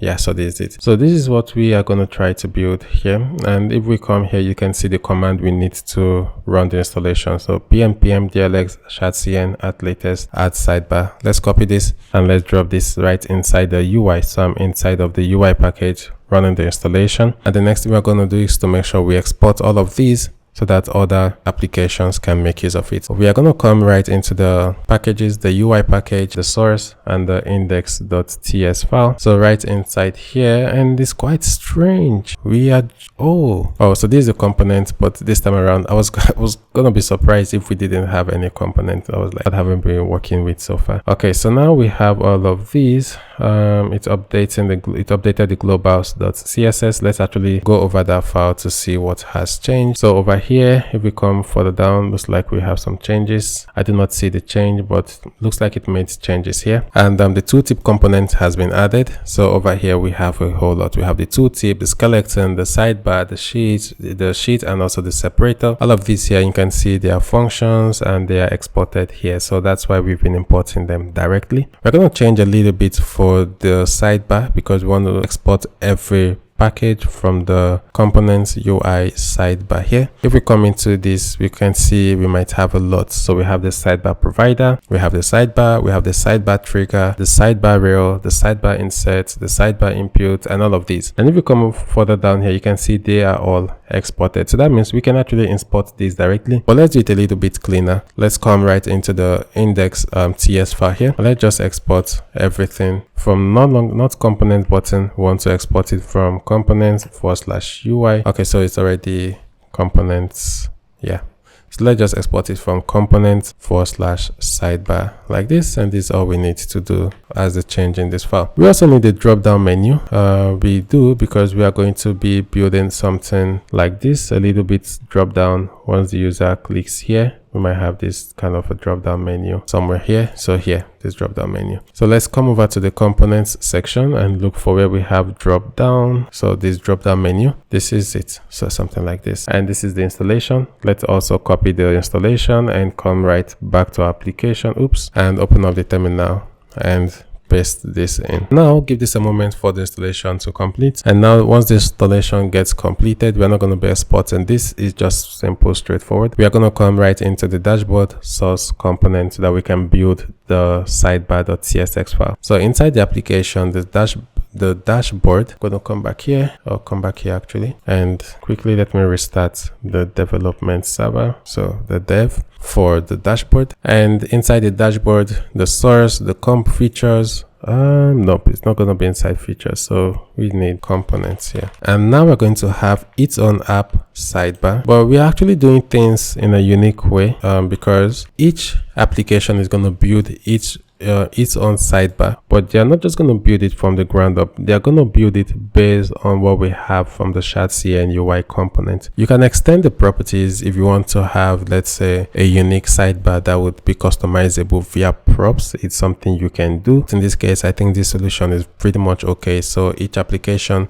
is free to customize their layout. But this time around, they are not just customizing it independently. They are all using the same component. The sidebar component from Shadcn UI, the drop-down component, the button component. So changing one component is going to affect the entire application. So let's bring this in, the components UI sidebar. So let me import all of these. And this will be coming in from @repo UI. And why do we have this error? Cannot find repo UI. So @repo/UI/ yeah, that's the index is meant to like come from. So why do we have this? Let's double check the dependencies of here. I'm sure we've been using so many things coming from @repo UI, but let's just double check here the dependencies. We should see @repo UI. So why then do we have, it's not like this. I think, yeah, it should be like this, because we can't say @repo. Nah, it's meant to be @repo/UI. Okay, maybe it needed us to go deep into the components, into the sidebar to import all of these. Okay, so that means the index import is not working here, but I'll just leave the code. So let me bring everything that we need to import from here. I'm just going to copy all of these and come over here and paste them in here. And this is all we need. from the components sidebar. Now we also installed the drop down menu, so let's bring in this drop down menu components. And why do we have this error? Cannot find components UI drop down menu. Let's double check. Let's open this up.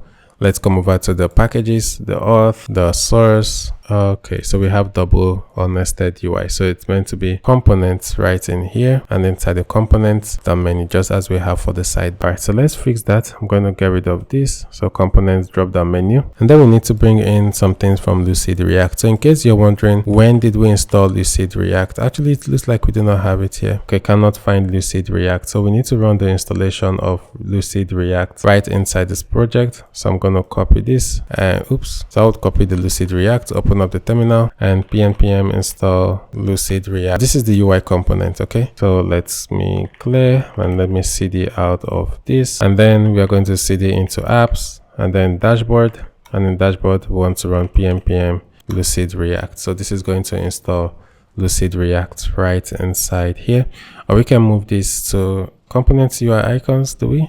No, we do not have this yet. So no worries, we can leave it here for Lucid React. And why do we have the error? Okay, now the error is gone. And the last thing we want to do is to bring in these two. So link and also the authentication action, because from here we should be able to like switch organizations and stuff like that. So now we have the link and the auth action. Let's bring in the type organization as well as the props that this application sidebar is going to be making use of. So here I'm going to bring this in, and we also need to build the navigation link. So we can say const nav links, or nav links is going to be equal to this list, where each link is going to be an object that is going to contain the label, and the label here we're going to have, let's say, project members settings. So project, the icon is going to be the folder Kanban, and the href. So the href is just going to be project, and we're going to do the same for the users as well as the settings. So this is not going to be teams. The label here is going to be members, and this is going to say users. Okay, so it's important that it says users, because in the app, okay, we do not have it yet. So the app members, the dashboard organization, and let's see, the slug, and then members here. So that's why we call it the label. So I have a typo here. This should be label. So now we have this. I'm just going to bring this in as simple and straightforward here, so that we can save this and then come back to finish building out, and then come back to finish building out the application sidebar. So let's make sure that we start up our development server. Now for the application sidebar, we're going to have this prop here. So this collapsible prop, and we want to pass across icon. Then we have the sidebar header, and this sidebar header is then going to have the sidebar menu. So here we're going to have the sidebar menu, and this sidebar menu is going to then have the drop down menu. Okay, so let me bring the drop down menu over here. It's quite some code, so I'm going to copy this here, and here we're going to have the drop down menu. Actually, before we have the drop down menu, we need to have the sidebar menu item. So inside the sidebar menu item, then we're going to have the drop down menu. Okay, so just like this, we have the drop down menu, and you can just pause your screen and try to type it all out, but let's also go through it together. We're going to have the drop down menu trigger with the sidebar menu button. So this sidebar menu button here is going to display the current organization name. So over here we have the current organization, which we're going to pass as prop, and then we have this icon over here, and then and also like serves as a drop down menu trigger. Okay, so this is what is going to trigger the drop down menu, and the drop down menu content is going to have the different organizations. But something you should notice below it, we also have this link to create a new organization. We can't see the changes now because this is not in the layout. So we're going to come further down, and just after the sidebar header, but still inside this sidebar, we are then going to have the sidebar content. Okay, so let me also bring in the sidebar content so it's easier for us and we do not have to type everything manually. I'm going to paste it in here, and this is our sidebar content. This sidebar content is made of the sidebar group and the sidebar group label, and then we are going to have the sidebar content, which displays the different navigation links that we have in our dashboard. Each is going to display the sidebar menu item, which then takes in the sidebar menu button, and then we have the different links, and then we display the link label. The last thing we have is the sidebar footer, which is quite a whole lot, but let's try to also bring in the sidebar footer just after the sidebar content. So right here, after the sidebar content, let's paste in the sidebar footer. It's actually a whole lot, but then we can go through it together. So this sidebar footer has the sidebar menu, also the sidebar menu item, then it has a drop down menu. The drop down menu would always have the trigger and the content. So this is the trigger over here, the user email. User email is going to display the drop down menu, and then we're going to have an action to log the user out. So here we have this action, which for now is throwing some errors, but we're going to visit the error in a moment. And let me actually scroll up to see. Oh, that's because we do not have the action here, so no worries. So we have the auth action, and then we also have the logout functionality. Okay, so let's make sure we import the authentication action. So let me see. Yeah, so we actually do have, yeah, we also missed the sidebar rail. Okay, so let's make sure we add the sidebar rail, and the sidebar rail is just after the sidebar footer here. So here we are going to have the sidebar rail. Okay, so why do we have this error here? Because type previous is not assignable to type. It's expected 2 arguments, but it got 1 argument, and that's because the action is not built in the way we would normally build our action. We do not pass the action directly, because the authentication action, if we take a look at it, it always has like this previous, and that's why we have the error. We're going to build the action the right way, and for that we need to come here and we need to make use of our use action state. So here we're going to call use action state and pass all these values. So let's bring in the use action state, should come in from React, and then we have the action result, which also should come in from our type, and we pass the form data. So here we not make use of state, so we just have the form action as well as it is pending hook. So that means we can come down here where we have the, form. So this form is going to take in the form action just like this. Now you see the error is gone, but let's also be sure if the user is logging out, or if we have pending, we want to show like something. So if it's pending, we're going to show signing out. Otherwise, we're going to just display the text of logout. Now, if we save this, we're not going to see anything here at this point in time, but we are going to quickly update the dashboard layout. So in the application dashboard, we have what is called like a layout file in Next.js, and this we can define layout that is going to affect our entire application. So this is going to be in the app dashboard here. That's where we're going to have it, and not in the organization. So in the dashboard, we are going to have a file, not a folder, a file that we call layout.tsx. This layout is going to govern the entire dashboard and also all the sub routes that we have in here. So we need to bring in the imports that we're going to need for this. So over here, let's bring in this, and we have the error here because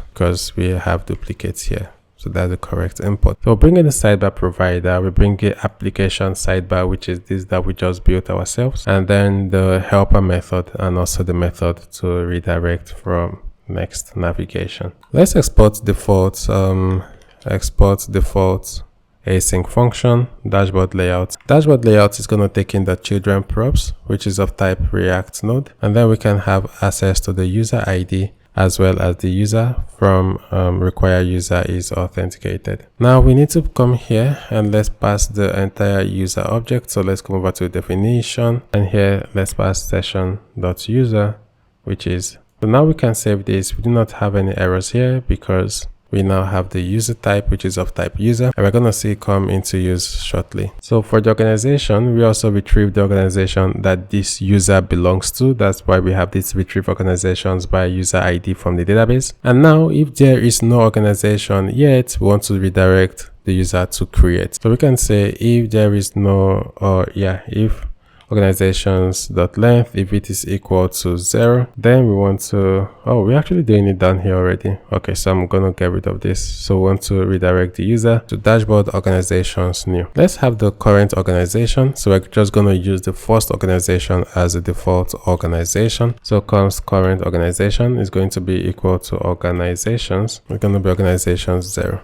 which is like the first organizations here. So now we are gonna return the sidebar provider, and inside the sidebar provider we are going to have the application sidebar, I'm going to format this quickly, and then we're going to have this main, which is going to have this class name. So let me bring in the main that we have over here. Then I can come in here and drop this main that we have here. Okay, so this is what we have. We have an error on the user email, and the reason is string or null is not assigned. String, null, or undefined is not assignable to type of string. So now let's visit the application sidebar, and over here this user email is of type string. We can expand on that and say it's going to be of type string or null, or maybe undefined as well, and the error here is gone and everything is okay here. Okay, let's just confirm the usage of organization email, or we just displayed the user email we just displayed there. Okay, I think that's okay. So I'm going to save this, and now if we give this a save,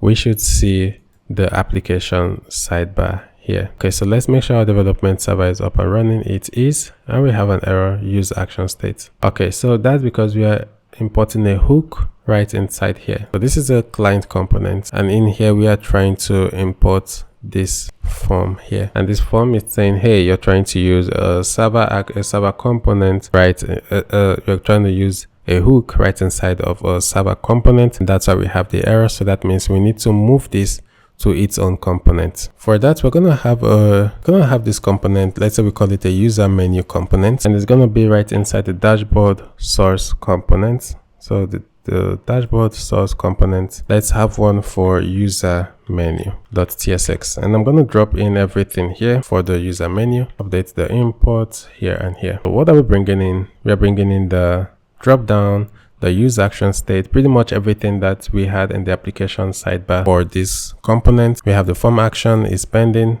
and we are returning this drop down that is displaying the form as we had previously in the other application sidebar. So please, I'm just going to give you a moment to pause so that you can type out everything. Now, if we come over to the app sidebar, we need to get rid of everything here. So everything here just from the sidebar content. So where do we have the sidebar menu? The sidebar menu item. We need to just get rid of everything here and display the user menu. And user menu should come in from the user menu there. And this is going to have the email, which is type string null undefined. So let's come here and make sure the user email is also string null undefined. Now, once we save this and we come over here and remove all of these because we do not gonna need them here, and also remove now once we save this is our moment of magic. We should see this update, and we should see our navigation bar here. So our layout defined here, and here is our layout. Let's see the error that we have. We have this error because it's a hydration error in the sidebar, and so I'm not able to spot out the hydration error, but I know if we spend more time on it, we're going to be able to catch the error. So I'm just going to hide this for now. And this is it. So this is what we have. Definitely we have some CSS issues, but here you can see we have the different organizations. Clicking on this is going to bring you over here to create a new organization. You can visit the projects within the organization. That's what we are going to be diving into next. We can come over here and see the members of the organization, as well as the settings page, which we do not have. Okay, so this is what we have. This is what we have for now. If the user tries to just come over to the organizations screen, so /dashboard/organizations, page cannot be found, and if they just try to visit the dashboard route, they need to be redirected to that organization that they belong to, which is this organization. Cool. This works, and over here we do not have a default screen. So this is where you most likely have your default screen and come over to the different project or manage the members that you have within the specific organization. Okay, so we have actually done a whole lot, and we are coming to the end of the dashboard. We still have the admin panel, which is going to be super easy and straightforward, and we also have the last page, which is the landing page. Let's turn our focus to the projects page, okay? And over here in Shadcn UI, if we come to the components, and let's look for so let's open up the menu and come over to the component section. We want to look for, okay, so I'm just going to quickly refresh the page. All right, so come over to the components, and we want to look for the test area, which is somewhere here. And this is the command. This is what we need to create a project. We would need this text area. So let's copy this and head over to your terminal, and I'll just quit the development server for now and paste this in. So that we want to make sure we run this in the UI, okay? So I'm going to cd out from here, and I would cd into the packages, and in the packages in the UI folder, and then I'm going to run this command again so that we can have this in the packages folder. So what is the idea about this projects page that we are going to build? The idea for this projects page is or the aim is members of the organization should be able to create projects and should be able to view projects, but admins and moderators can only delete projects. So only the admin and the moderators will be able to delete projects, even the projects that you created. Okay, so that's the way it works for now. I think you should be able to delete your own project, right? But we'll see how it goes. The delete button is only going to be rendered if the user has the right role. Okay, so we're going to see how we can work around that. So I'm going to close everything we have here. Let's come out of the packages folder, and we can run the development command for the dashboard right from here. And let's come over to the features. So we need one now for the project. So in the dashboard source features, we need to create one for projects. So we're going to have this project, and inside the project, just as before, we're going to start up with the model. So let's have the project.model.ts file, and let's have the type. So let's import type. We're going to import type Prisma, and Prisma is going to come from our @repo db, and then we need to also import Prisma. So let's bring in Prisma, and Prisma is going to come in from @repo db as well. So this is the type, and this is the normal Prisma import. So I'm going to bring in this first method that we have, which is to save project to database. It takes in the data, which is the type of project create input, and it returns prisma.project.create. Because we have return, you don't necessarily need to add await. Okay, it's automatically going to await and return the response there. And then the next one we need is to retrieve the project from database. So now this is going to retrieve projects from database. I think we should change by ID, by slug. This is what we can use to make differentiation, but it's okay for now. I'm going to save this here. And the next one we need is to retrieve projects by organization ID as from the database. Okay, so that's what this is doing here. Let's drop this in here. So this is retrieve projects by organization ID from database, and this is all the projects. So that's why we have plural over here. And then it's saying where the organization ID is equal to this, and yeah, we order by created at in descending order. We have two more models, and this is to update project in database. So this over here is to update a specific project in database. So it calls Prisma project update, and the where clause is where the ID is equal to this, and then it needs the data because it needs to run this update operation. So this is the data, and the last we need is to delete a project from database by ID. So this is how clean our model is. Our model focuses on doing just one thing, discussing with Prisma, and our entire application do not directly have to discuss to Prisma, because the helpers that we have on the server side is going to do the discussion to require user can delete project. All of that is going to be what's going to happen on the server side. Okay, so let's come back and create the server helpers. Let's focus on the project helpers. I'm going to open this up, and right here in the features, let's create a new file, which is the project-helpers.server.ts file. Okay. So we need a couple of imports here. We need the Prisma. Nope, we do not need the Prisma here. We need the functions that we have created in the model. So the function to go on and retrieve. So here, retrieve projects from database. So let's update this. This should be projects actually. So let's keep these projects. So I'm quickly going to rename this projects, so it's consistent, and we should no longer have this error over here. So what are we bringing in? We are bringing in retrieve project from database, and we're also bringing in the model. So retrieve membership from database. This is coming in from the organizations model, whereas this is coming in from the projects model. Now we're going to have this function here, which is require user can delete project. It's a helper function we are going to use throughout our application to be sure that a user can delete a specific project. This is the function signature. It's going to take in the user ID as well as the project ID. So the user ID and the project ID over here. So we're going to then from the project, we're going to then retrieve the project, because project belongs to a specific organization. And once we are able to retrieve that project, then we would know the organization ID that this project belongs to,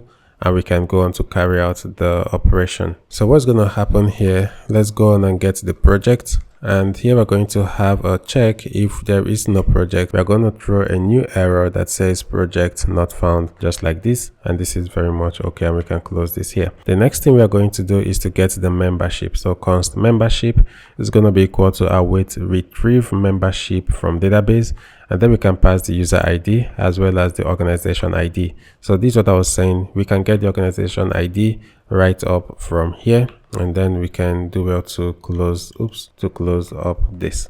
Okay, so we are getting the organization ID from the project, because you see the project will definitely be storing the organization ID. And now we have the membership here. So with the membership that we have, we can also check, hey, if there is no membership, like if this user, if we are not able to find any membership, then we want to throw a new error that would say unauthorized or something like that. Throw a new error which would say unauthorized. I think this is enough, and now we can close the if block here. Okay, so now this is where things get interesting. We have done all the checks. The next we are going to check if the user is a creator or if the user is an admin or a moderator. These are the two roles that we only gonna permit. So only a user should be able to create delete their own project, as well as the admin and moderator. So for you to be the creator, what are the criteria? So that's if the project dot created by ID is going to be equal to the user ID. Now we have this error here, created by ID does not exist. So let's verify. If we come over to our schema and let's take a look at the project. So this is the project. Go to definition, here it is. The project doesn't have the created by, so we actually have, or we need to fix that. What we're going to do for to be able to solve this is over here we're going to add this created by, and I know we have this error because we haven't like referenced it back to the user, so we need to add a reverse relation back to the user in order for us to not experience this. Actually, this created by ID, let's first off have it here. So created by ID is a string. Now we need to also, you see, error validating field created by a model project. The relation field created by a model project is missing an opposite relation field on the model user. So we also need to add a reverse relation to the user. And if we come over to the user, which is over here, so now the user is going to have, like, a user can have multiple projects, and this is all we need to add, and the error is gone. So I'm just going to format this and save the schema.prisma. But that's not everything we need to do. We need to make sure we cd into the packages DB so that we can run the migration. So I'm going to quit the development server and come out from the, I think I meant to cd into YouTube and then my SaaS. So I was already here, so I need to cd into packages DB and DB, and in here we need to run the Prisma migrate command. So let's take this Prisma migrate dev --name add project created by, because that's what we did. So pm Prisma migrate dev --add name project created by. So once we add this, we now need to regenerate the Prisma client, and that is going to fix the error that we have over here. So let's wait for the migration to complete, and actually while the migration is still ongoing, we can continue. And the next thing we want to check is if the user is an admin or a moderator. So for that, we are going to bring this in here. So if you're an admin or a moderator, or if you're a user, then you have the correct privilege to go on and delete a project. So we're going to say if you are not a creator, or you are not an admin or a moderator, we are going to throw a new error, and we have an error here. So step 0, it didn't add. And why it didn't add? You can use Prisma migrate dev --name. Okay, there are 6 rows in the table, and it's not possible to execute this step. And the reason why is because the tables that we already have do not have, if we come over to the project, so here in the project created by ID, it's not like an optional field, it's something that is required, but it's saying, hey, I already have this. It's not really possible. You need to run the dev --create only to create the migration file, and you have to manually modify it to address the underlying issues. Okay, see, step 0, the required column to the project without added the required column to the project without a default value. So it more or less needs a default, okay, and that's why it's not able to execute this step. That's the challenge we are having here. Okay, so what we're going to do, we're going to try to follow a quick solution for this. The created by here, so where do we have it on the project? Say it's going to be like this user here. Let's take a look at the user created by ID. So this created by ID.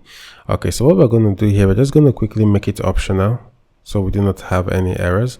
And now we need to also make it optional over here as well. So now we make it optional both sides. It can go on to create it without having any issues. So I'm going to clear and run the migration again, and this time around the migration should successfully run. And let's finish this up real quick. So here we're going to throw a new error which is just going to say unauthorized. Okay, and that should be it. Or we're just going to maybe return an error that is going to match real quick what we want. So I'm going to delete this and paste this here. So only admins, moderator, or the project creator can create projects. And once we are done, we want to return not just the project, we want to return the project as well as return the membership. So here, let's return the membership like this.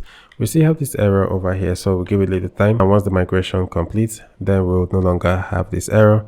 Yeah, so it's currently applying the migration. We still have the error, but we need to regenerate the Prisma client for the error to go. Okay, so I'm going to clear this and say npx prisma generate. So once we regenerate the Prisma client, the created at field is going to be able to pick it up. The created by ID. A complete run could not determine executable to run. That's because we need to make use of pnpm. So pnpm prisma generate. Okay, so this time around it's gonna work, and you can see we generated the Prisma client and the error is no more. So the error is gone.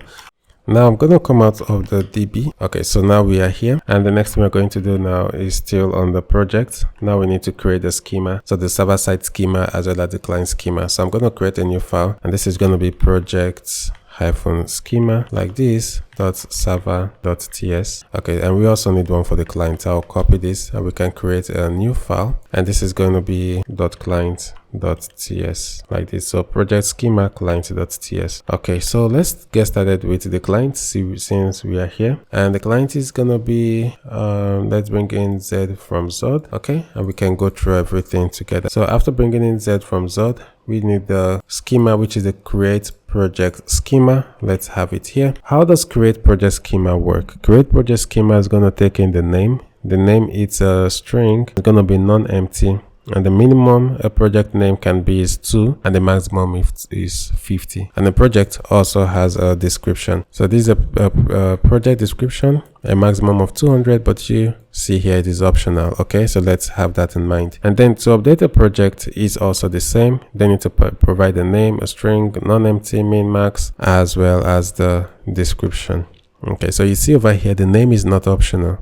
The name is not optional, so whenever you want to update a project, you must also provide the name, but the description could be optional. Okay, so now we're going to have the types for creating and updating the schema. So this is the project's schema.client.ts file. Now we're going to have the same for the server side, which is just straightforward. So over here in the project schema server, let's bring everything in. So this is just the way we have been working throughout this project. We have the discriminated union, which takes in the intent. Now, based on the intent, which is this literal create project, update project, and delete project. And meanwhile, you can actually have this in constants. I think it's actually a best practice to have these strings in constants, so you do not have magic strings everywhere in your application.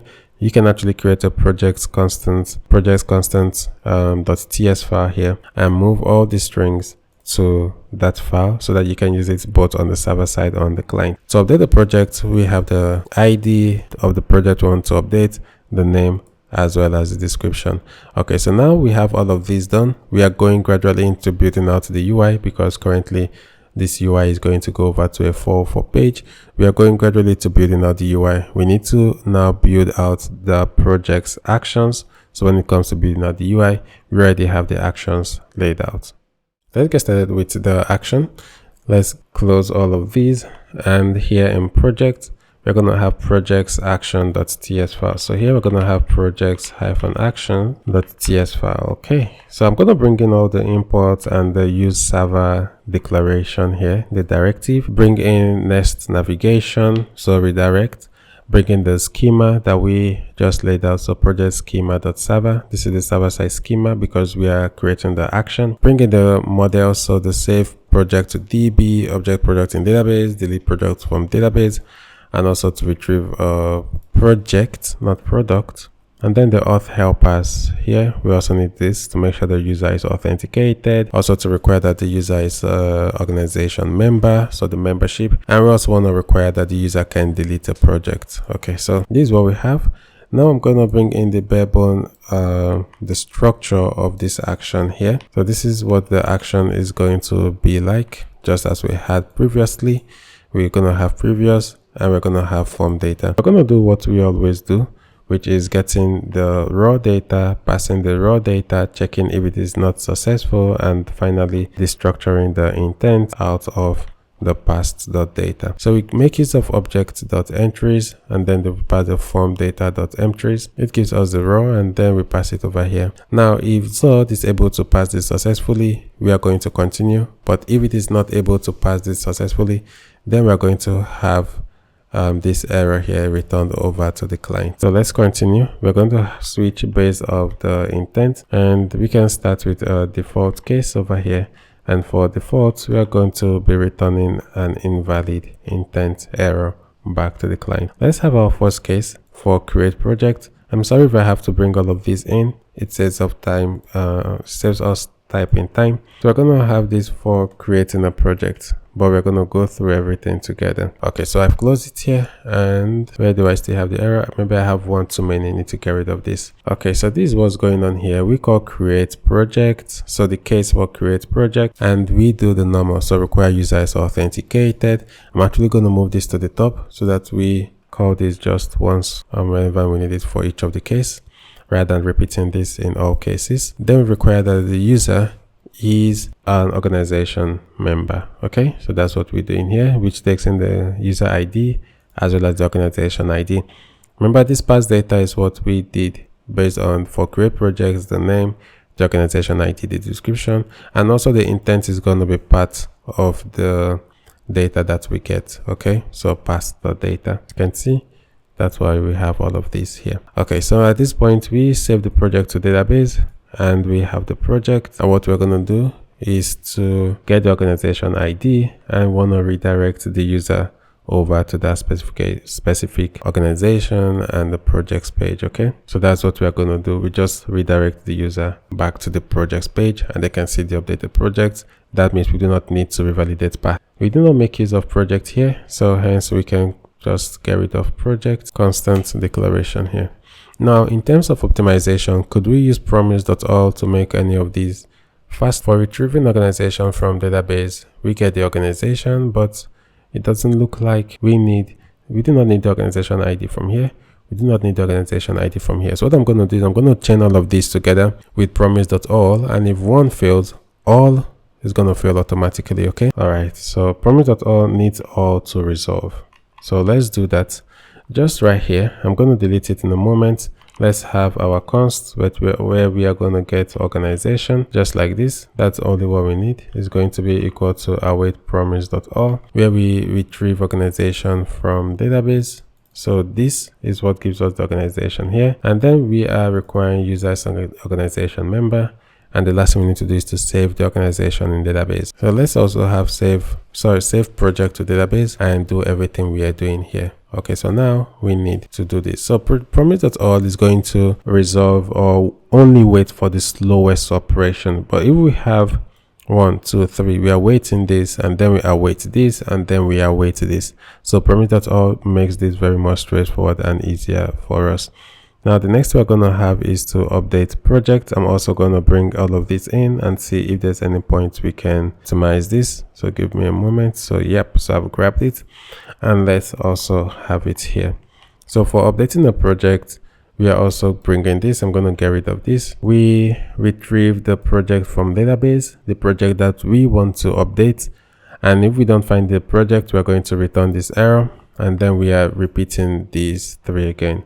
So I'm just going to do what we did previously to make use of promise.all. So I'm going to comment all 3 of them out so we can make use of promise.all, and in here we're going to have all of these here just like this, and we can delete this. So we are retrieving the organization from database. We require the user is a member of the organization, and over here we update the project in database, and to update we are passing the data, which is the name as well as the description. So we have the last one, and this last one is for deleting a project. So let's bring it in, and that's the last case. So I'm going to bring in this case, which is delete project. And delete project, let's get rid of the require user is authenticated, and we are doing project. Okay, so these two depend on each other, as you can see here. So the project here, which we want to delete, we want to require the user can delete project. If we visit this definition, you're going to see what is actually going on here. So require user can delete project. This is what we wrote out previously, just to make sure that the user that is trying to delete it is either the creator or the admin or moderator. So we're going to change these two as they do not depend on each other.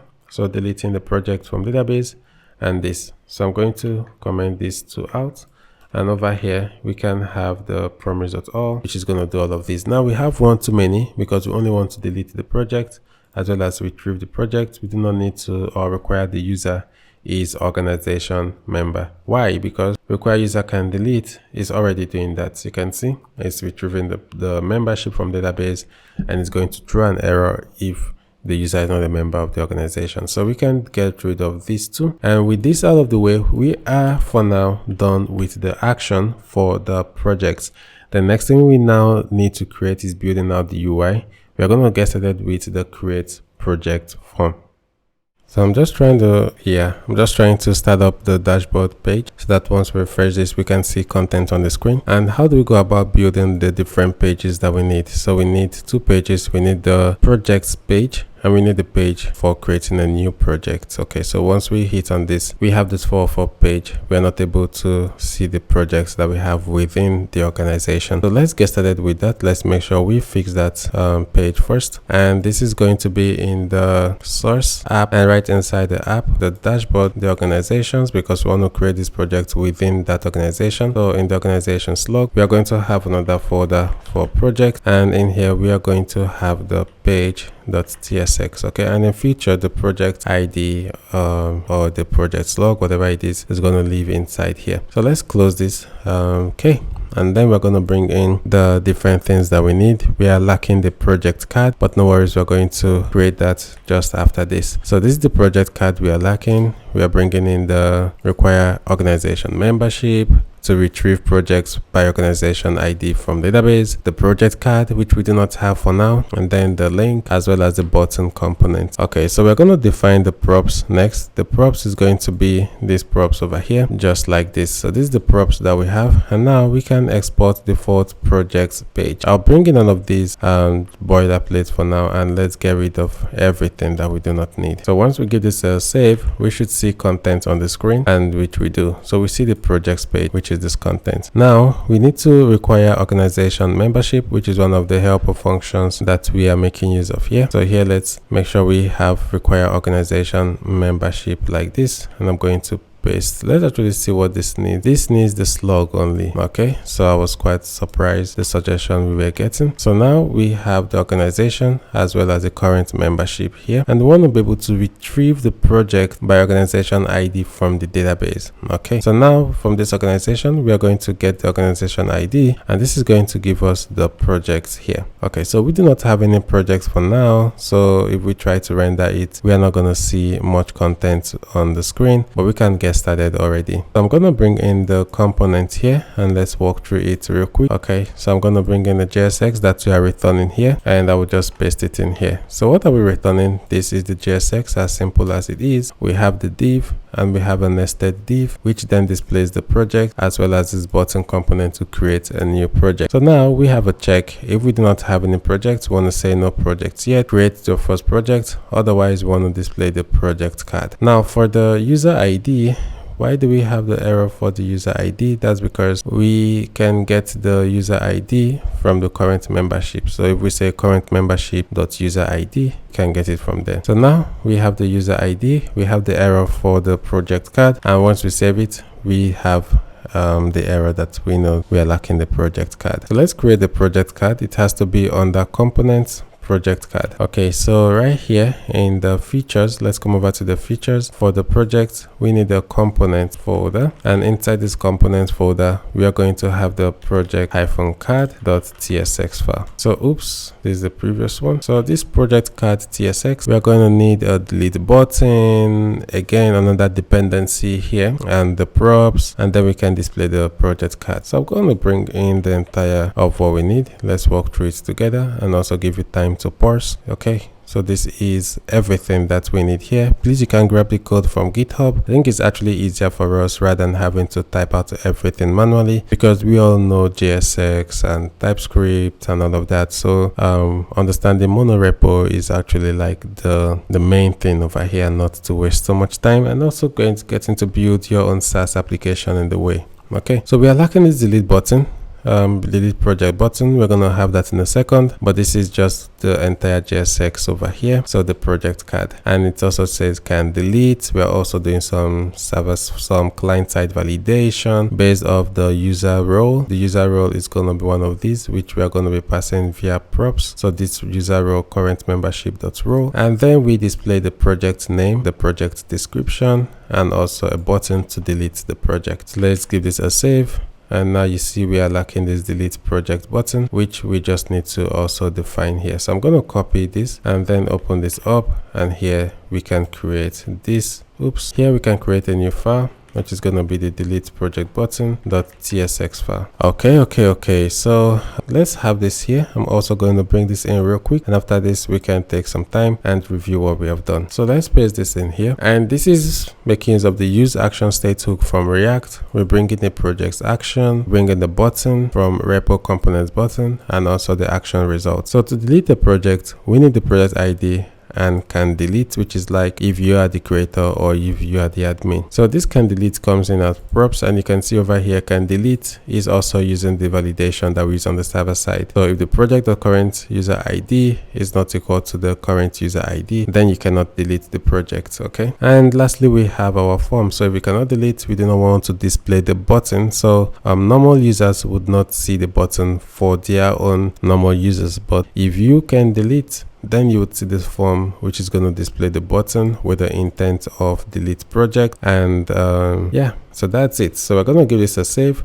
We shouldn't have any errors once we save this. Yeah, so we are not going to have any errors. Let's give this some time to build. You can safely ignore these errors here. You can just delete and bring them back, and you see the error should be gone. Actually, the error persists. Why? I do not know. Cannot find module delete project button. You see there's no error here, so this error is definitely a false alarm. Here it's very much okay. So here as well, we can just delete this and bring it back in, and we should not have any other errors here. Okay, we do here, but that's because of string or no, that's because of the created by ID, which we made optional. Okay, so that's why here created by ID, which is a string, can also be null. So that takes care of the error there. Let me quickly fix this. So I'll delete this, bring it back. We still have the error. So why do we have the error? Okay, so features, projects, component. Maybe you don't want us to use this import. So I'm going to save this, and yeah, so no more TypeScript errors. And here we have the projects and the button to create a new project. No project yet, create your first project. And once we click on this, we are redirected to projects/new page. We're going to get this done. I'm going to close all these tabs that we do have open. And how do we get started? So let's also collapse this. This is also going to be in the dashboard, organizations, the organization slug. Under project, we are going to have a new folder. So a new folder. And in here, we're going to have the page.tsx. So page.tsx, which is going to be the JSX representing this page. Okay, so now we're going to see a different type of error because we are not exporting anything. And in here, I'm going to paste in the JSX for this component, and let's go through it together. So we have the props, and this is going to be destructuring the props from the params. Here we get the slug, and we just go on to require organization membership, and we render the create project form. Definitely we have an error because we do not have this create project form. So let's create this create project form component. I'm going to save this, and inside the components we need to create this create project form. Okay, so now this is going to be inside the features. For the project, the components, we are going to be creating a new file, and we'll call it create project form.tsx. Okay, so once it comes to the create project form, I'm gonna bring in all of these imports that we have over here, and I will drop the imports here. Okay, so what is going on here? We have the use state action, the use form from React hook form, the Zod resolver, the project actions, and the schema, so the project schema client as well as the type. And then from our repo UI, we are bringing in the form message, the form label, the input component, the text area, the button, and then from the repo types, we are bringing in our action result. I'm gonna save this. The next thing we're gonna be bringing in here is the props. So let's have type props. Props is just gonna have the organization ID, and that's the only prop that this needs. And then we have the organization ID with the structure here, and we have the state, the form action, the is pending, and then we pass the project's action here. So that's all for now. And then we're gonna define our form. So we're gonna say const form is gonna be equal to use form, and we're gonna have the resolver. The resolver is going to be the Zod resolver here. And let me quickly close this here. So I'm going to close the return here, just like this. So this has the default values, and name and description is going to be empty by default. And we're going to give it a mode, and the mode is going to be unchanged. Cool. So now I'm going to save this, and over here, I'm just going to delete this and bring it back real quick. So I'll delete this, bring it back real quick, and we do not have any error here again. Okay, so definitely we need to build out our form, and we need to build it well. So I'm going to bring in the return here. So everything in here like this, and we can use the value here. So I'm going to replace it with this, and let's walk through it. So okay, let me zoom out a little bit, or you can get the code from the GitHub repository. So this form takes the action, which is this form action from our use action state. We have the onSubmit capture, and we have the organization ID as an input, as a hidden input. And for the form, we have each form field. So we have the name form field. We have another form field for the description. We have the state error that we display in case something goes wrong. And for the button, we have is pending, which disables the button, and the create project value. So, buttons are also form values. I'm going to save this, and this is what we see over here for the create project. Now, I want us to do something just to double check the project's action before we go on and try to create a new project. Now, for the case where we have create project, we are going to get the name, the description, and the organization ID. And then it's going to retrieve the organization from database, require the user is a member of the organization, and then it saves the organization and redirect us to the projects page. Okay, so I'm going to call this project code with Lari project. That is the name, and the description is this is the best SaaS template monorepo. Okay, so now let's hit create project. It's disabled, and now we get an error. You are not a member of this organization, and we know that's not true because we created the organization. We are actually the owners of the organization, and that is coming in from if there is no membership. So here, line 15. So where is this organization help us servers? Okay, let's look at it real close. This over here require user as organization member is being called with the organization ID as well as the user ID. Okay, so now over here you see we are calling it with the user ID, so we actually need to swap it. So it needs to be organization ID, and then we have the user ID. Okay, so it was like trying to use the organization ID in place of the user ID. And once we double check, we can give this another trial. So I will just collapse this and call this code with Lari project. And then I would say this is the best SaaS templates. Now let's create this project. I'm going to hit on create project. The project is creating, and this time around we should be redirected. You see, actually the other one got created previously, so we now have two. And let's try to delete one. I'm going to try to delete this, and it's deleting, and now you see it's gone. Okay, so we can create a new project. It brings us up to this page. Over here we can say test project. This is a test monorepo project. Hit on create, it creates it, and voila, we are on this page with two projects. Okay, so let's try to visit this as a normal user would. So this is the previous organization. I can't even remember the authentication details here, but let's try to refresh, and hopefully the session for this user still persists, and it doesn't. So let's double check why that's the case. Why do we have any error here? No, we don't. So I'm just going to come over to the dashboard page, and we have an error. Localhost redirected you too many times. Okay, so I don't know why the multiple redirect was happening or why it's happening. But I'm going to clear this, and now we are signed out. Test.test.com 126. Try to sign in, invalid email or password. So let's actually try test 1 and let's see if it works this time around. Okay, so we're having this multi redirect going on, or multi rendering going on. So it's nice that it happens here, and at some point the application is going to crash. Okay, so let's find where this is going on and fix this bug before we proceed. The error that we have, or we are currently facing, actually makes sense. I have to quit the dev server because we were having like a loop, a multi-render that was going on. But let's come over to the applications dashboard and the layout.tsx. Okay, so I tried to have this route grouping over here where I move all of these into main, but so the organizations, the layout, the page.tsx. But if we come right into the organization here, slug projects new, it's still very much okay here. But there's something I want us to take a look at in the dashboard main and the layout.tsx and why we had the problem. So over here, if the organization length is equal to 0, we are redirecting over to the dashboard organizations new, and this was also, or is also, they are all together. Okay, so if we go over to the dashboard organizations new, so where do we have it? Dashboard main organizations new on page.tsx. Then you see where user is authenticated and we have to create organization form. So that's where we had this back and forth. And when a user has 0 organization, every navigation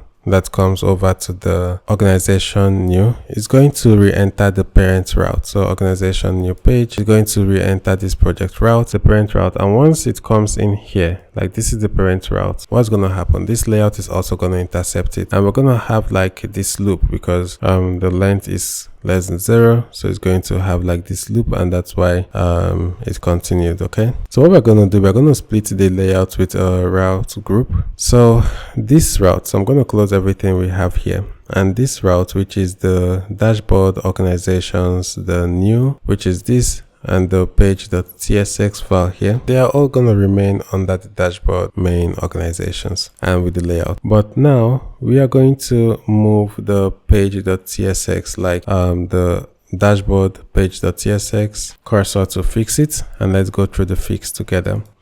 So here we have this error, like the new, it's deleted this page. And if we review the file, so I'll just leave this here for now. And if we review this, you will see it created this layout. So in the dashboard here, so in the dashboard layout.tsx, it just requires the user is authenticated and it returns children. So I'm going to keep this, and let's go over to the next one. If we review the next file is this organization's new page.tsx. So this, I am also going to keep this file. So now what it's doing is it's moving these files. So it's moving these files, and you see here we have the layout.tsx. It's actually moving them out of the main. So this layout.tsx is only going to require the user is authenticated, and then the main here, the organization's new, which we do not have anymore. So I'm going to also like delete this, so it's gone. So this page is now gone, and the page now lives in here. So I'm going to also delete this folder, and we have the page here, so organizations new and the page.tsx. okay, so to avoid having this re-render that we are having in the application. So now with that fixed, let's spin up our application again, and I'm just going to refresh this real quick, and now I'm going to refresh this also, and the application should be fixed. Now you see the application is fixed. We are here to create a new organization. I'm also going to try with code with lari. I guess we should have this name already. I'm not quite sure. Let's see what happens. Application crashes. And why does it crash? Organization model create, and due to the data that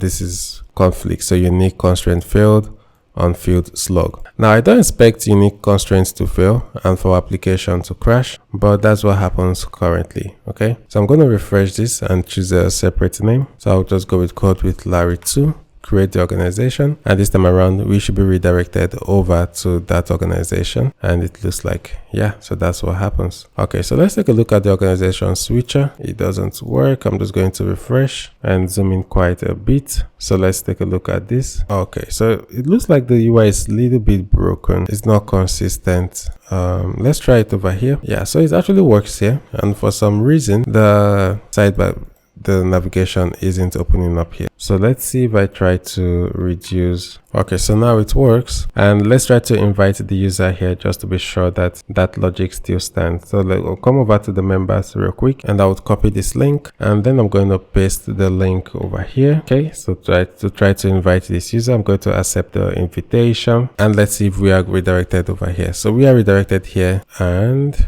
now for some reason I don't know why this is not working as expected. Okay, here.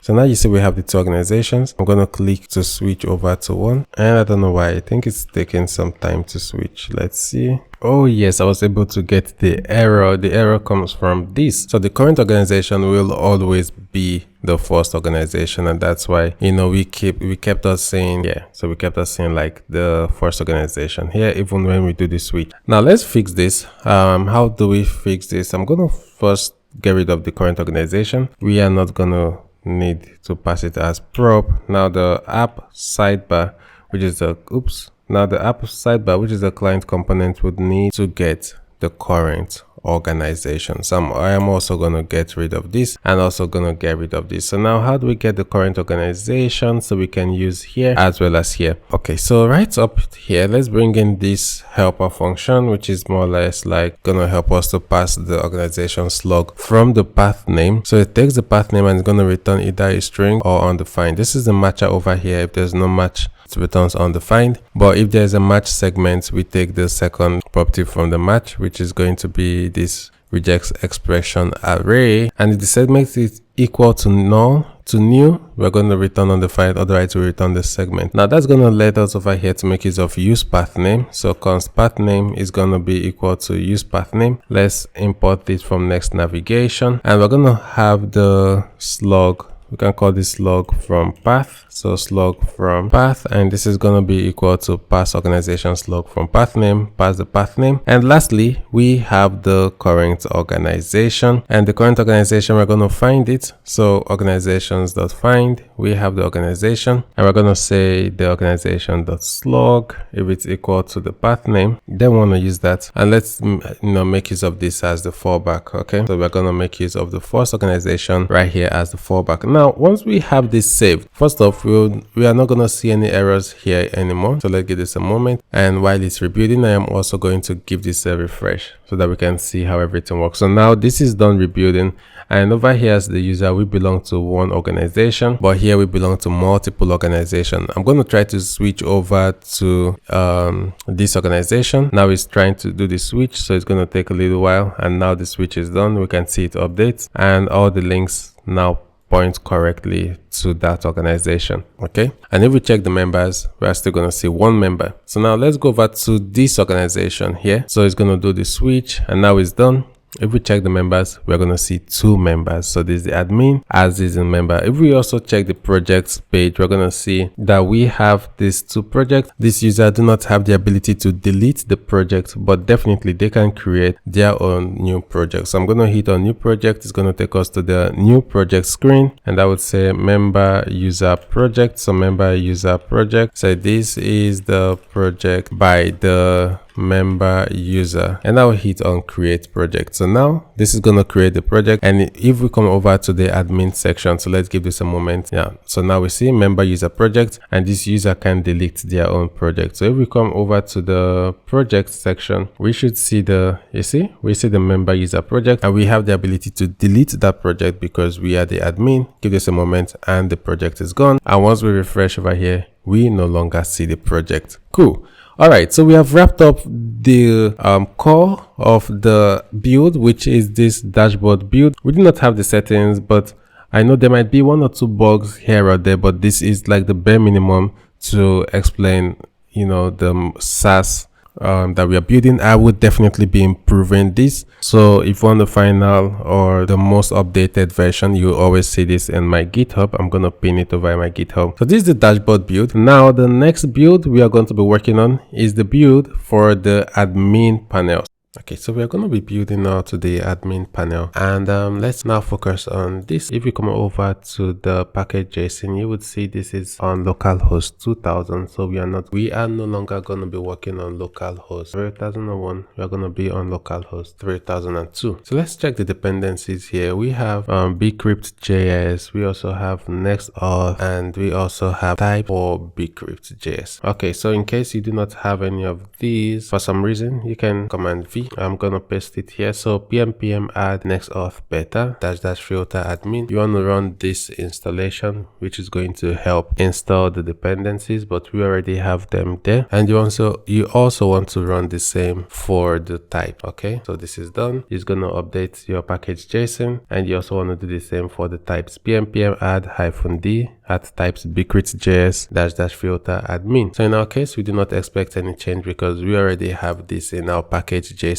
So with that out of the way, you also want to confirm that the admin has the workspace dependencies. So the dependencies of the monorepo. So it has the repo auth, the repo DB, the repo types, and the repo UI here, which means we can make use of all of these right inside the admin panel. And once you have this, you want to come over to the root and run npm install, which is going to link everything together. Okay, so with that done, let's create our first model right inside the admin. So I'm going to open this up, and we are going to focus on creating the organizations model. That's inside the source, the app, not in the app. So in the source, we're going to create the features, and inside the features, we are going to create one for organization, just as we have done for the dashboard. We want to have the same kind of setup here. Okay, so let's have the organizations organizations.model.ts file. Okay, so we're gonna bring in Prisma, which will come from our repo DB. We confirm that we have this in the dependencies, so now we can use exports from the repo DB. After this, we also want to retrieve all organizations from database. We want to have that helper function, so let's bring it in here. So this is retrieve all organizations from database. And what does it do? Prisma.organization.find many, and then we want to include select, so for membership, and this, so the count, so the numbers of membership we have, as well as the projects that we have. I want to order this by created at. Okay, so that's what we're doing here. You can see the count here, the membership, and this, they are type numbers. Okay, so we are trying to retrieve them, and then we also want to bring in retrieve organizations and projects from database. The admin panel is going to be so simple. We want to have a read only. We are not updating, it's just for visual preferences. So Prisma organization find unique, where the ID is equal to this ID. So retrieve organizations with members and projects. We want to include the members, and for members, we want to select the ID, email, and name. And projects, we want to order projects by created at. So now we have this. The next thing we need to do is to have the authentication handlers to be inside the source Auth.js, just the same way we did in the dashboard, so that we have one source of truth where we can import files from. So that's going to be right inside the admin, the source. We want to have Auth.js. So this, and we already have this set up actually, so where we are exporting all of this from repo auth. So whenever we want to make use of anything authentication in the admin side of things, we are going to be importing them from auth, which is this file over here. So one thing we just need to do next is to also verify the authentication handler, so the path, so that we can authenticate users here, and that is the app, the API, the auth, and then the auth here, and then we have the route.ts, which is going to be exporting the handlers once again. Okay, so we want to wrap this up now by also confirming the environment variables. We have seen from the time of creating the dashboard that we are going to need some environment variables like next or database URL, and also the next public application URL. We can copy all of these here, or we can copy the env file, and once we come over to the admin panel, we need to paste it in here. Okay, so we do not have an env file for the admin, so I'm going to paste this in here. And now in the admin side, we also have the auth secret, the database URL, as well as the next public application URL. But before we exit, please, this is now localhost 3002, just as we have seen. So let's do well to update this and save this file. Actually, I would like us to also add one thing, which is the admin email, because not every user should be able to authenticate as an admin inside this application. We only want one user to be able to authenticate. I'm going to paste this here, and I'll just go with, for now, admin@example.com. And if we have to change this because currently this user is not in our database or authenticated, then we're going to come back and change this. But we want to add a proxy.ts, just as we added the proxy to the dashboard application. The proxy is inside the source folder. We have this proxy.ts, which goes on to protect. So we want to make sure we protect private pages, and users should be able to like authenticate. Okay, so that's the proxy.ts. Yeah, so let's do that. Let's come into the admin, and it has to be inside the source. And now we're going to have the proxy.ts. Remember, this proxy.ts is more or less like our own database.ts. Okay, so inside this proxy.ts, I'm going to drop all of these here.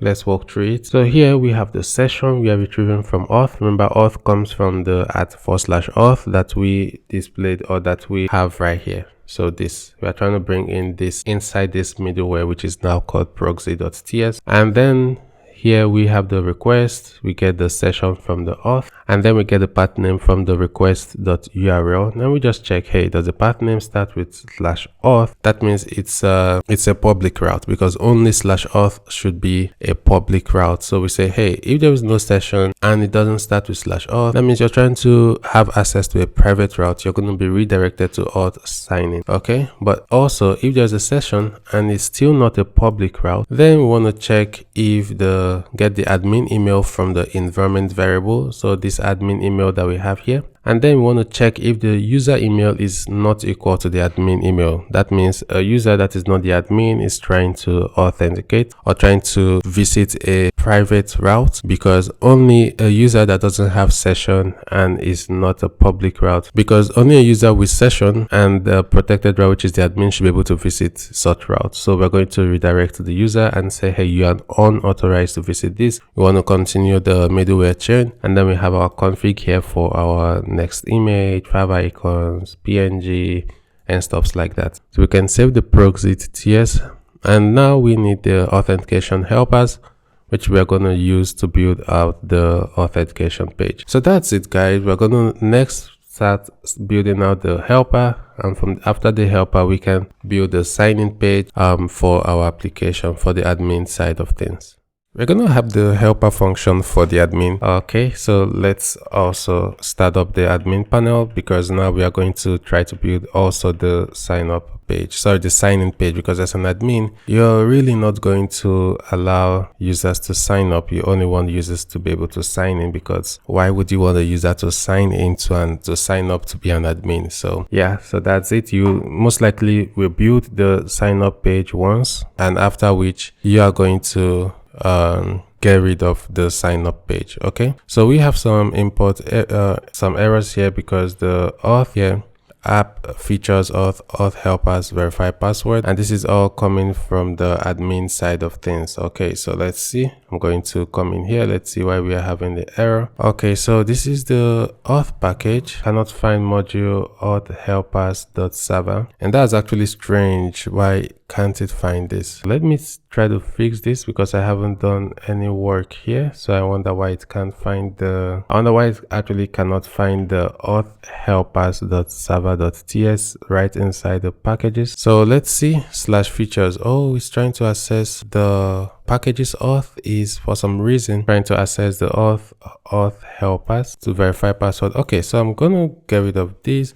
And this actually should not come from the features. It's not going to know the features for in the auth, because you see here, it's going to try to look for it here, and this file is not available. So I wonder how it was able to, do this before now, or when we added this piece of code. But we're going to fix it by, let's come here. Let's take this code that we have in the auth. So on the dashboard, features auth, and here we have the auth helpers.server.ts. so this is the verified password. If we take a look at our application, we do have the packages, the auth, the b, the types UI. So we do not have like a utils package, and normally you would want to also have a utils package where you can also have this to be shareable. But for now, I'm just going to copy this, and we can get rid of this import and have a definition here. Okay, and also make sure we bring in bcrypt. Bcrypt should come in from bcrypt.js. So here, let's bring in bcrypt from bcrypt.js. Okay, that's going to fix the error that we have over here. But in reality, you would want to create a utils package. So utils like this that is used across different packages and application, you want to have them somewhere you can share. Okay, so now we have fixed that. Let's continue. We need to build the sign-in page. We need to build the helper, and we also need to build this unauthorized page. Let's get started with the auth. And the auth, we are going to have the features. We're going to have one for the auth, and here we're going to have a new file, which is the auth-helpers.server.ts file. So what are we going to have? The redirect to next navigation, and also the auth that is going to come in from @/auth. And now we're going to export an async function, not require user, because now it's only an admin that should be visiting this page. So require admin is authenticated like this. In case you have multiple user admins, you can have a list here, and then you're going to json.parse so that you get back an array, and you're going to use them like here. So process.env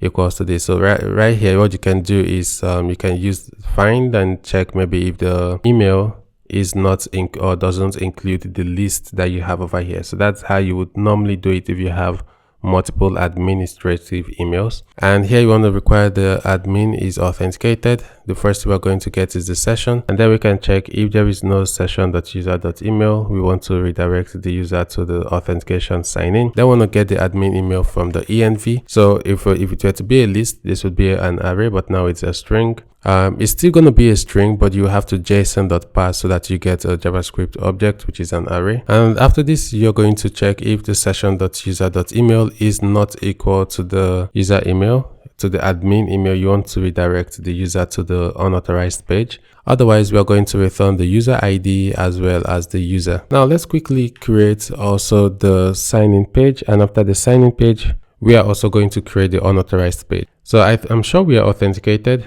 and now the error has been fixed. So I'm also going to start it up again, and let's see our logic in action. Now for the proxy, we should try to access a page, let's say /secret. Let's say this /secret page, and you see we are redirected over to /unauthorized, all because of our logic right here in the middleware. Okay, so let's make sure we have the sign-in page, and after the sign-in page, we are going to build out the unauthorized page. So for the sign-in page in the app, we are going to create a new folder which we would call auth.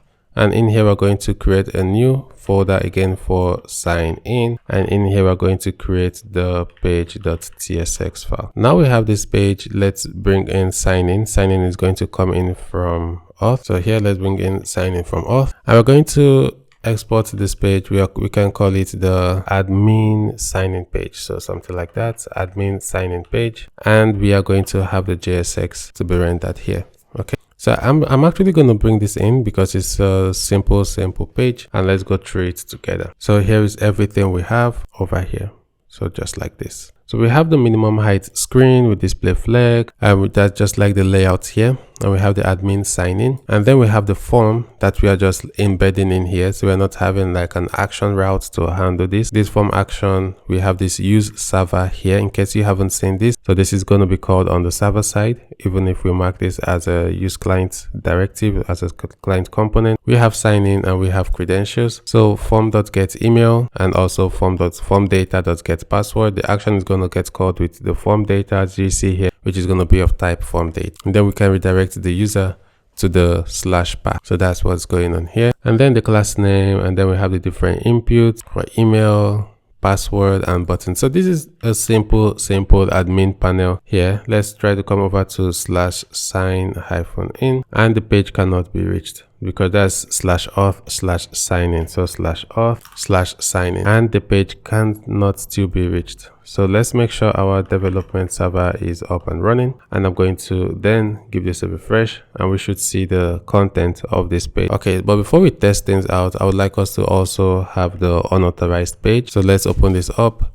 Right inside the application folder, we're going to have a new folder that we would call unauthorized. So right inside the app, let's have this folder and call it unauthorized here. And we want to have the page.tsx file, just like this. So this is going to be a very simple page for users that are trying to visit resource that they shouldn't be able to visit. We are going to say unauthorized, you do not have the permission to access this page. Now, if we come over to /secret, we are going to see, oops, I think, okay, so localhost redirected many times. We have too many redirects here. We're going to fix this too many redirect error we are having. I'm just going to come over to the proxy.ts, and the reason why this is happening is because we are not considering the unauthorized page as a public page. So this page, and this is the page where we redirect users to. So we redirect users that are not authenticated to /unauthorized, and then it checks again if this is a public route, and it's not a public route. So it's trying to also protect this route, like, hey, you're not authenticated, you're not an admin, and you're trying to visit this route. And then it redirects the user back here, and we just have this loop. So what we're going to do here is to add this other check.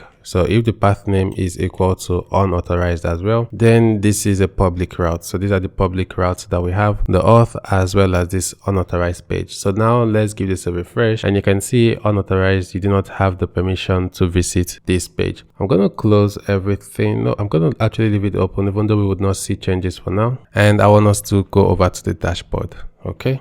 So the dashboard is for the admin panel. So the dashboard is going to be inside the source folder. We're going to have a component folder, and inside this component folder, we are going to have the app-sidebar.tsx. We're going to make this simple on ourselves. First, we're going to bring in all the imports. So let's bring this in and drop them in here. So this is going to be at repo UI components, at repo UI components /sidebar, and also the same for the drop down menu. And we also need to install Lucid React. So I'm going to open this up and say pnpm. This should be inside the, and in the apps, the admin app. Then we're going to say pnpm add Lucid React, and then we have the link as well as the sign out coming from here.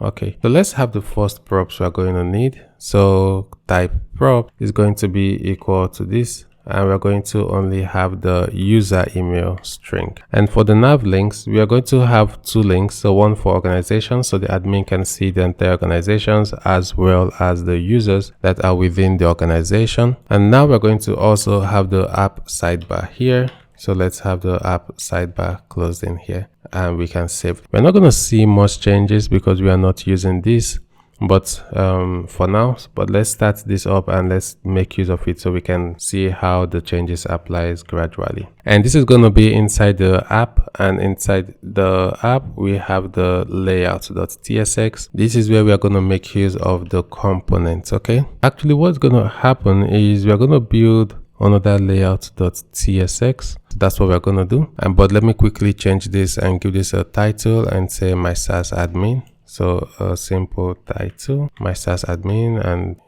admin panel, just something so simple like this. And here we say the my SaaS admin panel. But I want us to make use of this sidebar component. So right inside the admin, we have the source and the app. We're going to have an organization layout, which is with these parentheses. Then we're going to have the admin, and in here we're going to have the layout.tsx file. Now we do not have any, and the reason why we did like this is because every other page we are going to build is going to be in here. So all these are even though we also have the APIs, it's not also going to be part of this organization route. So this /add this parenthesis is not going to affect the URL, but we have the auth, we have the unauthorized page, and now we have the layout.tsx. So in here, we are also going to have the page.tsx. That means this layout.tsx is only going to be for this page.tsx that we have over here in the admin. Okay, so what we can do, we can actually move this page.tsx right in here. Okay, and this is just going to be updating the next cache. Okay, so the .next, that's why we had that. So that's all that we need to do here, but in the layout.tsx we need to have the layout. Okay,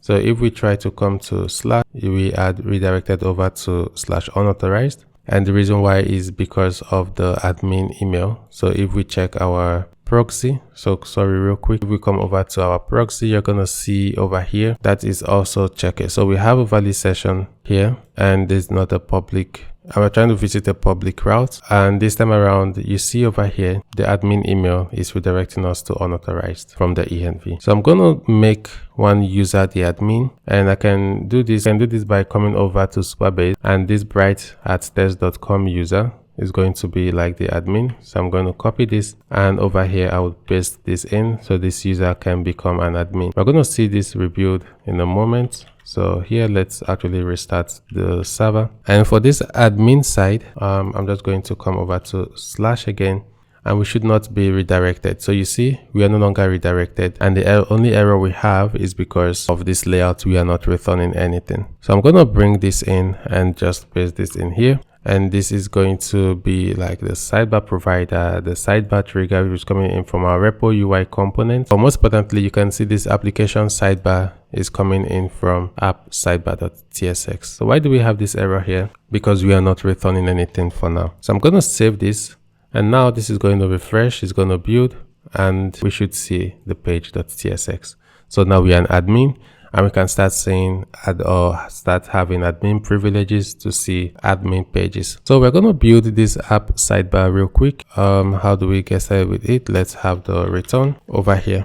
Now this return, we are going to have this sidebar here. So let's bring this in and paste this in here, and we'll close up the sidebar. So I'm going to save this, and now you see the sidebar comes here, the admin panel, and we have the sidebar header, the sidebar menu, the sidebar menu item. Okay, so we have all of these, and after the sidebar header, we are going to have the sidebar content. So let's have the sidebar content here, and I'm going to bring this in before we have the sidebar footer. So this is the sidebar content. We map through the nav link. So we have the sidebar group. The group label is navigation, and the sidebar group content is the sidebar menu, which has navigation links. So these nav links here, and let's now save this. We should see this update. We have the navigation links, which for now will go to 404 pages, but you can see it's actually coming up nice. And lastly, we have the sidebar footer here. So let's bring in the sidebar footer as well as the sidebar footer row.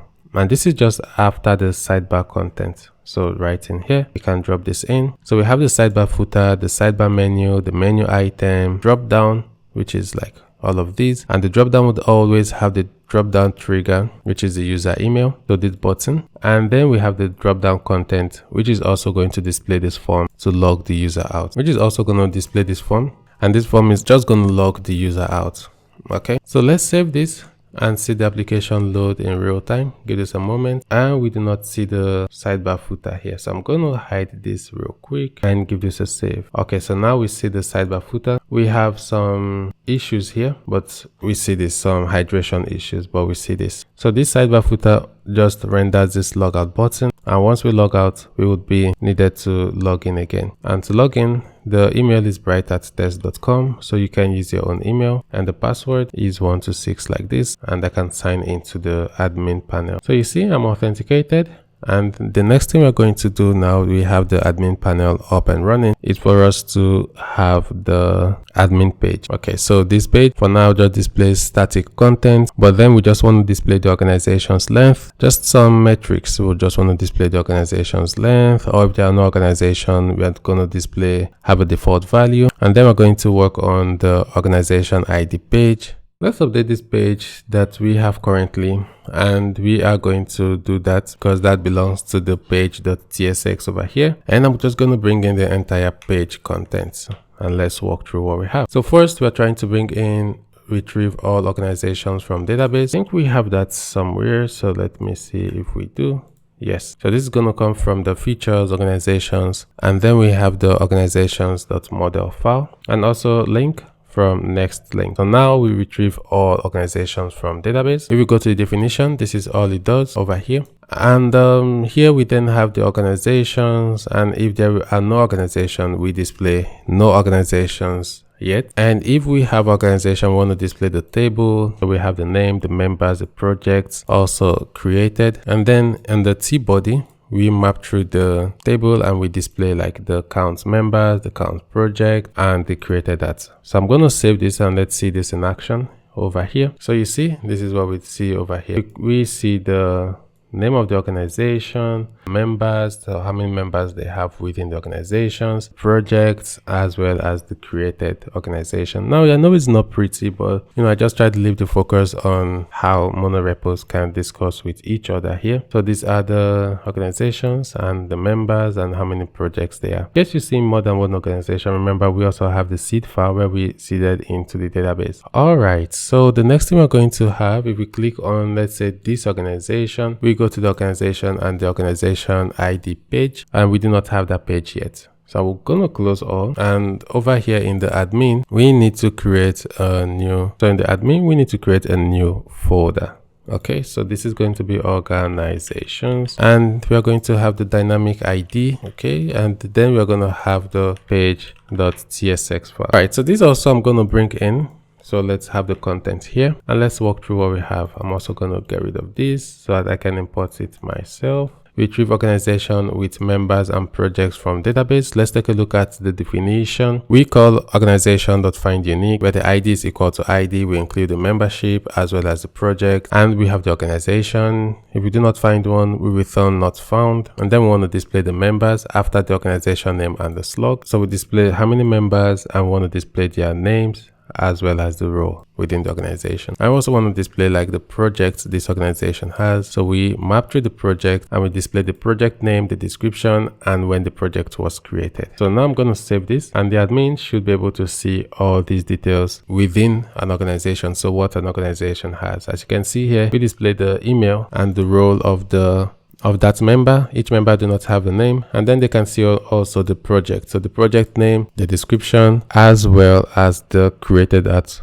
for the project. So let's check out the users. We don't have the users yet. Okay, so I think we should get rid of the users. Yeah, I think so. I think we should get rid of the users because it should be so simple. Yeah, so let's come over to the application sidebar, which is inside the components here, app sidebar. So we do not have to start building out the users page. As much as we can see the organization, and we click into the organization, we can see the users that are within the organization. I think that's pretty much okay. So I'm going to save this and get rid of this users icon here, and also save this. So that's it for the admin panel. Actually, we are done building out the admin panel. It was as straightforward as this. We just want to display data. We are not going all into building a fancy graph or a fancy UI. We just want to have an admin panel that displays data and show how you can also handle authentication right inside of the admin panel.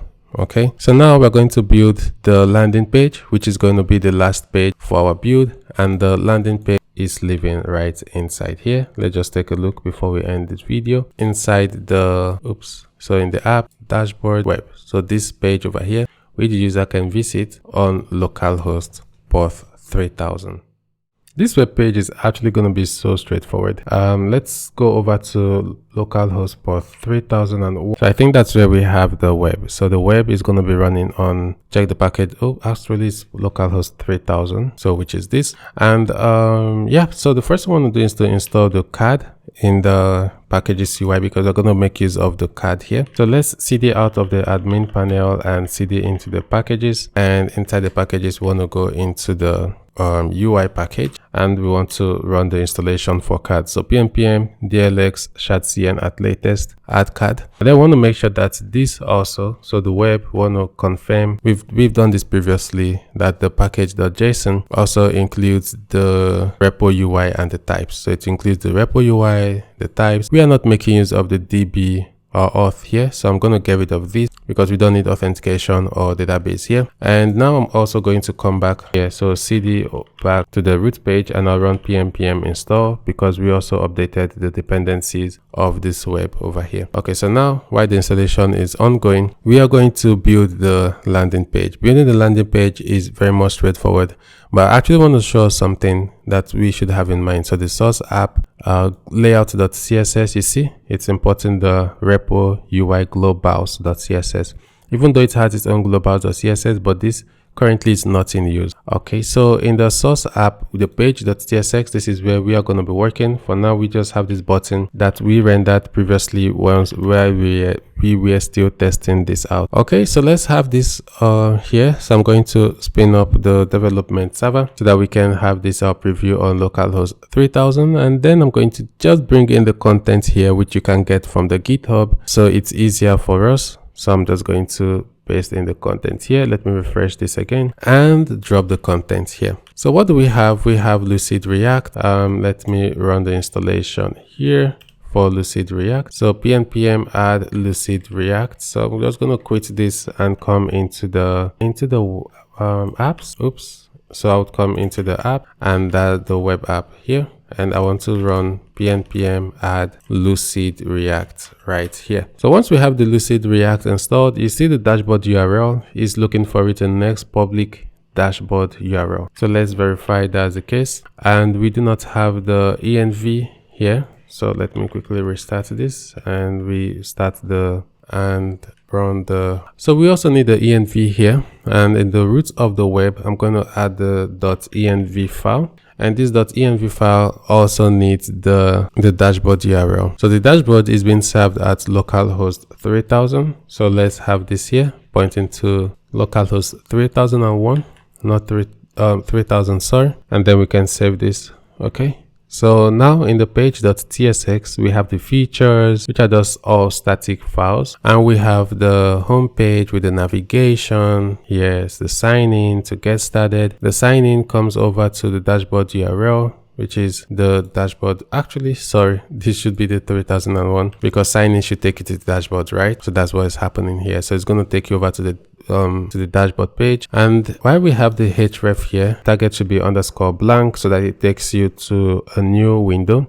And here we have our landing page. Okay, so we should also have the same for the sign up. Okay, the sign up, all this link should go over to a new page. Okay, so we still have the landing page open. I'm going to save this and let's have a preview. This is all static, straightforward content we have here. This is our landing page. Manage your teams and projects in one place. Clicking here is going to take us to a page that is not, you see, cannot connect because we don't have it connected, but this is it. Okay, so let's actually spin up everything that we have done. So let's come out of the web. Okay, so right in the root of the project, let's run npm dev. Okay, so let's see what happens. It spins up turbo dev, and turbo dev is going to start all three of our applications. You can see the dashboard dev, the admin dev, as well as the web dev. They're all started running on 3000, 3001, and 3002.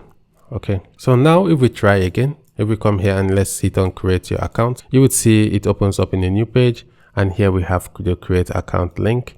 And if we come over to sign in, it's also going to bring us here where we can sign in, and everything works as expected. Definitely you would not have the admin page here. Okay guys, so this is the complete build. If you have any questions, do not hesitate to reach out to me. I look forward to connecting with you.